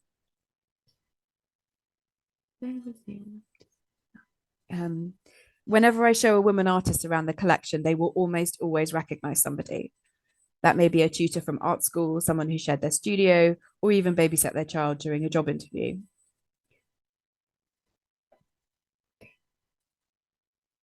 When curating the collection's displays, I am highly attuned to my biases. When looking at the list of original artists that started at around 46, there are those that we recognize, the Paula Regos, the Maggie Hamblings, and those, of course, that we don't. And the reason being for this recognition is very much down to the profile of an artist. I'm sorry about this. I feel like, is this okay? It's not bothering people, you all there too much with the going back and forth, I hope. So about, who we recognize in this. And obviously it's down to multiple factors, but of course, whether or not an artist has a profile, the exhibitions they've received, the publications they've been included in, the publicity surrounding their work. And this is so often kind of engineered by the art market, and whether an artist has commercial representation in a gallery. And you can say, one could argue that this is what has this sort of market forces is what has been driving a big push towards big institutional exhibitions at the Tate, at the Venice Biennale. And I don't want to discredit those exhibitions at all, but I think it's really important to understand the sort of complex ecosystem that exists around an artist. And I feel that one feels that very acutely when looking at our collection. So this is why I want to attend to as much to the Paula Regos as to the artists that don't fit that kind of mold. And Christine Fox is one of those artists. So this, and she was based in Cambridge and was one of a number of artists from Cambridge, from the kind of local artistic community, who were asked to donate for this collection. So I think that's a really important point, that there is a kind of regional identity that one can seek in this collection. Christine Fox was an acclaimed sculptor who died in 2012. She uses a range of materials from slate, aluminium, clay, and rubber. Her sculptures are located in the landscape, and this piece was made out of carved wood and, we think, kind of reclaimed slate, roof slate tiles. And I think she's an example of a committed artist who was showing and selling her work, but within a kind of regional context. She befriended the painter and educationalist Nan Youngman, who's worked on the right, who was also part of the collection, who encouraged Christine to study at the Bath Academy of Art that trained artists to teach at all levels. She joined the Cambridge Society of Painters and Sculptors, which Youngman launched in 1955, and she showed with it continually until its close in the mid-1990s. She taught trainee teachers at Homerton College, another Cambridge college, which was a teaching college, but has now become a fully accredited Cambridge college, and very much inspired lots of young sculptors. So I think each work in this collection has a really fascinating story, and that act of generosity, I think, is something I frequently return to and want to acknowledge. So I think that this act of collective giving in the early 1990s by all of these artists speaks of a desire to be represented at a time when women artists were, and arguably still are, largely overlooked by museums and galleries. These artists were given a platform and a voice, and crucially, as the art historian Griselda Pollock highlighted in her opening address at the launch of the collection in 1992, open quote, the artists have come together and through their vibrant and powerful works form a permanent testimony to the very idea of a community of women. The artists and their works speak as much to each other as to us, the onlookers. Hanging here together, they provide not a dumb spectacle, but a model of conversation. So to what extent was the establishment of this collection a form of resistance to the structurally supported restriction of women's participation and the tidal erasure of women's work? Well, that's a big question. But it is a question, and it's certainly a big area of research that's being explored through my colleagues Naomi Polonsky and Ella Nixon. And on the 15th of March, there was a conference here entitled The Women's Art Collection, Art, Works and Artists in Context, with 12 papers by academics, artists and curators on different aspects of the Women's Art Collection. It's the first time an academic conference has ever been organized in the 32-year history of the collection. A recording of this event is on our website and provides a rich resource for new areas of inquiry, such as the importance of the Women's International Art Club, founded in 1898, to how we conceptualize work of women artists that look backwards as opposed to forwards, as well as the intricate networks that underpin the collection. I think a recurrent area of discussion was the methodologies that are needed for researching and interpreting work by women artists, and how can new models be generated in this ongoing work. There is, and I think this was mentioned before, some very fascinating work being done, locating the history of the women's art collection with that of Glasgow Women's Library, which is a really interesting space. It's a library, but they also are the sole accredited collection in the UK of women's history, and was established in the same year of the women's art collection in Cambridge. So I think some really interesting parallels to be drawn between these two spaces. So fast forward 30 years, we now have over 600 artworks. 90% of the collection is on permanent display. We are open to the public every day. I hope you'll all come and visit us. And we've recently joined Bloomberg Connects. So if you're interested in sort of getting a whistle-stop tour of the collection, we have a website, but we also are on this new app, which has been brilliant in sort of disseminating information. I should note that the collection has, I think it works, only had a part-time curator. So that was something that came up in the previous paper about resources and looking after collections and how you sustain it and build programs. And I think that's a really important point about this collection, that they've only had a part-time curator in post since 2015. And my predecessor is a brilliant curator called Eliza Gluckman. And she did an amazing program. She invited the Guerrilla Girls to come to Murray Edwards College in 2016, an event I actually attended. I was a member of the audience. I lived in Cambridge, but I worked in Norwich. And actually that kind of encouraged me to do a survey of the women artists in the collection that I was looking after in Norwich, which was 300 years old, to discover a very measly 7%. But on the back of that work, we did lots of, we expanded the strategy, we did exhibitions, we kind of really managed to change our focus, which was really important. So I credit that very much to the impact that this collection can have on people's work in this area. So how do I curate this collection? Well, I do that through exhibitions and events and engagement programs more broadly. This is an exhibition that I curated, which was bringing together the Zabat series by Maud Salter. And we now do, I think at the outset, there was not a collecting focus. It was pretty much anybody that wanted to donate work could. And I think that's really interesting as a model. They also had another model, which was that women artists could have an exhibition at Murray Edwards for a month, and then on the back, as a sort of gift, they would give one work from the exhibition. So a very interesting kind of open source way of expanding the collection, which I think is something to explore. But now we do have a collections focus because we are accredited, which means we adhere to kind of UK museum standards. And so now the work that we acquire has to engage critically with ideas around gender, race, or representation more broadly, or be looking at the history of work by women artists.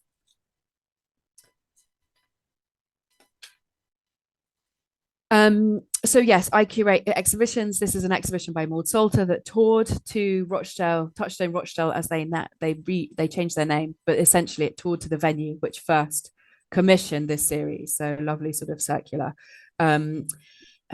trajectory with this piece. And I also, because I am a team of one, essentially, with people coming in to kind of support different aspects, I have to work in collaboration.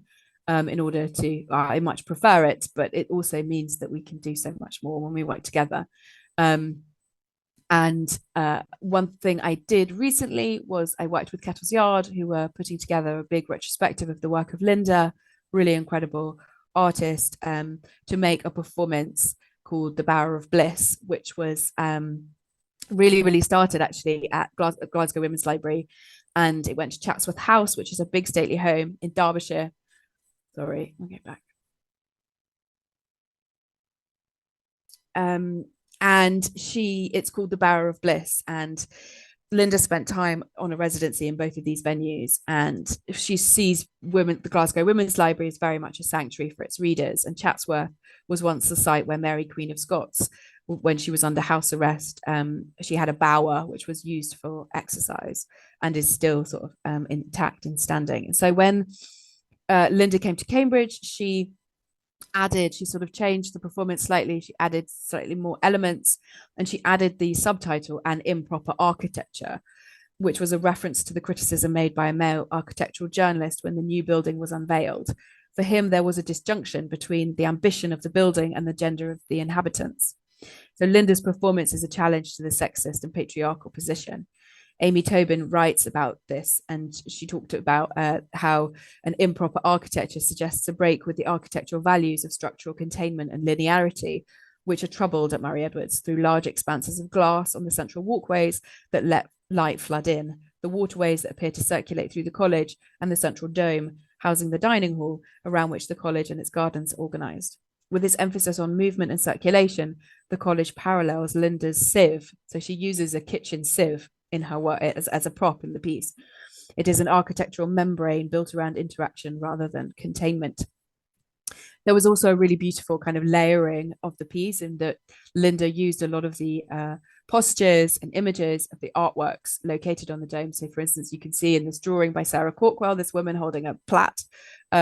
She took a lot of these gestures and kind of interwove them into the performance. So there's this lovely sort of spilling out porousness of the context and the content of the work. And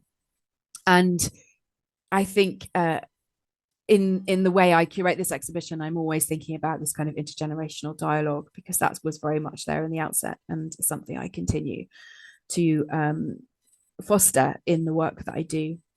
And actually what's wonderful is this work is part of a new exhibition that I've just curated called The Goddess, the Deity and the Cyborg, that explores how women artists have conjured, revered and reimagined the figure of the goddess, featuring works from the women's art collection, as well as loans. The exhibition explores the enduring appeal of the goddess in art over the last 50 years.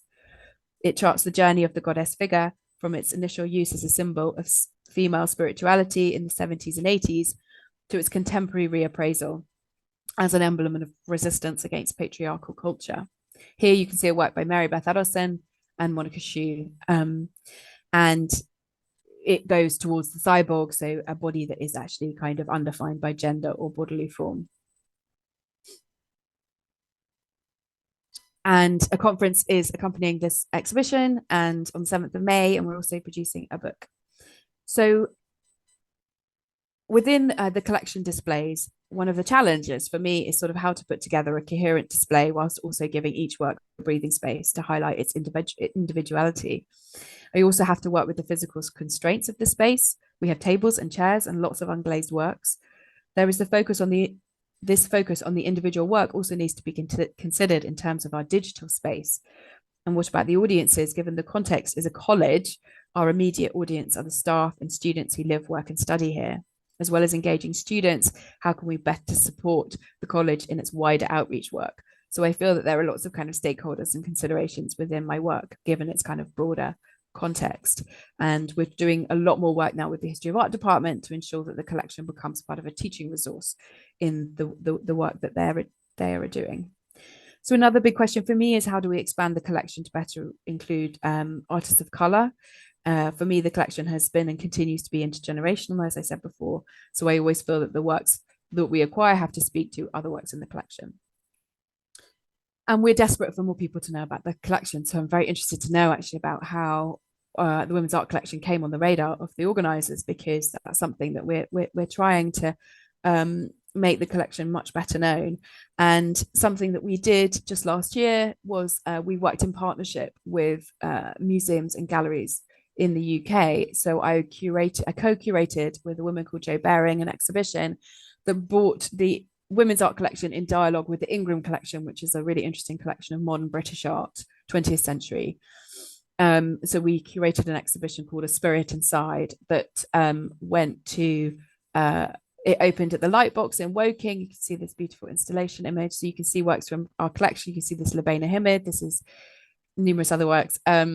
And it was really about objects that have a kind of talismanic charge in some way, or have a kind of literal interiority, such as this beautiful piece by Trupti Patel that we had conserved especially for the exhibition. I might just do that to stop any more jumping around, if I can just do that. And so that was the first time the collection had been shown in a museum context in this way, rather than always being, we've lent works out, but we've never kind of worked in that way. And I'm delighted that the exhibition has toured to Compton Verney in Warwickshire.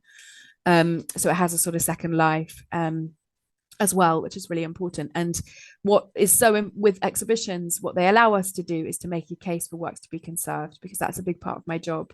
And this Tribhuti Patel work, we received a conservation grant because we could make a very powerful argument as to why we wanted it to be conserved, because it was obviously going to be part of this exhibition. And it looks brilliant after having some wonderful treatment done. So this is really to just end and to say that women we know have always made art, but have been systematically excluded from the art establishment.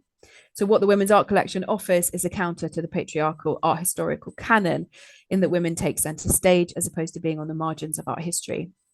And as Griselda Pollock wrote in the first catalogue, all the artists that donated did so not as examples of women, but in a community of all these women individuals. Thank you.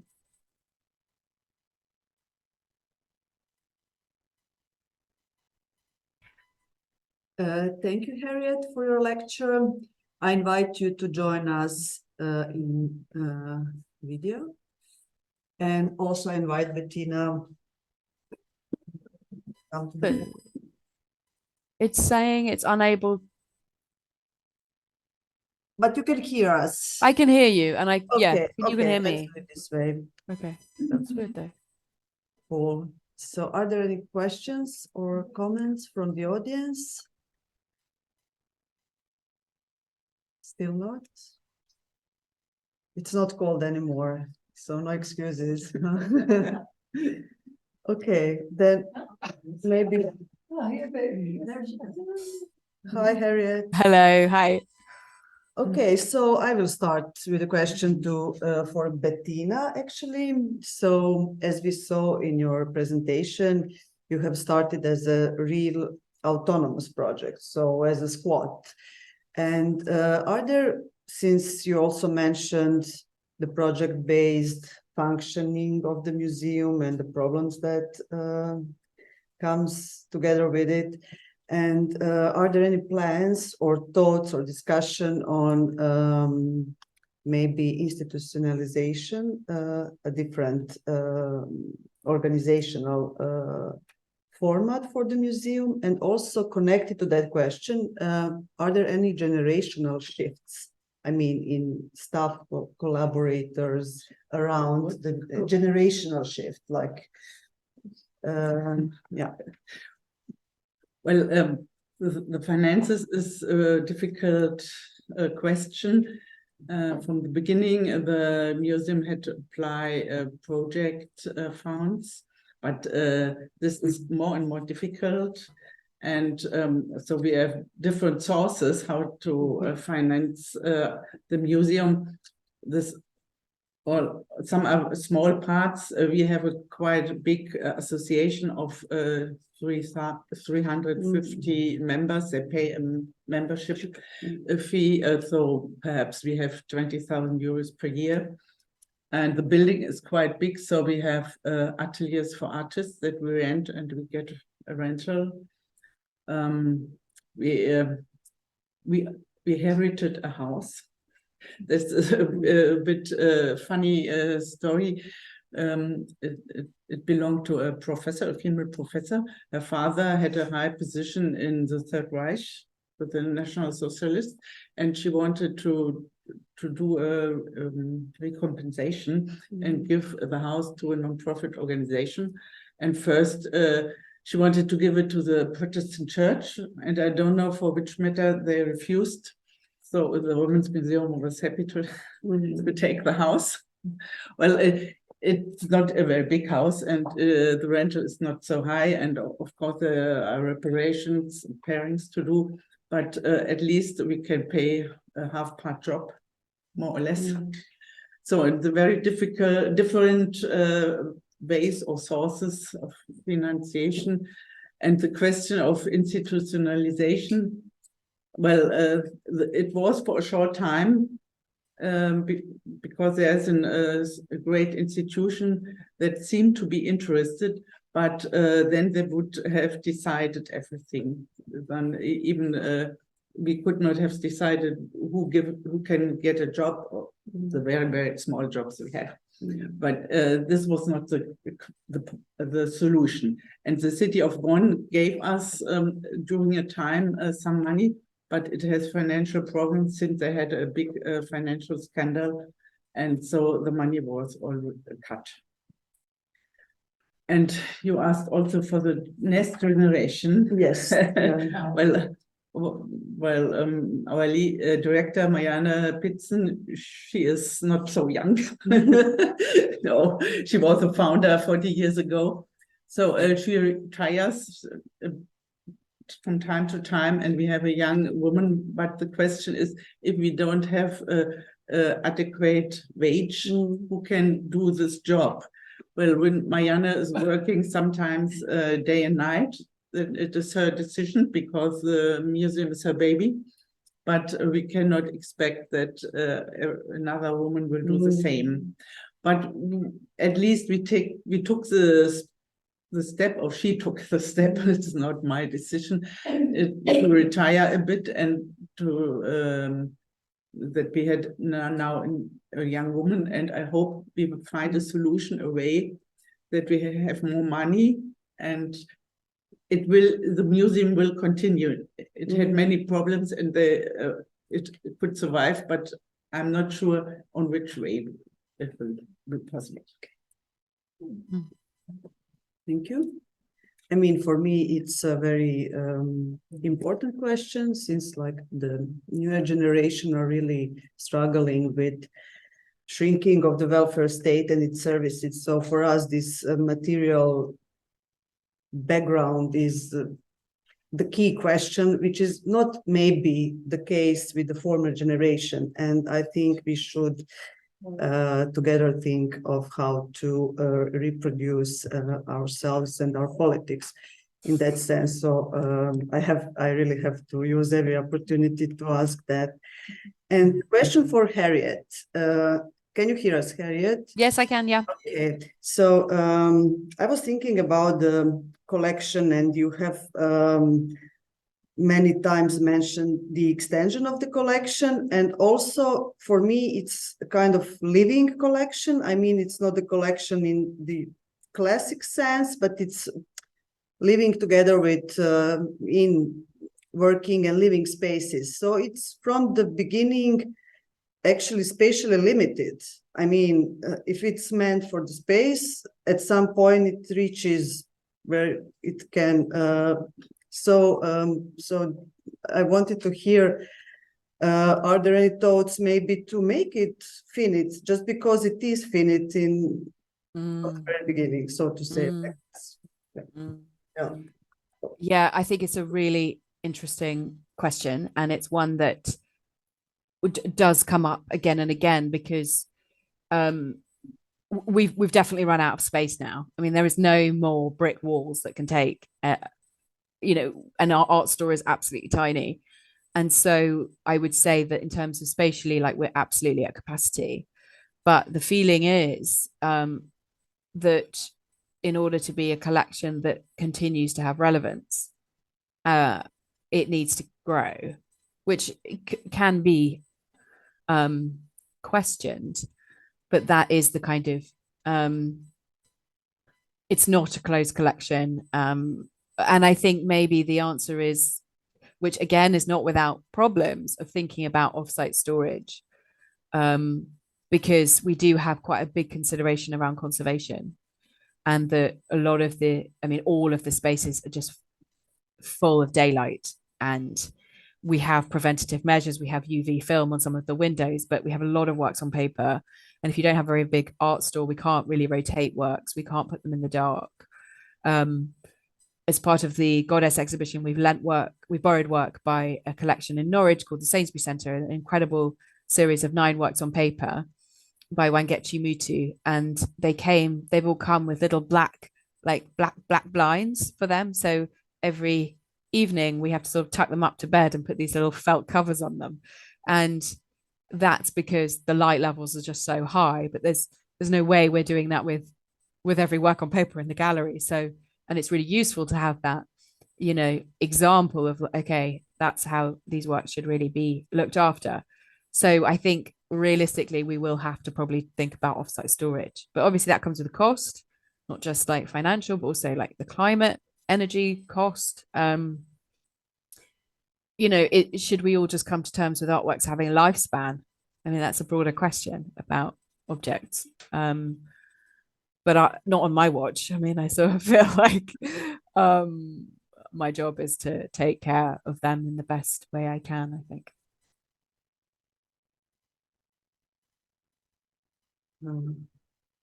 Are there any more questions? If not, I will now have to close the session. We have an organized guided tour at 4 o'clock, so it's about time to say goodbye to each other. Thank you, Harriet, once again. Thank you, Bettina. Thank you all for listening, and thank you. Well, the guided tour.